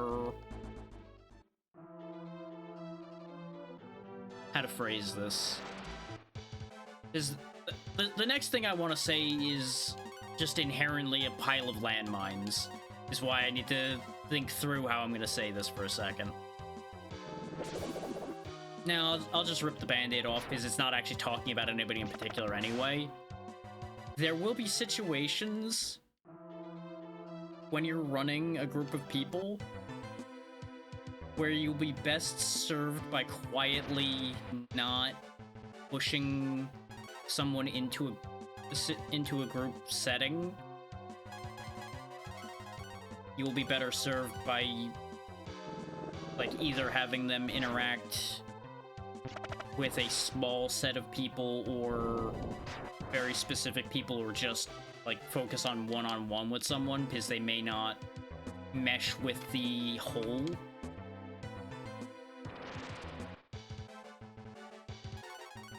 And there's nothing wrong with that. Everyone meshes differently, everyone will handle situations differently. That is another thing that people can take the wrong way. And, like, feel like they're being excluded purposely or anything like that. And obviously there are cases where that is exactly what's happening. There are people and groups that do exclude people based on situations. And there are times where that's justified as well. Like, if somebody's actively an issue, excluding them makes nothing but sense. The things I'm talking about here are not somebody's, like, actively harmful, just... They don't mesh, so things get awkward and things like that. It's like, okay, you gotta shuffle them around a bit and try to find the right lineup to mesh them in. The people that they get along with best. Obviously, people have to have room to grow as well, because everybody can grow and adapt.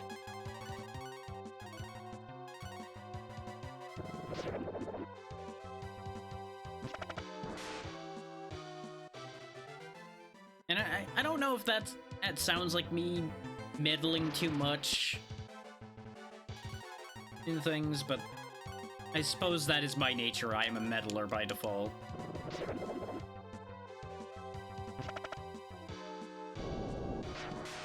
But the end goal is to try to make sure everybody has the best time possible.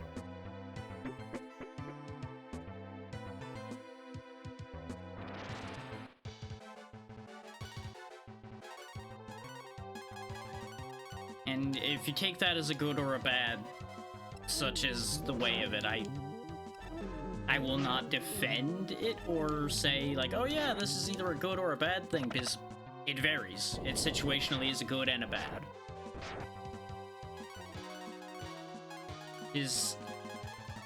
I freely acknowledge that behavior like that is a slippery slope into manipulation. So you gotta be very careful how you handle things like that.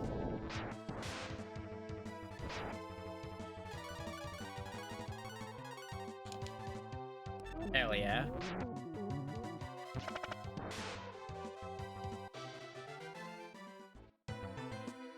I assume you'll be making your way home now, then.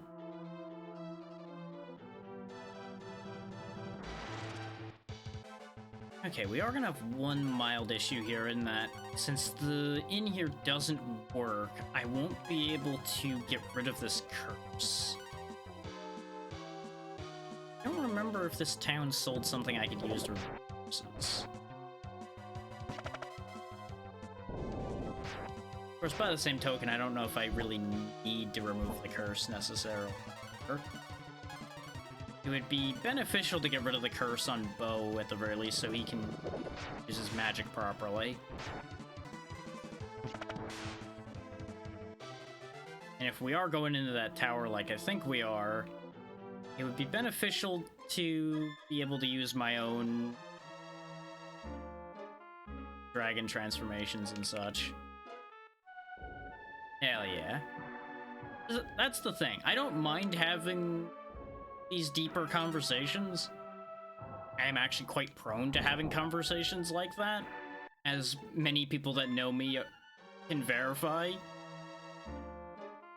But I'm always worried about it a bit, because, like, if I just go on this whole long thing, how many people are gonna get sick of it and just, like, tune out? Not even leave, just, like, tune out the whole long line of dialogue. Okay, yeah, charms are good for curses. Very good.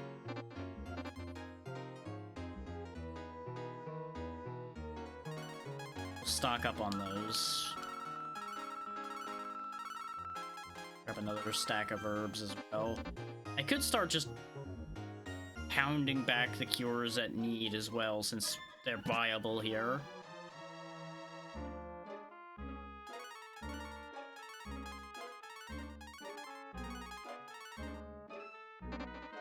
But yeah, the main point behind the statement there about worrying about people tuning out and things like that is this is why I will only really go on those long thought processes when something encourages the dialogue to be opened about it, or somebody asks a question that would lead to that discussion.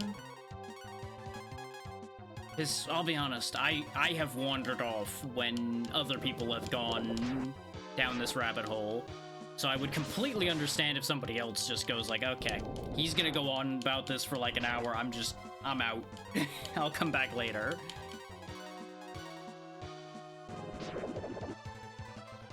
And as you'll have seen, more often than not, I try to keep things relatively lighthearted here.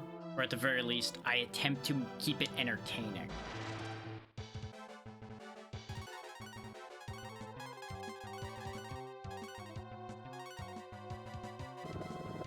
Which is also why we don't delve down the political rabbit hole and such, for example.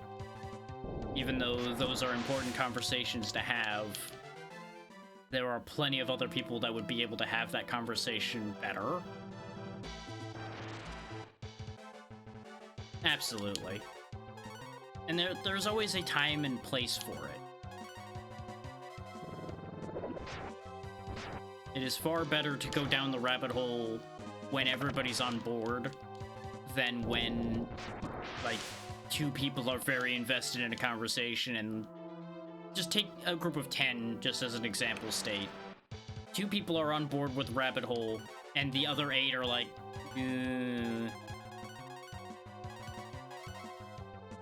You'll probably pull a few of them down with you, and they'll go along with the idea, and the rest are probably out.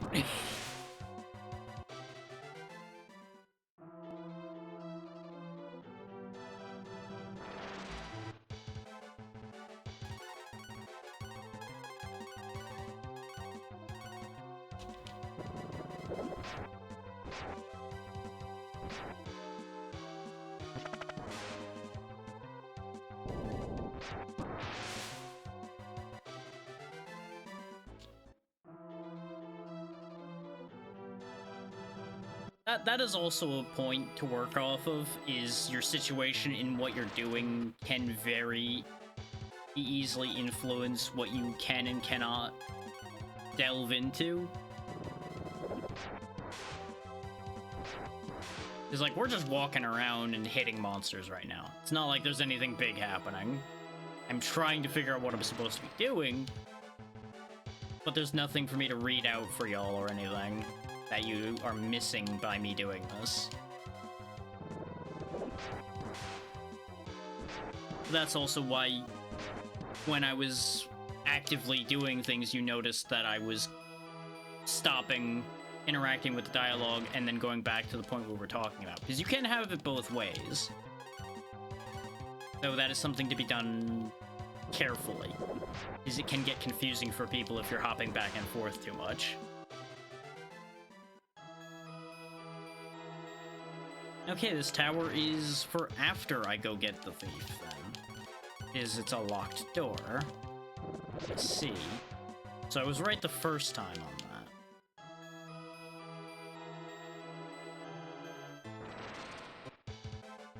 that. It's also full of very weak enemies. Oh, wait. No, I think I'm starting to remember something about this place.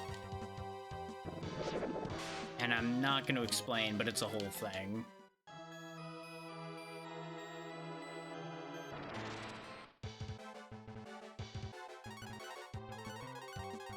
And I think... I get that here... I've just had a bunch of things all click into place in my brain, and half of which I can't share because it would be spoilers.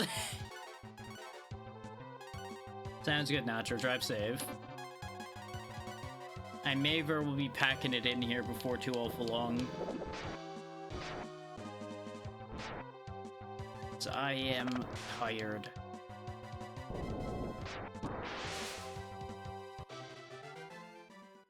And it's seeming like I'm gonna need to do a bit more thinking to get anywhere here.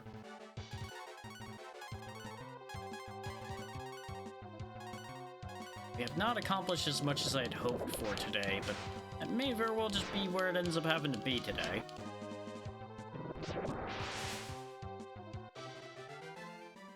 This is one of those situations where technically a lot's happened, but technically nothing really has happened.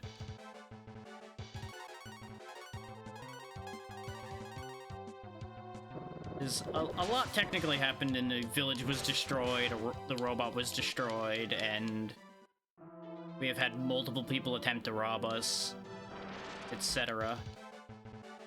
But by the same token, not too much has happened, because we've spent more than half of this session just kind of wandering around, getting into fights. So that's the weird scenario there.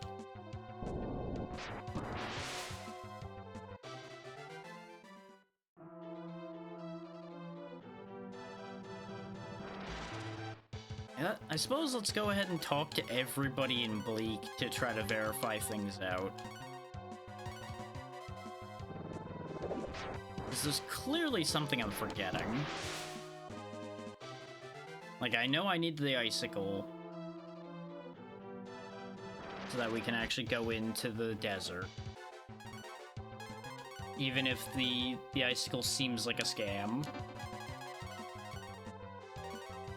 It may very well be that it is actually a scam and you're actually able to get it elsewhere or something, and I'm forgetting that, because my gut is telling me that that's the case.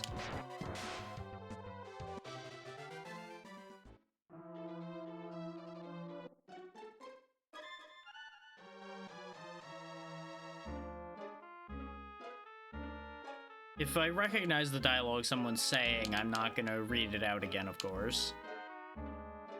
They're all saying the same things that they've always said so far. Problem, talk to the head of the thieves. I already did, but let me talk to him again. Like, maybe he has some follow-up information. Because we just kind of ran off after getting the icicle from him.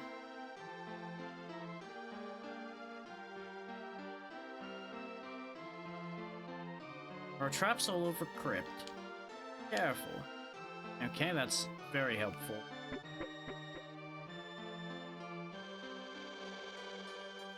Hopefully we didn't miss a piece of information that was important. Yeah, our soon-to-be companion went to Crypt to get that book. The old man and Elle keep talking to ghosts. We still haven't been there, and I don't think we can go there.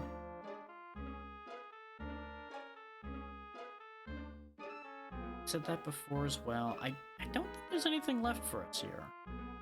Unless we are meant to actually, like, play along with the magician as well. And have something happen because of that.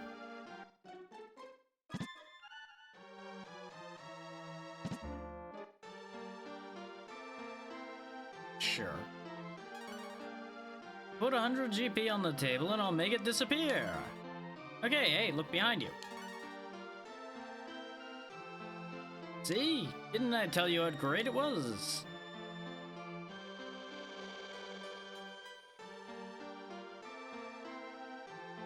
Ta-da! 100 gold's gone and he's gone too.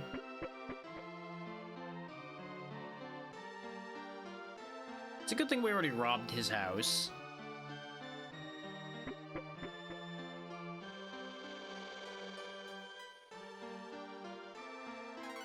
What happens if I don't turn around? What, don't you trust me? Okay, he'll just keep saying, don't you trust me, and I have to fall for it. Oh, right! Because it's a Capcom game. Look, Chun-Li. See? Didn't I tell you how great it was? This is why the fade out's so long there, is so that they can show that Easter egg. I completely forgot that Easter egg existed. But ta-da! Chun-Li exists in this universe for some reason. I should write this down because I'm gonna forget.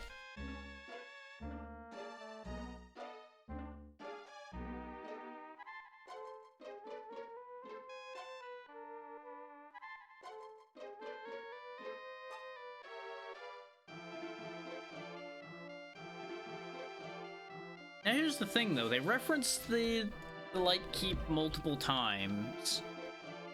We don't know where that is. Unless the big building in Aurelia is the Light Keep, but they mentioned that the Light Key used to be here. Somebody said that. Yeah, since the Light Key was taken from the Light Keep, the sky's been dark. And the sky's dark over here. Unless the tower we were just at's the Light Keep. Now let's try this idea again. Nah. Fine. Take a hike, loser.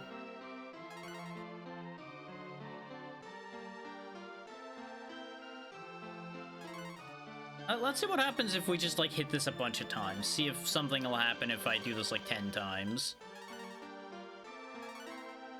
Because we know that it's a scam, because the bird was repeating this for us and she's gone. Yeah, no, absolutely nothing's happening.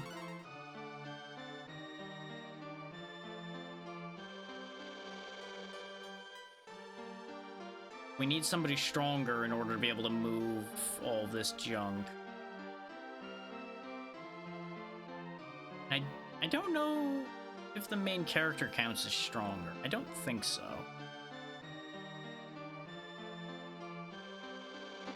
It's important, obviously, that only one character is still there. We'll play sucker one more time here, see if we can push the thing. But I'm pretty confident we need somebody else for this task. Yeah, see, we can't move it either. And we don't actually need to fall for the scam to activate that thing, but I think you have to activate that after she's run off, because I think she'll be down there. And then a whole other thing will happen.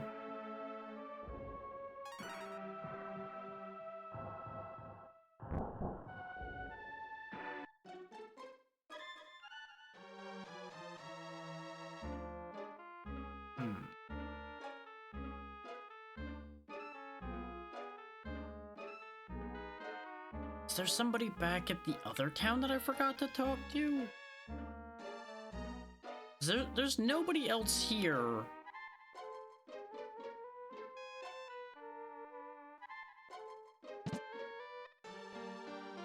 I'm thinking there's nobody else to talk to. But she mentions people that are hiding from them.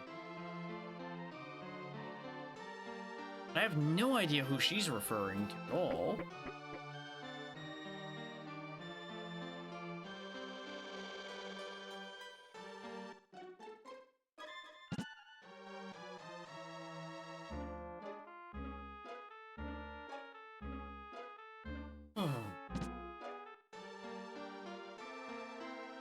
Yep, so you only talk about the book and that it's encrypted. talk about the old man in the Light Keep talking to ghosts. Which is what makes me wonder if the tower is the Light Keep. Because we know, obviously, that the building in the desert's crypt. We don't know the name of that tower. So unless... No, because... It makes sense. The Light Key's kept in the safe. We know that. So the safe itself is obviously not the Light Keep.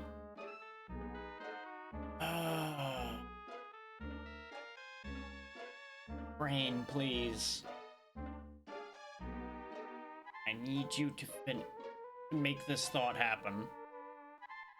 It's either that or I just take a peek and get the piece of information that I need.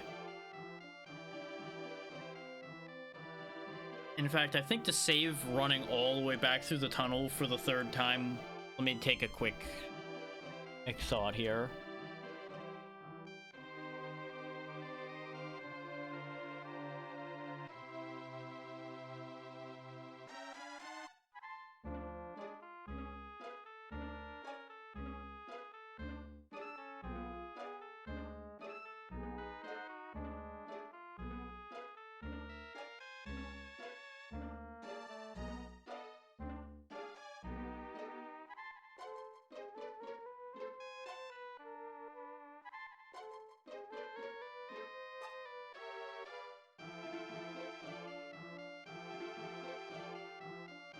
I have a bad feeling that I'm forgetting something.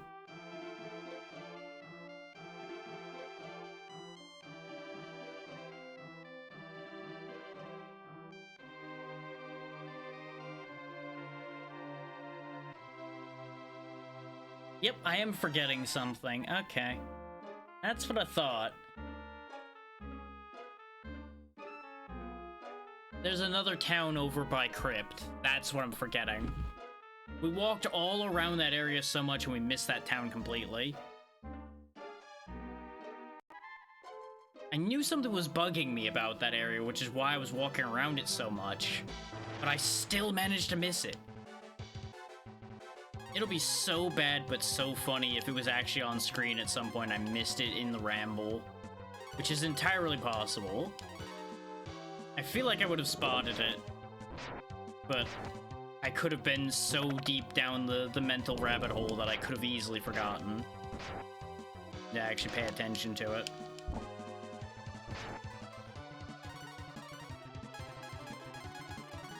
I was also walking around there fairly haphazardly.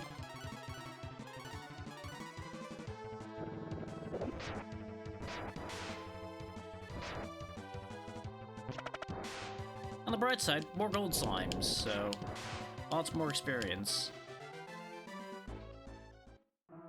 Not to mention more free life 2s. Yeah, we have to go back through this cave again and go back to the desert. As soon as I saw the description for Crypt and the wiki, I was like, wait a minute, there's already something bugging me here. Because it mentioned Arad, and I'm like, wait. Because it was telling where the crypt was in relation to that, and I'm like, but I didn't see that. Wait a minute. So there's a fancy deer to potentially shoot here.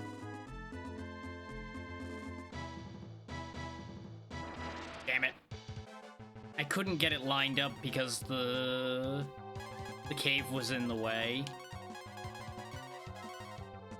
If the cave wasn't there, we would have had him, but alright. Ah, well.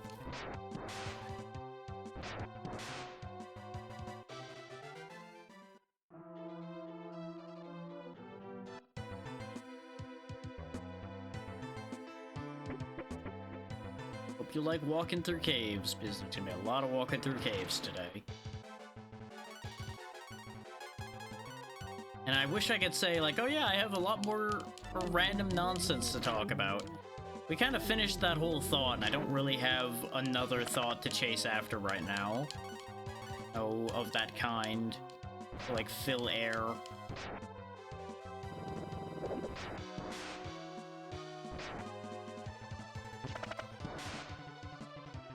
So I suppose I could follow up that thought I had game design-wise earlier about this, in that the... how do I phrase this thought? This is how you know I'm getting tired, is it gets harder and harder for me to form these thoughts in a way that'll be coherent enough that I'd be happy about it.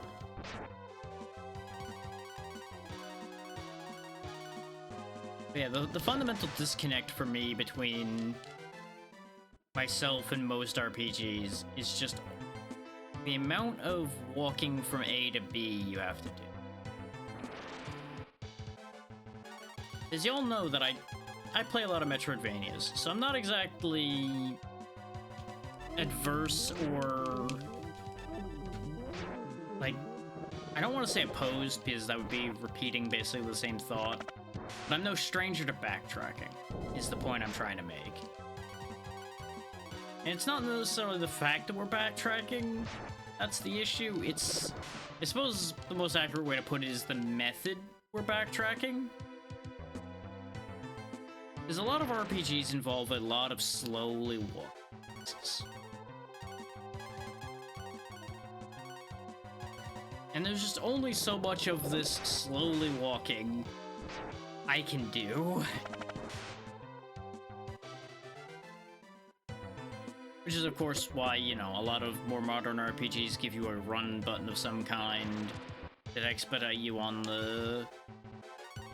let's just say overworld for simplicity's sake.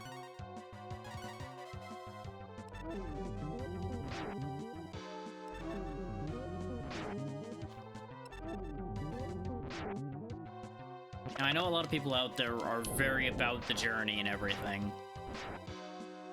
I am both with that and not at the same time, as has been made probably fairly clear.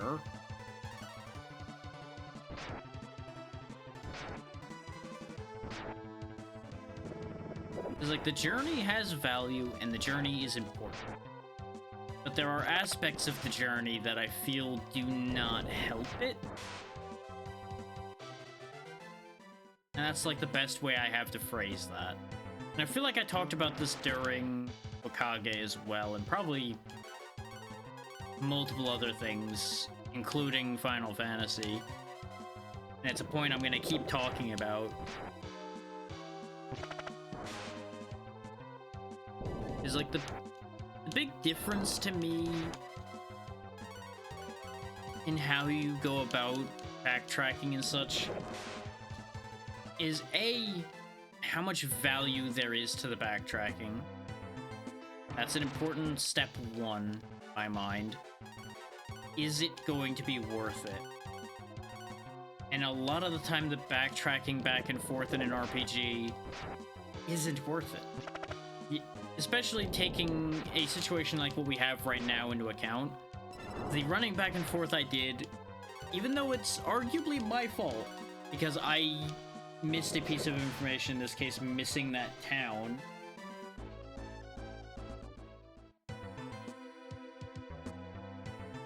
In this case in particular, you would think somebody would have mentioned that there was a town in the desert, and maybe somebody in the other town did and I forgot. But I did not see anybody mention a town in the desert at all. That's stuck in my brain. So that's where this specific situation came from.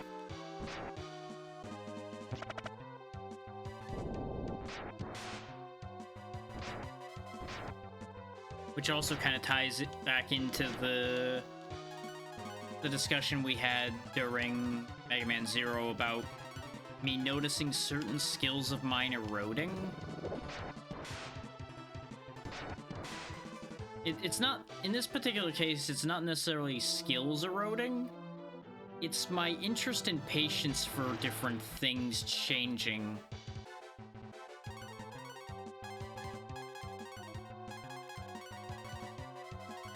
Like, ironically enough, I've noticed a flip in the things that I am interested in seeing more of and the things I have patience for in the past few years. I I have less patience for wandering around a map and more patience for dialogue, for example, than I used to. I used to be the guy that would skip a lot of dialogue and just kind of wander around until I figured out what I was doing.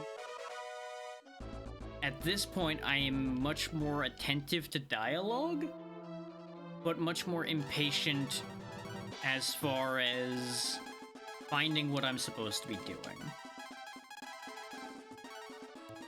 Now, part of that, of course, comes from streaming, in that I feel like I need to get from A to B in a certain frame of time so as not to lose the audience.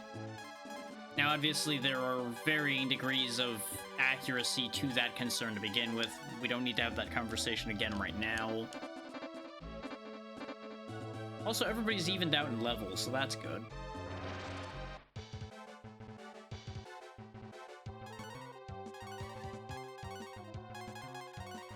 It's just interesting to think about that I am much more interested in reading everything in a world than I used to be.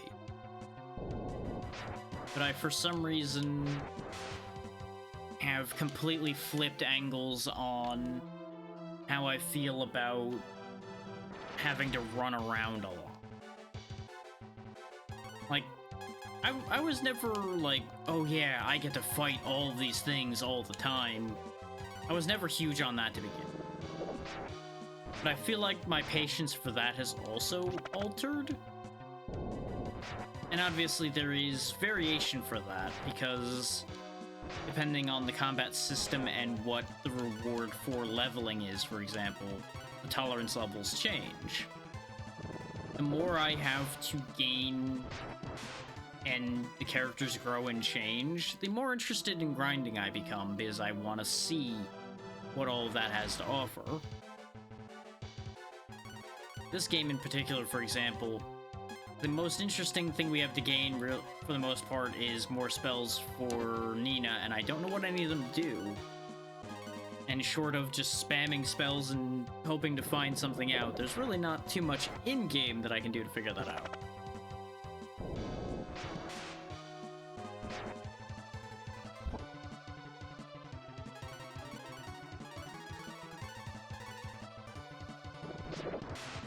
But back to the point about exploring, though. And this is a point I've made before as well. It is very important to me how a game rewards your exploration. If I wander around for hours and find something cool, I am then more inclined, and I feel like this is a fairly common thing, I'm more inclined to explore more. But if I explore for a while and all I'm rewarded with is nothing, or like, to take this game for example, I'm rewarded with an herb that I can buy 9 of for basically no money, I am going to be much less inclined to go looking around in the future. Because what that indicates to me is there's no value in it. Like, I get no return on the time I've spent on that idea. Now, obviously, it changes when there's just interesting things to see in a world.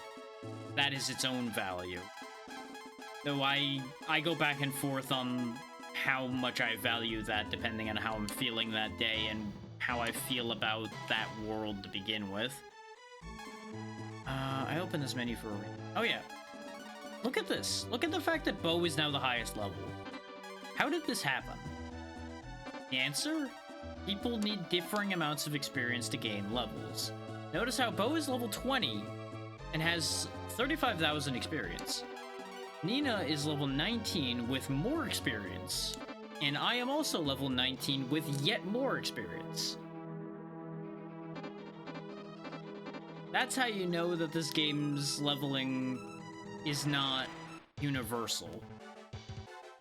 Which I think I talked about that before, because I had said I suspected that, or I had pointed out that a hack had given me that information at some point. Or I thought to do that and then didn't do that, but point being, that's a thing.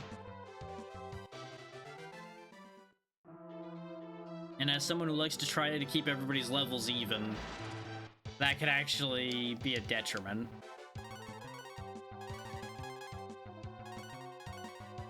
Because we are now probably going to have the slope reverse here, potentially.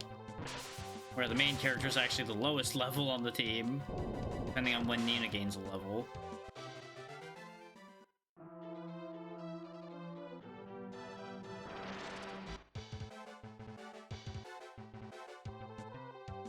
And obviously we're gonna end up having a world design conversation tomorrow if Dark Souls ends up actually working properly. 'Cause I need to do more tinkering with that still. As I mentioned at one point, so it was at the end of a stream and I kind of rushed through the thoughts, so most people probably missed it. I am going to be running the Prepare to Die edition of the PC version of that game, because that's the version that I have. So it does not have the benefits of the remaster. And I had said I was going to do these things as a... God damn it. I don't know if the horns are going to still be there after this fight's over. I did say I was going to do things based on what version of things released first anyway. So technically I would be doing Prepare to Die edition anyway. But in a case where a version is just out and out superior, and I know that, it would have been the remaster if I had it. Yeah, the horns are gone. Dang it. Doesn't really matter, but it would have been nice.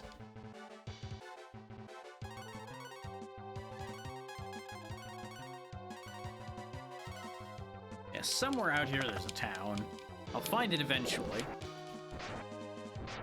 I may have, like, just happened to walk just above or just below it at some point. If we find Crypt again, it'll probably be easier to find the town, because I can just go out in circles around the Crypt and find it.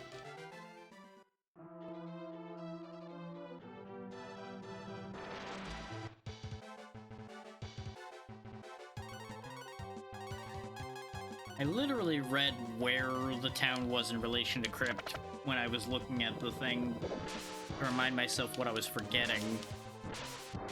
And I forgot immediately what direction it said, because I was trying not to really look at that too much. Okay, no, I hit 20 next, so I guess Nina's the one with the worst experience curve currently. Oh wait, there's some green here. Without us being all the way to an edge, I don't think.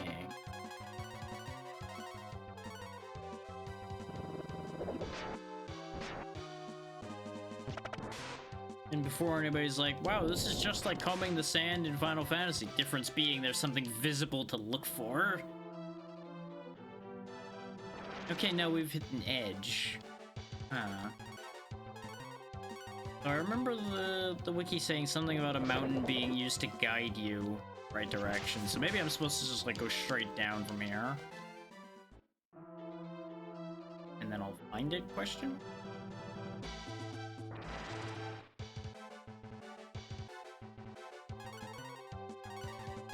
Maybe a completely incorrect section of mountain to do that, but you know what? We may as well try it.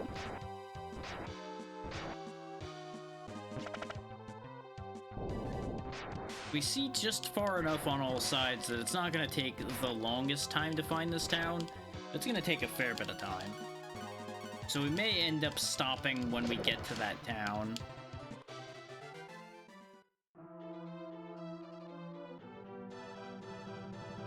I'll just leave myself a note of what I'm doing by going there so that I remember to do that next week.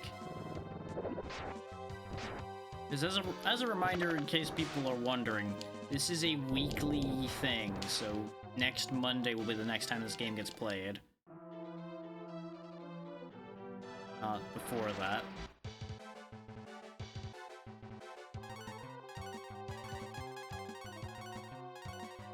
It is kind of obnoxious that this desert is this fucking big. And I'm genuinely a little worried that we'll end up over-leveling because of all the wandering around we've had to do today. Because we've gained like 5 levels since we've entered this section of the game. Now, that could be to our benefit, admittedly.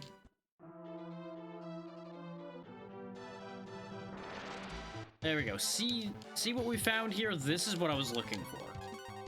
This is why it's kind of a problem, because one part of this is really tiny.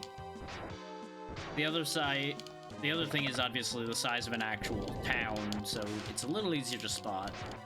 But if I'd happened to walk just high enough up that the town was off screen, but the little thing was on screen, I easily could have missed that entirely.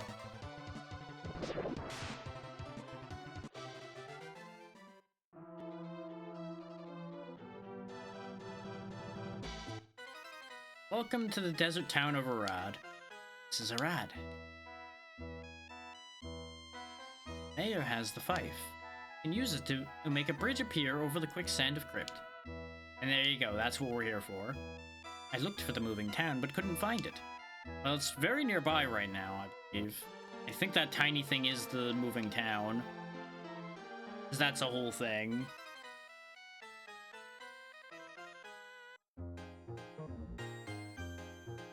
Welcome to the desert. Would you like to rest? Yes, please. We are a little battered. Not terribly so, but, you know, it can't hurt to heal up.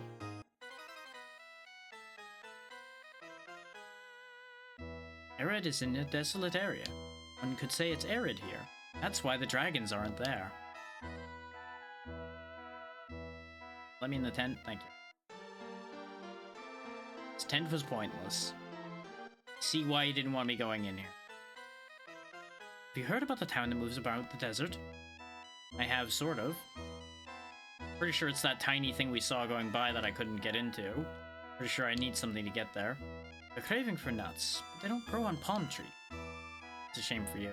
I heard that the thief of Crypt stole a rare weapon and hid it. That sounds useful.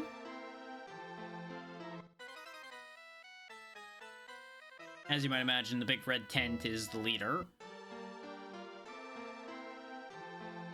Giant sandworm appears with every new moon. I'll give you a fife if you destroy it, okay? And the sandworm appears and eats our goats. New moon tonight. Wait and you'll see it. So yeah, we got a sandworm to fight. It's all in your hands now. Talk to you first. Mayor has the fife. Use it to make a bridge appear over the quicksand of Crypt. Thanks for telling me the same thing somebody outside told me, I guess, and the same thing the mayor literally just told me. Well, not entirely. Gee, I wonder what the suspicious moving dirt mound is. I should have put the sword on, but it's fine. Worm! We didn't save before doing this. This could actually end poorly. I feel like you'd be vulnerable to cold.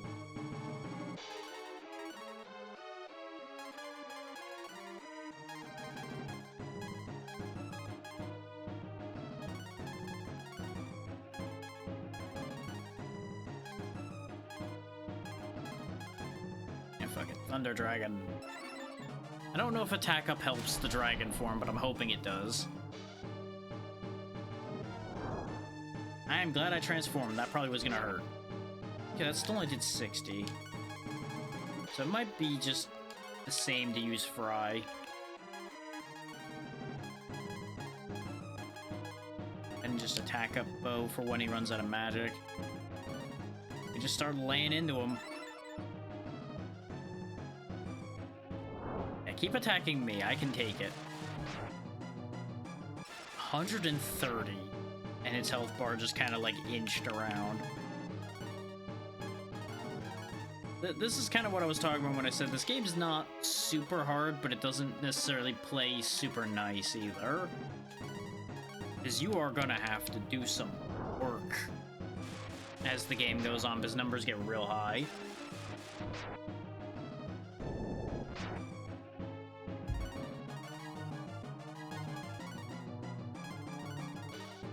Thankfully, we are moving this thing's health along decently with all of that.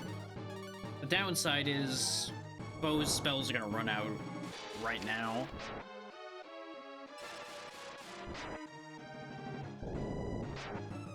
We can kind of make it work at this point, I think. I don't think I need too badly to Worry about that.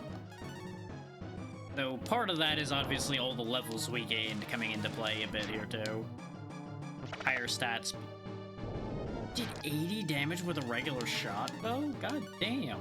I mean, he does have the attack boost, but still, that is higher than I expected. Nina might actually do better damage physically now as well at this point. Or that's a sign that we're over leveled. One of the two. Sandworm got up. It's mad as hell and it ain't gonna take anymore. I remember this fight being a lot worse. But I might be thinking of a different sandworm encounter because there are a couple games where there are some very nasty fights involving sandworms. Including, I think it was one of the Fantasy Stars where a sandworm you have to deal with has like an AoE attack that will kill your whole damn party. Ta-da! Thank you very much. Please take the fife as a gift of my gratitude. Fife is in the treasure box. And that's the whole thing, is we had to just wait for the guy to get out of the way so we could open the box. There the whole time. Also reordered my party on me. There we go. So there we go. We have what we need to get into Crypt now. Do I want to do that tonight, or do I...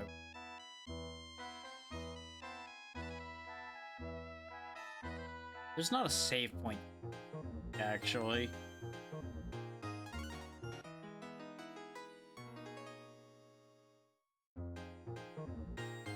There's only, like, a resting point.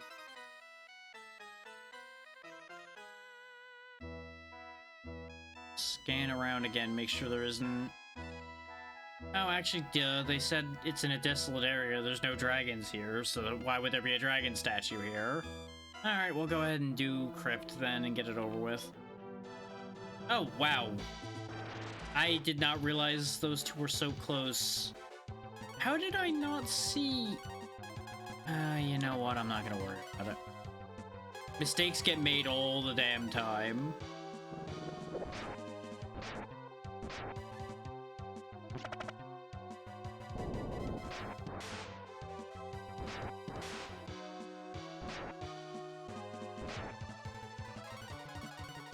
Like, it's one of those things where it's like, I am quite capable of being very unobservant and very stupid sometimes. This is one of those times. Actually, no, because see, the town's not anywhere on screen when Crypt's on screen. You have to go like 3 full squares up. And we didn't. So that's a little more understandable, I suppose. Still not happy about it, but things happen.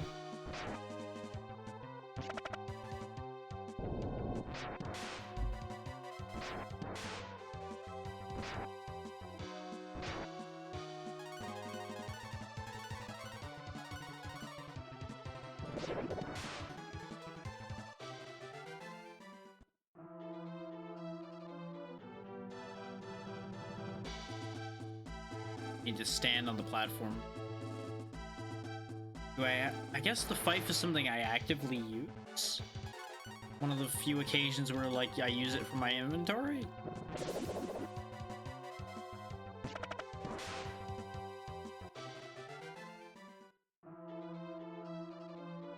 Oh, there we go. I just have to press I have to press A on that spot.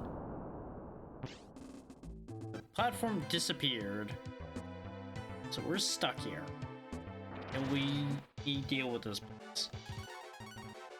E-chests, otherwise known as mimics. Is what better place to be filled with mimics than a place where a book of thievery is, right? You may have also noticed that they don't take much physical damage at all, but the E key did a number on them. They don't have a ton of health, they're just really tanky against physical damage. So I'd either have to burn magic against them or just E-key them to death. Obviously, we're gonna E-key them to death. It saves on resources immensely.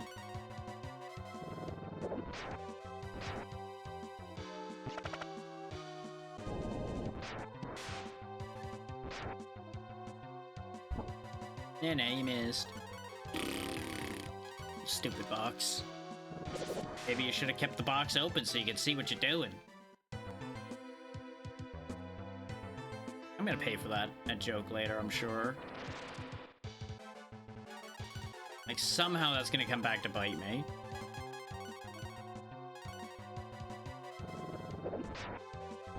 If you're wondering, yes, my whole order of operations is messed up because my party order has moved slightly. At least those mimics don't hit that hard. It could be a lot worse. There we go. Finally, everybody's up to 20 now. About fucking time.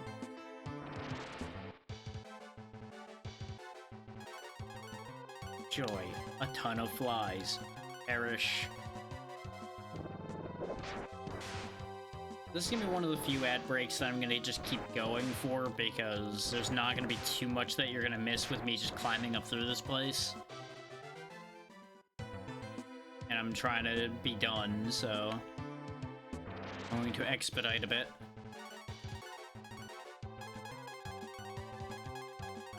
Oh, actually, there's probably something that'll happen in here, but varying degrees of how exciting that's gonna be.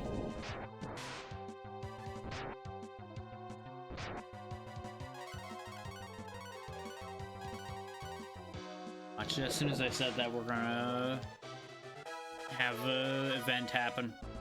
Oh wow, another level for bow already.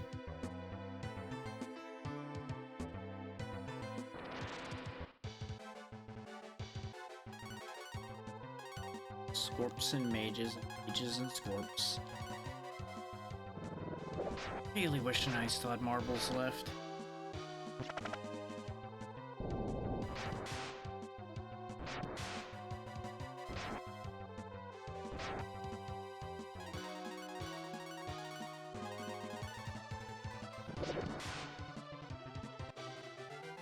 Bam.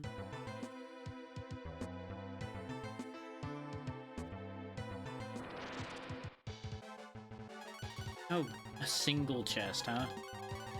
Okay. Die.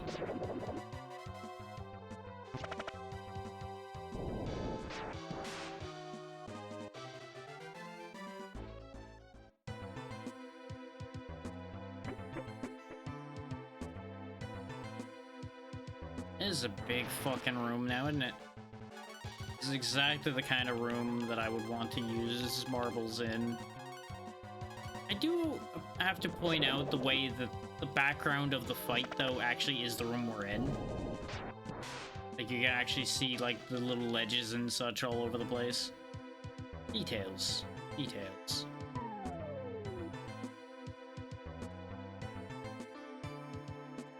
Okay, welcome to the giant open space of fucking nothingness down here. And as you can see, the background has shifted to indicate there's fucking nothing down here. Because remember, they told us crypt is full of traps. And boy fucking is it.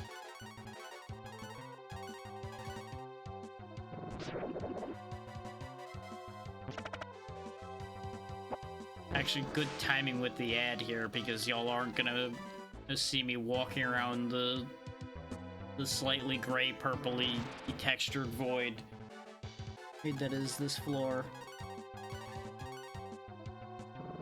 looking around for the exit. Because that's basically all I'm gonna end up doing here, is just walking the edges until I find the exit.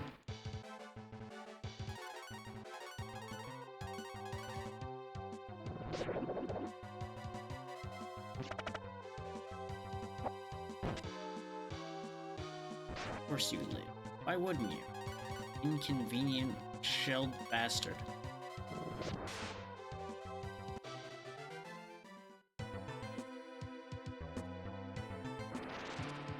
Now, another thing well, I'll wait a second or two for the ads to end, and then I'll point this out. Should be ad ending any second now.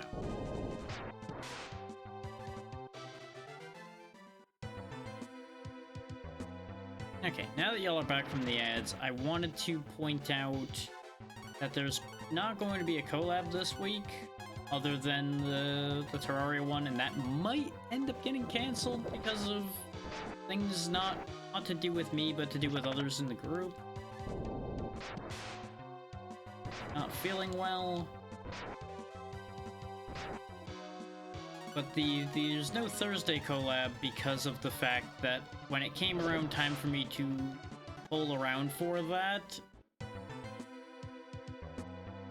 well, technically there's a twofold problem. One of the angles I wanted to take, when I went to do it, brain just kind of hit wrong, and then I didn't follow through on the plan. So I was gonna reach out to some specific people or something, and I still haven't done that yet.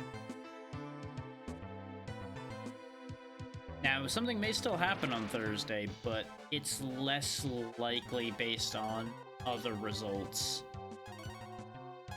Is none of the things I had intended to do are quite gonna line up based on what has happened so far. But I do know there is something happening Thursday that I might jump into instead. We'll see. Otherwise, that may end up getting used as a catch-up point, because I know I'm behind on a few things. Trap triggered a toxin. Bo is poisoned. Bo is now purple. As charming as you are while purple, stop being purple.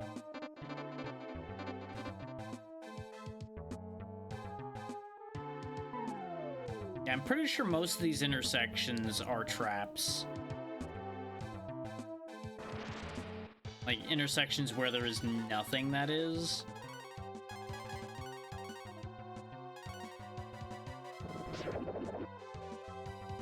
So that's a whole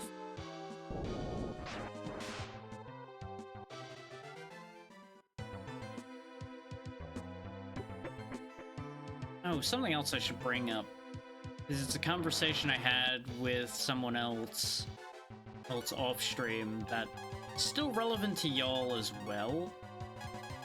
There's a chance I may bring art streams back without it being the chat chosen art stream, is that needs to be its own occasion still. So that is a very real possibility of something that may happen soon. I just need to fix the setup for it back up again. Because as I mentioned on social media, I believe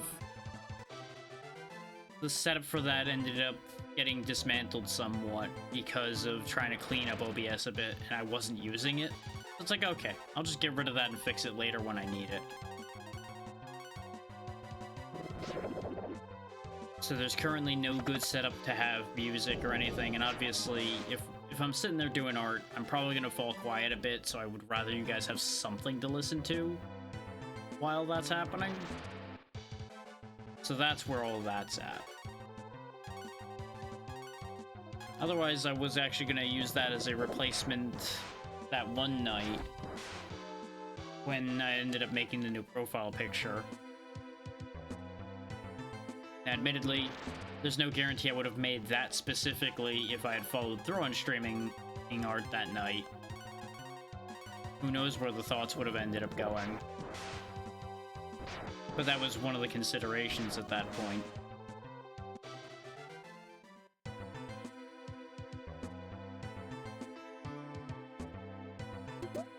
Damage, and we got a Dream RG.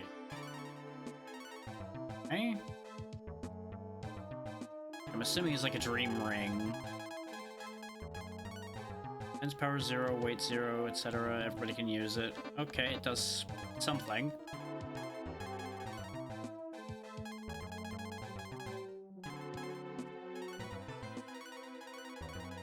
It doesn't visibly do anything, so you know what, Nina, you can hang on to that. Okay, good. It didn't do the thing I worried it was gonna do. With it being called a Dream Ring, I was half expecting the fight to start with Nina asleep. It's like, aha, cursed ring, go to sleep. What I'll do is, since we're ending after we finish this area, I'll just look up what it does and find a good list and everything. Assuming I remember to actually do that this time. So I know what more of these things that have no viable description actually do.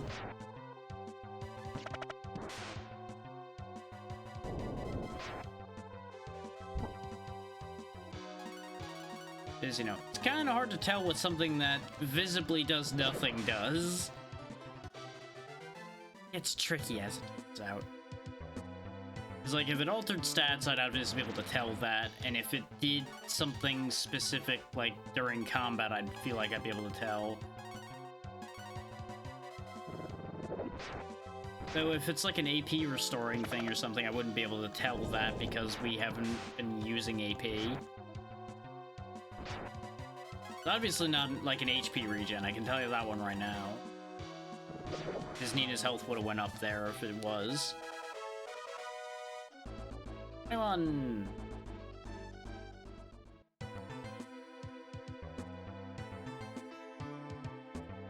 It's poisoned again, and we get a life. Rude, game. Rude. Stop telling me to get a life. I don't wanna. That's why I play video games on the internet.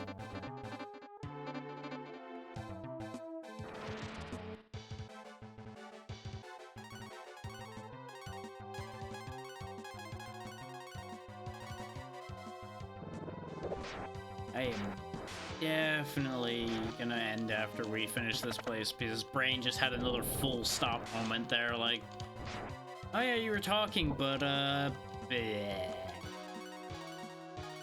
Just gone.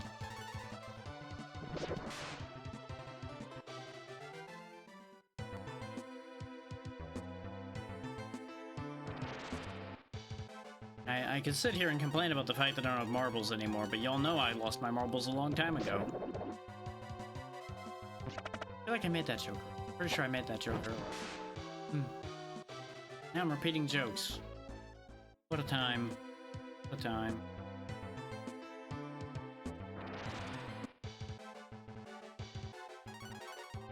Somewhere I'm supposed to end up out of all this, and I know that. It hasn't happened yet. I thought when I fell down the hole what was supposed to happen happened. But clearly not. I'm just kind of circling the outside here, looking for anything that looks different. Rather than just dropping down all the holes and hoping for the best. Which may end up being the option at some point. Now that pedestal looks different. That's probably important.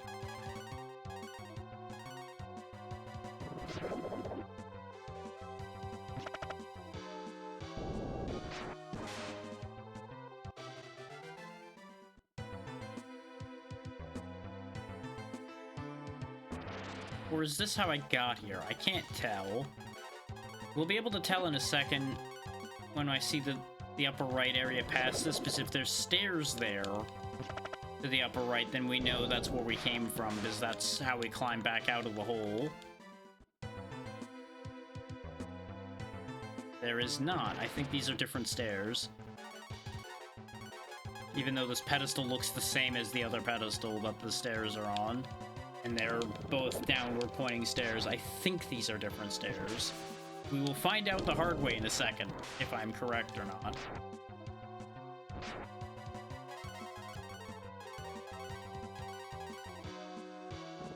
Back.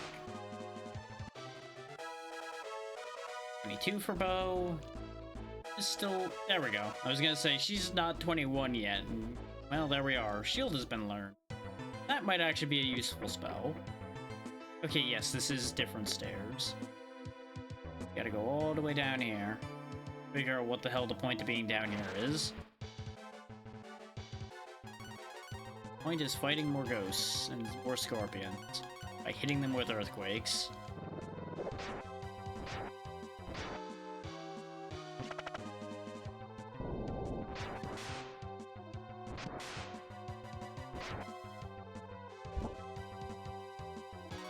It really is a ridiculous thing having these infinite use items like that.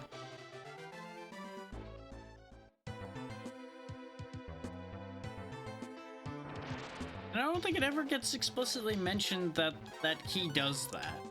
I'm pretty sure that's just one of those, if you try it and find out, great. If you don't, well, that's your loss. Those type deals.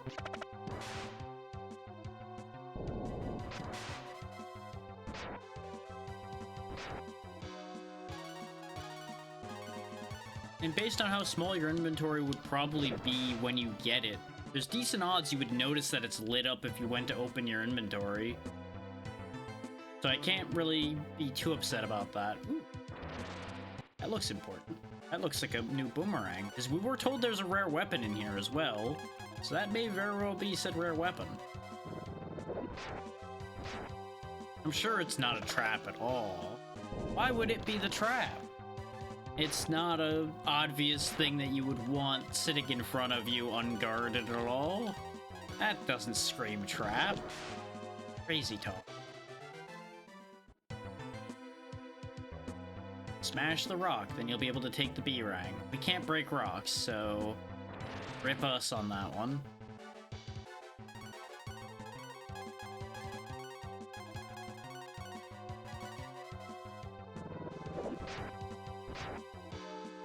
Just imagine, though. Imagine having a better boomerang. What a time to be alive.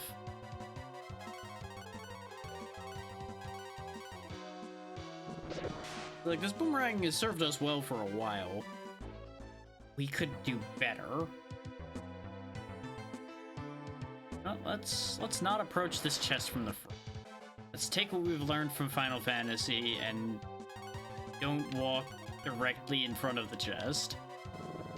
Maybe something bad will happen if we open this. Maybe something good will happen. Who knows?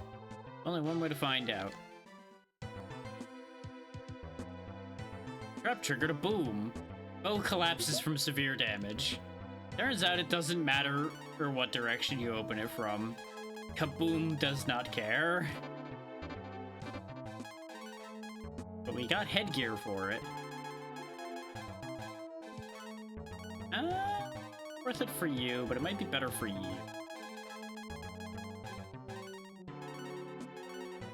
That's not as much of an increase in defense, but you probably do need it. Do you have the same defense as Nina right now? There we go. We'll split you up a little bit that way. You also have been wearing that wolf hat since we got you. And you did explode for this, so it's only fair that you get it.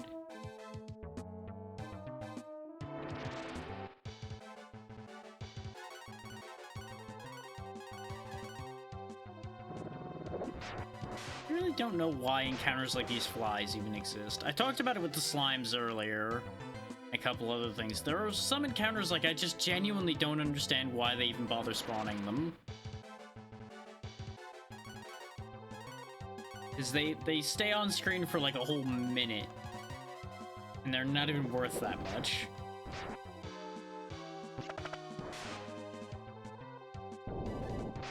And an argument can be made like, oh yeah, there are encounters for you to heal during. It's like, but you can heal outside of combat. And stop right there. Another intruder slipped past me, but you're not so lucky. That is true, shenanigans is always an option. The I Spy. Well, here, spy this. Get an eyeful of that, too. Actually, let's put some shields up first.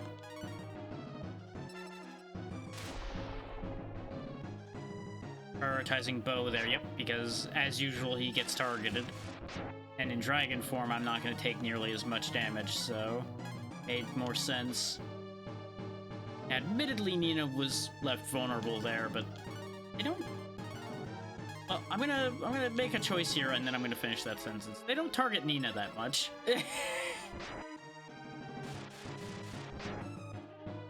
We all know why I said that after putting the shield up, I'm sure.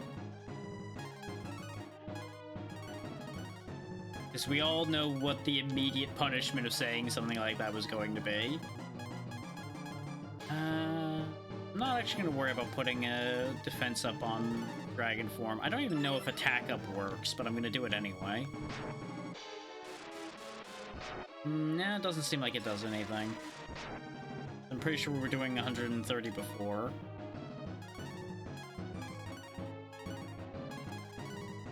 We take little enough damage in Dragon form that I don't think I need defense up either. Oh, is almost out of magic though, so we'll go ahead and give him the attack up.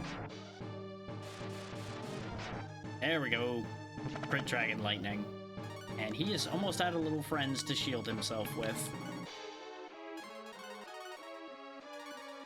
What's the matter? Running out of things to hide behind? What a shame.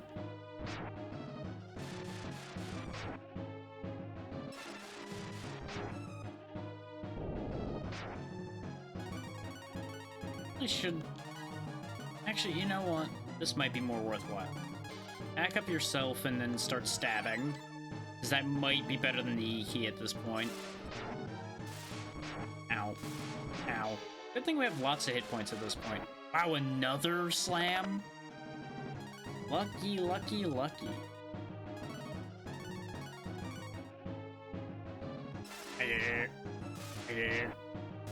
Remember how I said that defense wasn't that big a problem in Dragon form? Yeah, magic's one of the things that's a bit of an issue. We're still more or less fine, but I'm gonna...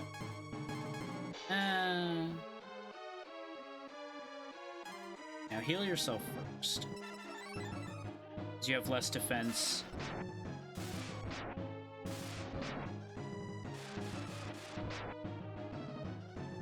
Because this thing's gonna hold on for dear life for a fair bit longer yet.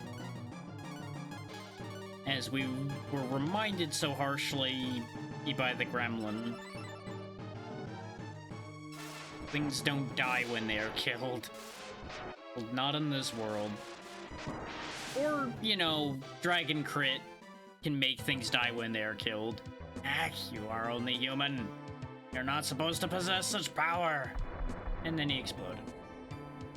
So anyway, that happened. Prizes. We take Cure. Icy Hat. Antidote. Skull Hat. Saving the blue chest for last. Another Skull Hat. Oh no! Party order shifted again. What am I gonna do? I can't swim. Well, you can fly, so figure it out, I guess. Probably fit between those bars, honestly. Guess we're just gonna stare at this the whole time. Search the area. There may be a way out. Shouldn't we have thought about that before the water filled up? Well, too late to worry about that now, I guess. Oh, hey. This trap was too simple. It would only catch a fool. Aye, 3 fools right here. Darn, I almost drowned looking for you. What's going on? Someone is trapped in the safe in Aurea. Can you open it? I can open anything if you bring me the book from the tomb. Okay, but why don't you come with us? You guys go on ahead. We'll wait here. Come on, don't wimp out. Okay, come on.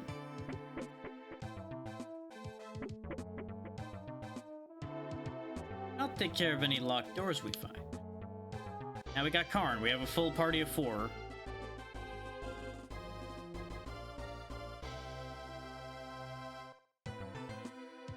And he's not kidding about taking care of locked doors. One downside, though, he is level 12. Makes me wonder if we're actually supposed to be closer to this level when we got here. Which really makes me wonder how they would have expected you to handle some of these fights. This will slow you down a bunch, but that is 19 more defense. I think that's worth slowing you down a little bit for. We just got the headgear, but are any of these better? No, that changes nothing. That's too much of a speed reduction. I don't care for that. Down 1 magic, down 2 act, up 6 defense. Up 15 defense, down 6 act, down 2 magic. Sure. wear the icy hat. You can only wear the nice hat, which is useless, because we had one of those earlier. Oh, Karn, you've got some leveling to do, buddy. Also, I'm pretty sure he has to be in front to actually open locked doors, so off you go.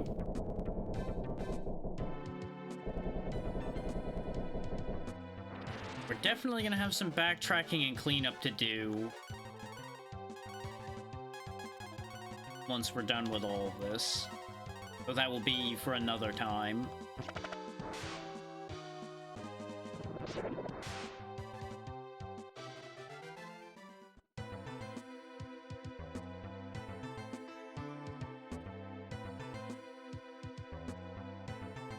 He's definitely gonna need some levels and some meat on his bones.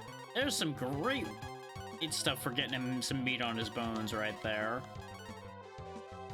Gold slimes are great for experience, as we know.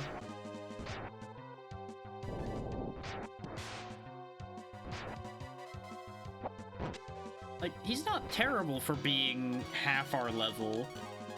Does good damage already. But he's going to get better.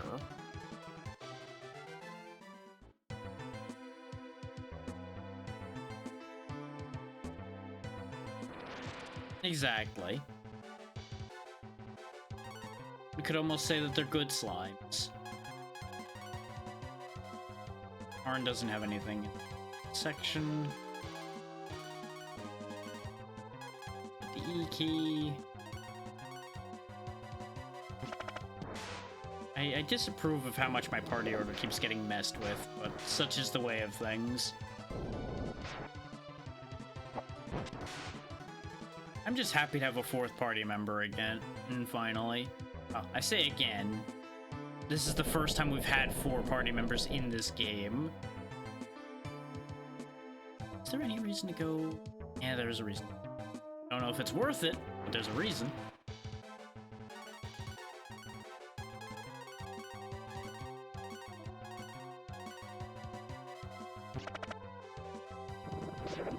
I should actually test to see if Nina does more damage than Karn right now. If she does, I might have Karn just start using the key all the time. These things are not a good thing to test that on right now, though, because we will get bad information about damage numbers.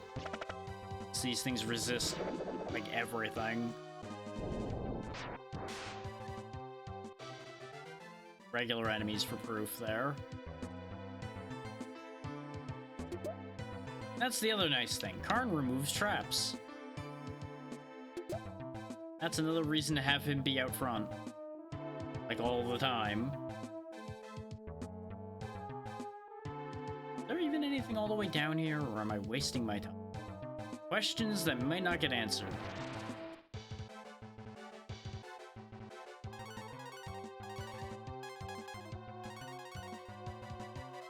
Actually, yeah. Both of you attack that midget.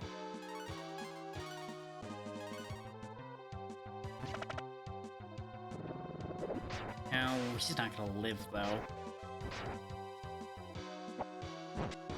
And you did 15 to that. You did 39. No. Better to keep Nina using the key still. I was pretty sure that was gonna be the case. Because even at half level, Karn's attack is probably higher. Because that's going to be most of his purpose in life, is stabbing and throwing knives. So, that makes nothing but sense.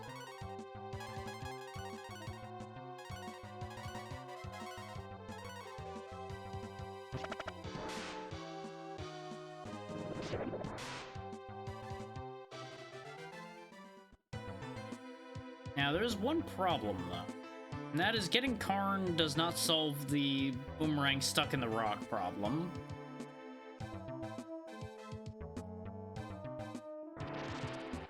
Now, I don't know if there's anything else in here, but I am losing interest rapidly in this floor.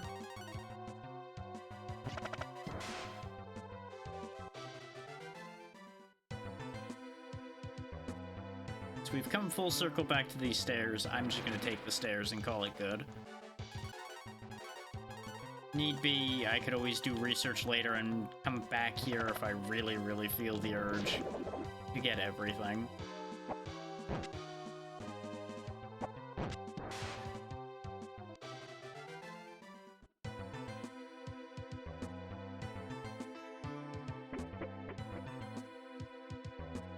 Now, the question becomes, is this even the right way? Answer is I can only hope. Till we get there, I have no answers. I should probably heal Bo at some point as well. He's been just kind of wandering around with 50 hit points ever since the boss fight. Of course, that was probably fine till I called it out. Now I should actually do it. Hey, level 13. He does gain a lot of stats, but that's also only the first level he's gained since he joined, so let's not think too hard about that until it proves out that he keeps getting more.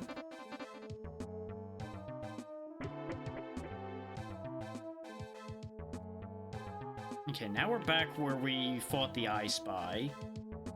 No point in going back in the trap room. There's a box right there.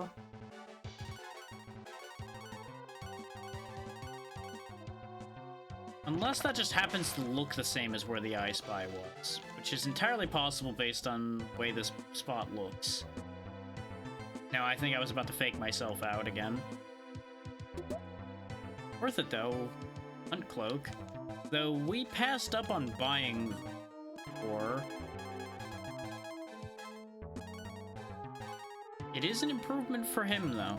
Extra defense and still moves faster, so that is 100% an improvement.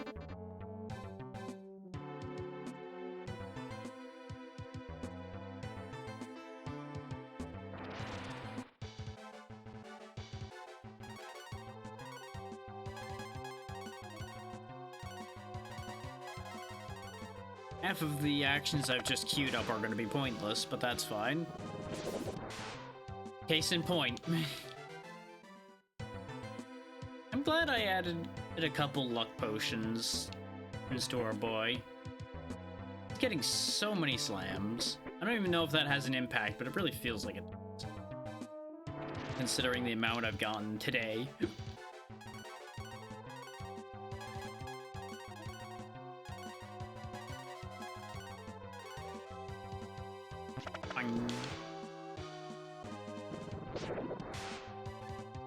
Those things just don't stand a chance.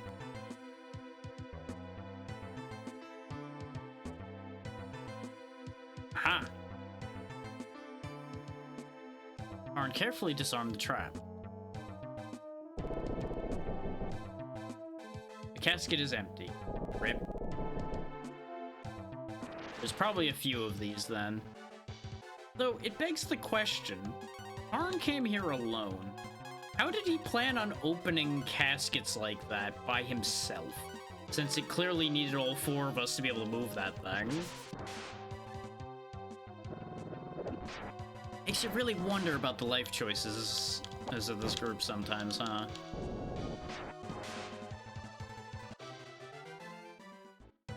Like, sure, couldn't guarantee that what he's looking for was going to be in a casket, but you're going into a crypt. You should anticipate needing to open some big caskets. Empty. One of these will be correct.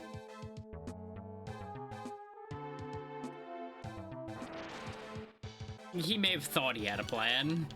We'll go with that.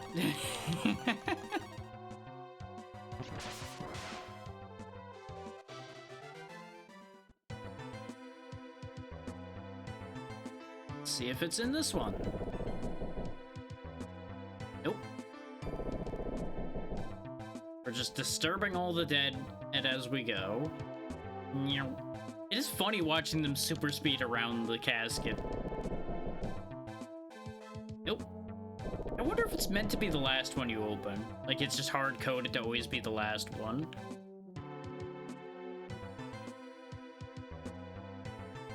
Or all of them are empty. And this one's empty too. Ah.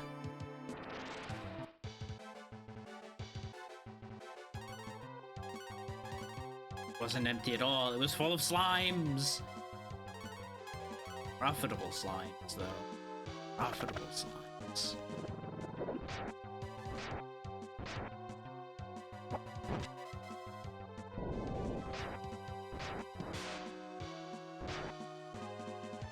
But this is actually going to sting a bit, because they are dangerous.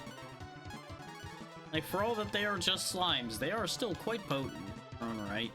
They're probably the most dangerous thing in here, other than us and any bosses that are in here.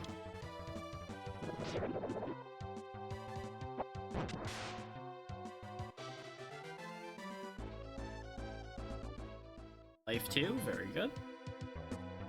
Very nice that they just keep dropping those all the time. The only reason I have a bunch of them.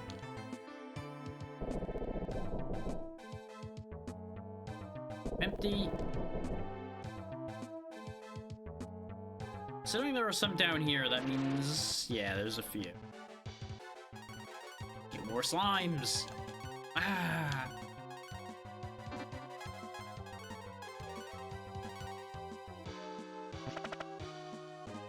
I'm really hoping that I'm remembering right and that warp will take me out of here while I'm thinking about that. Because that will make my life much simpler. Either that or warp takes you to towns. It's one of the two. I really should have tested it beforehand, but you know, sometimes I only think of good ideas too late.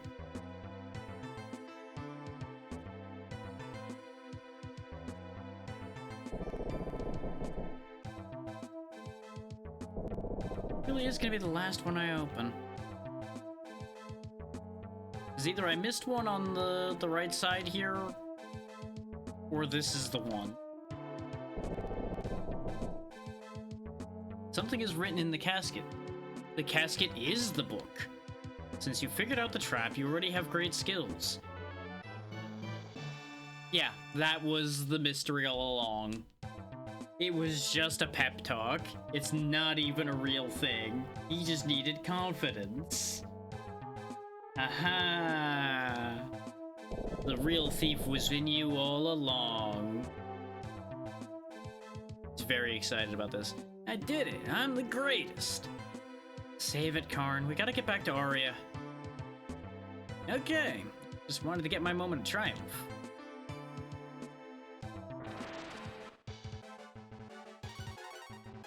There we go. Karn's confident now. We can actually have him get things done. Good slam, good slam. And then shake him down.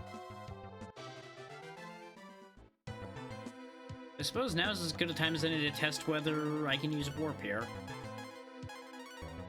You can't use this right now. Well, that answers that question. Anyway, get to stepping then.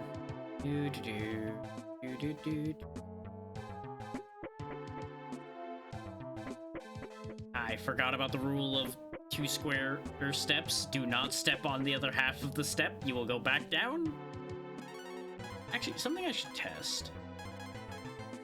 No, never mind. Those aren't lit up. There was a debate in my mind of, like, do any of these actually, like, block encounters? But no.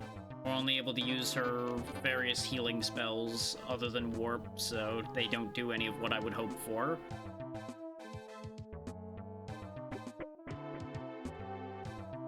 Just gotta walk our happy asses back out of here.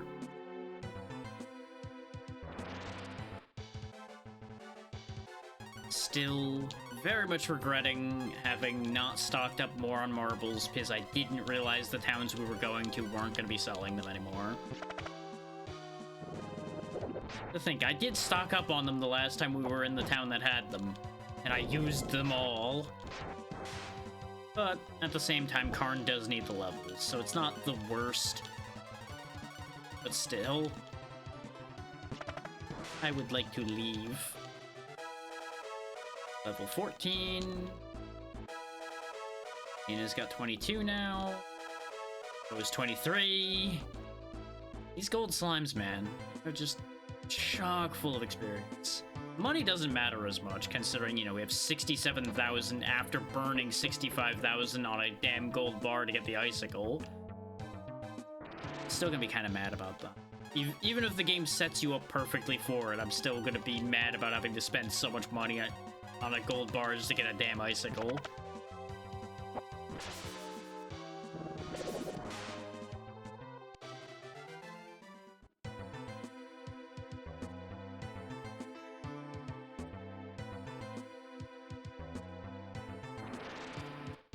Especially, you know, in a town of thieves where it really does feel like you're just getting scammed.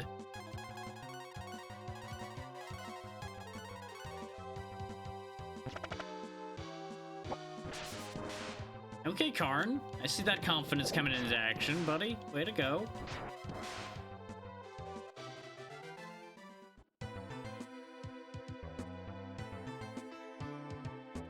Hope to see it.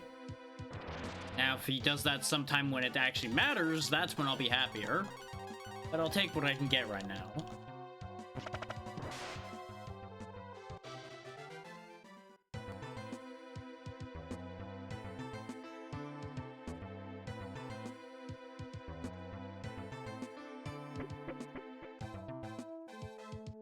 Back to the trap room.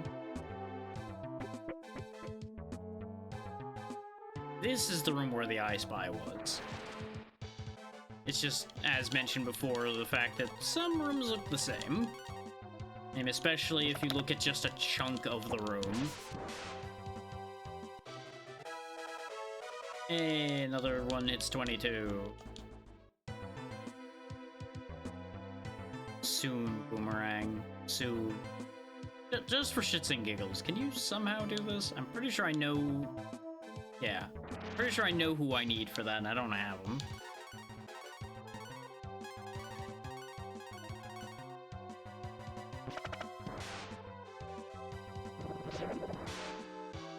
Someday, the B-Rang will be ours.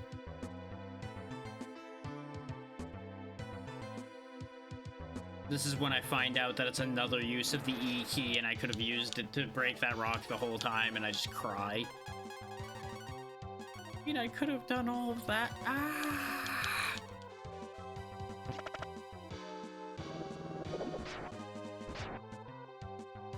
I'm 90% sure that that's not the case. It would just be very funny. And I'll explain why as soon as we're out of this fight. If we open the menu, we'll find that the E key doesn't do anything outside of combat. That's why I know for a fact it doesn't work, but it's still a funny thought.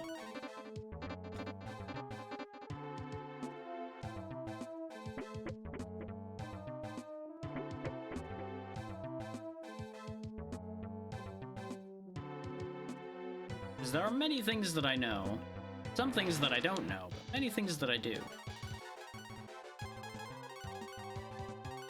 There's just, unfortunately, just as many things that I forget.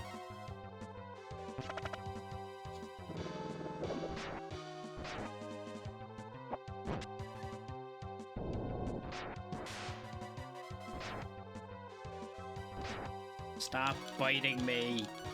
I don't appreciate it. At least drop money when you bite me. Not that I need money that badly in game. Life, but who doesn't? Oh, hey. That's probably an improvement for you, huh? Dagger that we were gonna buy in town. Oh yeah, that's actually a sizable increase. 12 more for 1 speed. Absolutely. That, I think, was the only chest in here that I didn't open with Bo's face as well.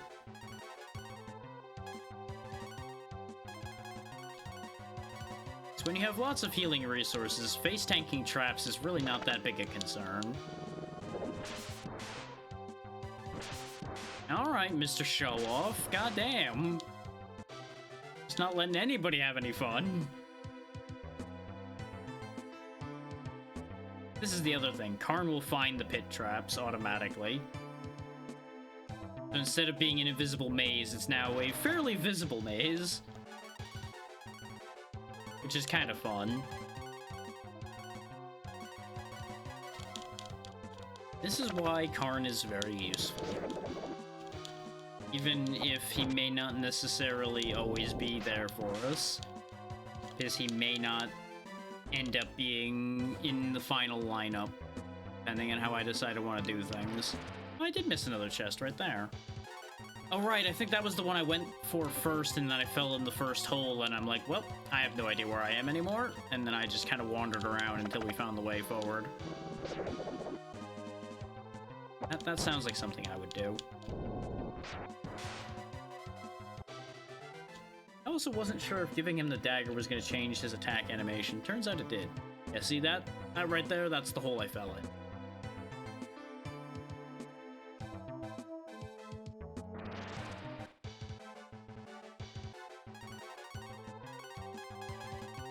I'm very familiar with that hole. I was in it. It's a very, very long way down.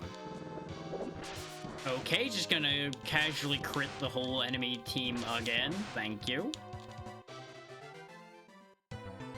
Really see the effects of that 2 luck. Oh good, I fell in a hole for an herb. I'm so glad. Get me out of here.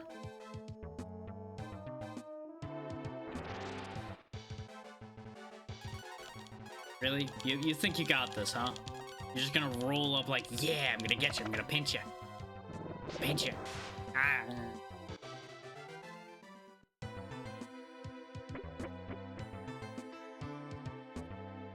On the bright side, we can now take the shortcut out of here and just go through this door instead of going all the way around like we did before. And now we're out.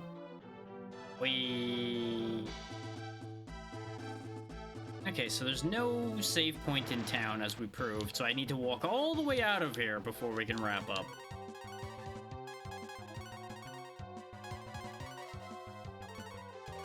But rest assured, after we get to a save point, that is it for today. Considering I was already contemplating wrapping up at 4 hours, and we are now about to hit the 6-hour mark. Because by the time we get back to the other town, it probably will be 6 hours. Actually, I can guarantee it will be 6 hours. And take a rest right quick for free healing.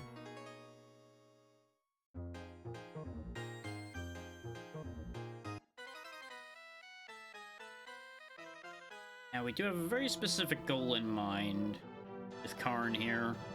We gotta go open the safe to free that one guy's daughter that somehow ended up in the safe, which still sounds like a lie, but you know.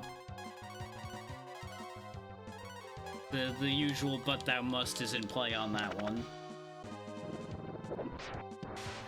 But that is something we will worry about next week.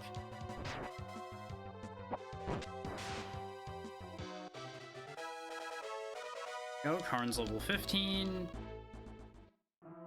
He's only 7 levels behind now. He is gaining ground.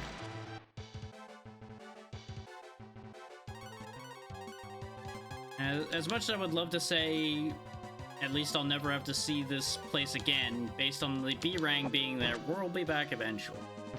So I may end up going back there off camera to go fetch the B-Rang, because that might be the only thing we do there. Probably will be. I'm doing that thing again, by the way, where I should just use warp. Okay, yeah, that is the town warp spell, and I've just been a fool the entire time. Let's bring everybody to see the original town right quick then, shall we?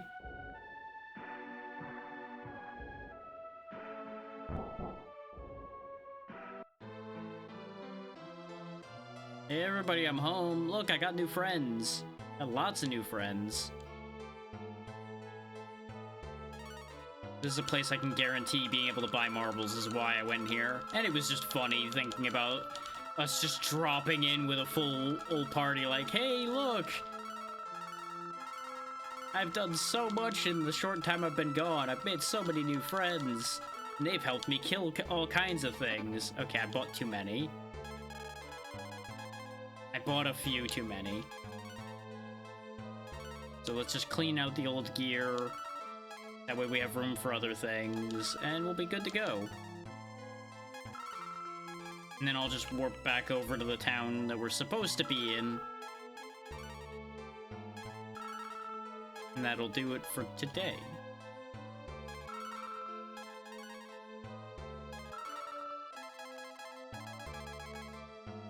Our inventory is definitely cram-jammed full of stuff. Now, I could save here, but I see no point in saving here specifically. Is that will make it harder for me... I have to leave town first. It will make it harder for me to remember what I'm doing if I'm just out in the middle of the sticks somewhere, you know?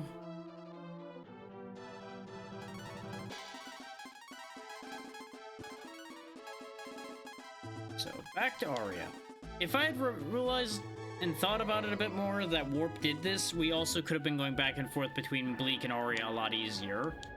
And I probably would have been less likely to look up where Crypt was. I mean, where what I needed for Crypt was, rather.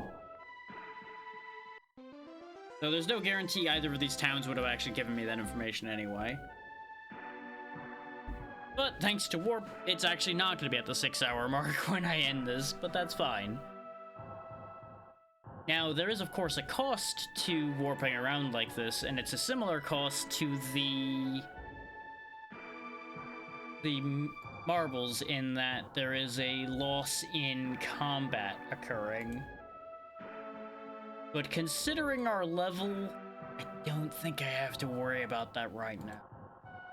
Because we kind of just trashed the I Spy fight and the sandworm. So I'm not too concerned about it at the moment.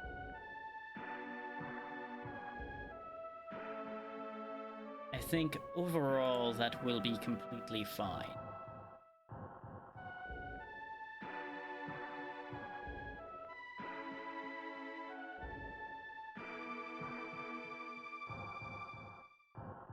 Now, admittedly, we're not progressing through this quite as fast as I had thought we were going to. But I do think we are on track to finish in a couple more sessions. Like, it's not going to be done next session or anything. Because if I double check...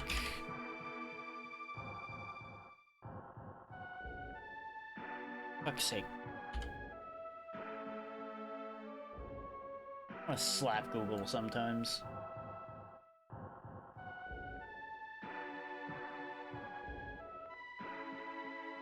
Because you can tell it exactly what you're looking for, and sometimes it'll just shit the bed anyway. Yeah, it's supposed to be like 28.5 hours to 30. And we are, of course, only like 12 hours in now, so it's probably minimum 3 more sessions, plus or minus how both said sessions go.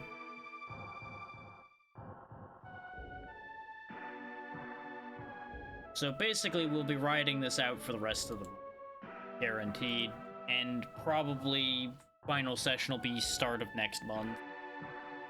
And then after that, we start Final Fantasy II. Speaking of starting things, for anybody that missed me talking about the schedule earlier, tomorrow, as long as I can get it to not break, because it broke a little bit when I tested it before, we'll be starting Dark Souls. Hooray.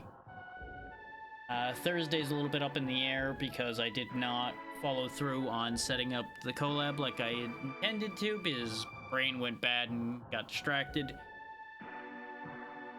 I was specifically going to do that either yesterday or past Wednesday, and both days things went wrong. I usually set things like that up on those days because I can give my full attention to what I'm reaching out about and who I'm reaching out to.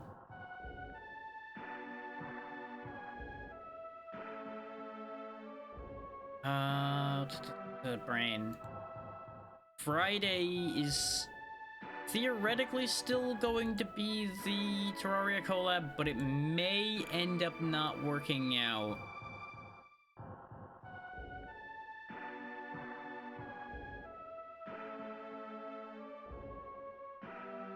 Huh.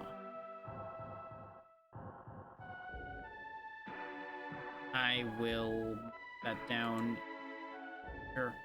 I was looking at something else while I was going through the start process.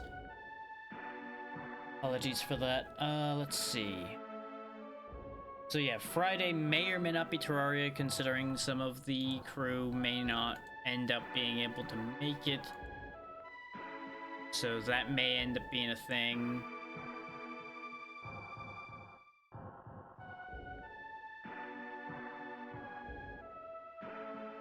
And then Saturday is currently up in the air, as it is usually, because I just kind of make it up as I go along on those days. If I do actually sit down and set up the art stuff properly again, I may do the chat shows and art stream that day. As I said, I was going to do the extra stuff from the Donathon on Saturdays.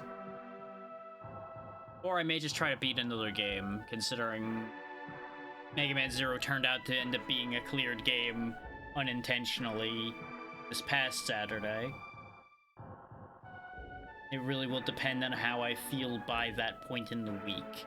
I don't want to promise something and then just not be up for a long session of doing art, or give you guys a half-ass reward or anything. That would not be fair to you.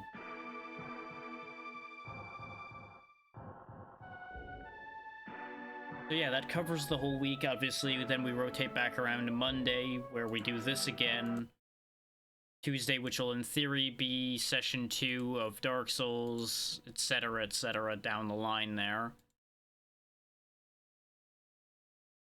I am still looking at the raid list to make the final decision there. That's why you guys just lost audio. So nobody tell me that the audio's gone. I know. I did that. I did this. Okay.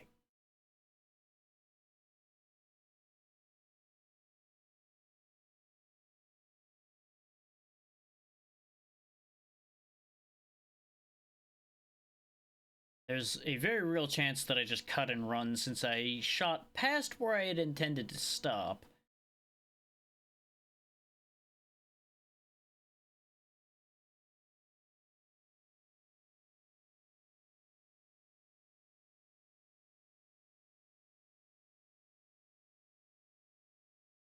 I'm just looking to see if there's any that'll just, like, immediately jump out as a yes, I absolutely want to do this.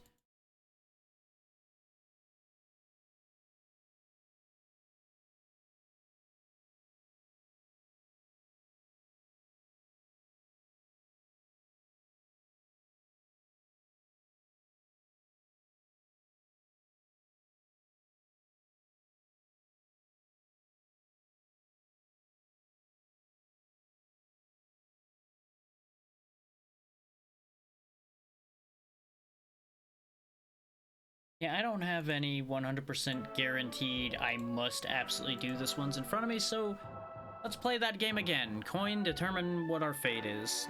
Raid or no raid? Heads we raid, tails we don't. I need to get this coin checked for balancing. That is another no raid coin toss. That's 2 no raid coin tosses in a row from when I've started doing that. But I will abide by the coin. So, thank you all so much for taking the time to be here. As I said, we will be back tomorrow, either with Dark Souls or something else, depending on whether Dark Souls works. If it doesn't work, I will do something else off the list, so like Little Nightmares will get started or something like that. I think Little Nightmares is the only other short thing left, or relatively short thing left. That, or we start working our way through Hades. One of the two. We'll see. But good night, everybody. I'll see y'all tomorrow. Bye.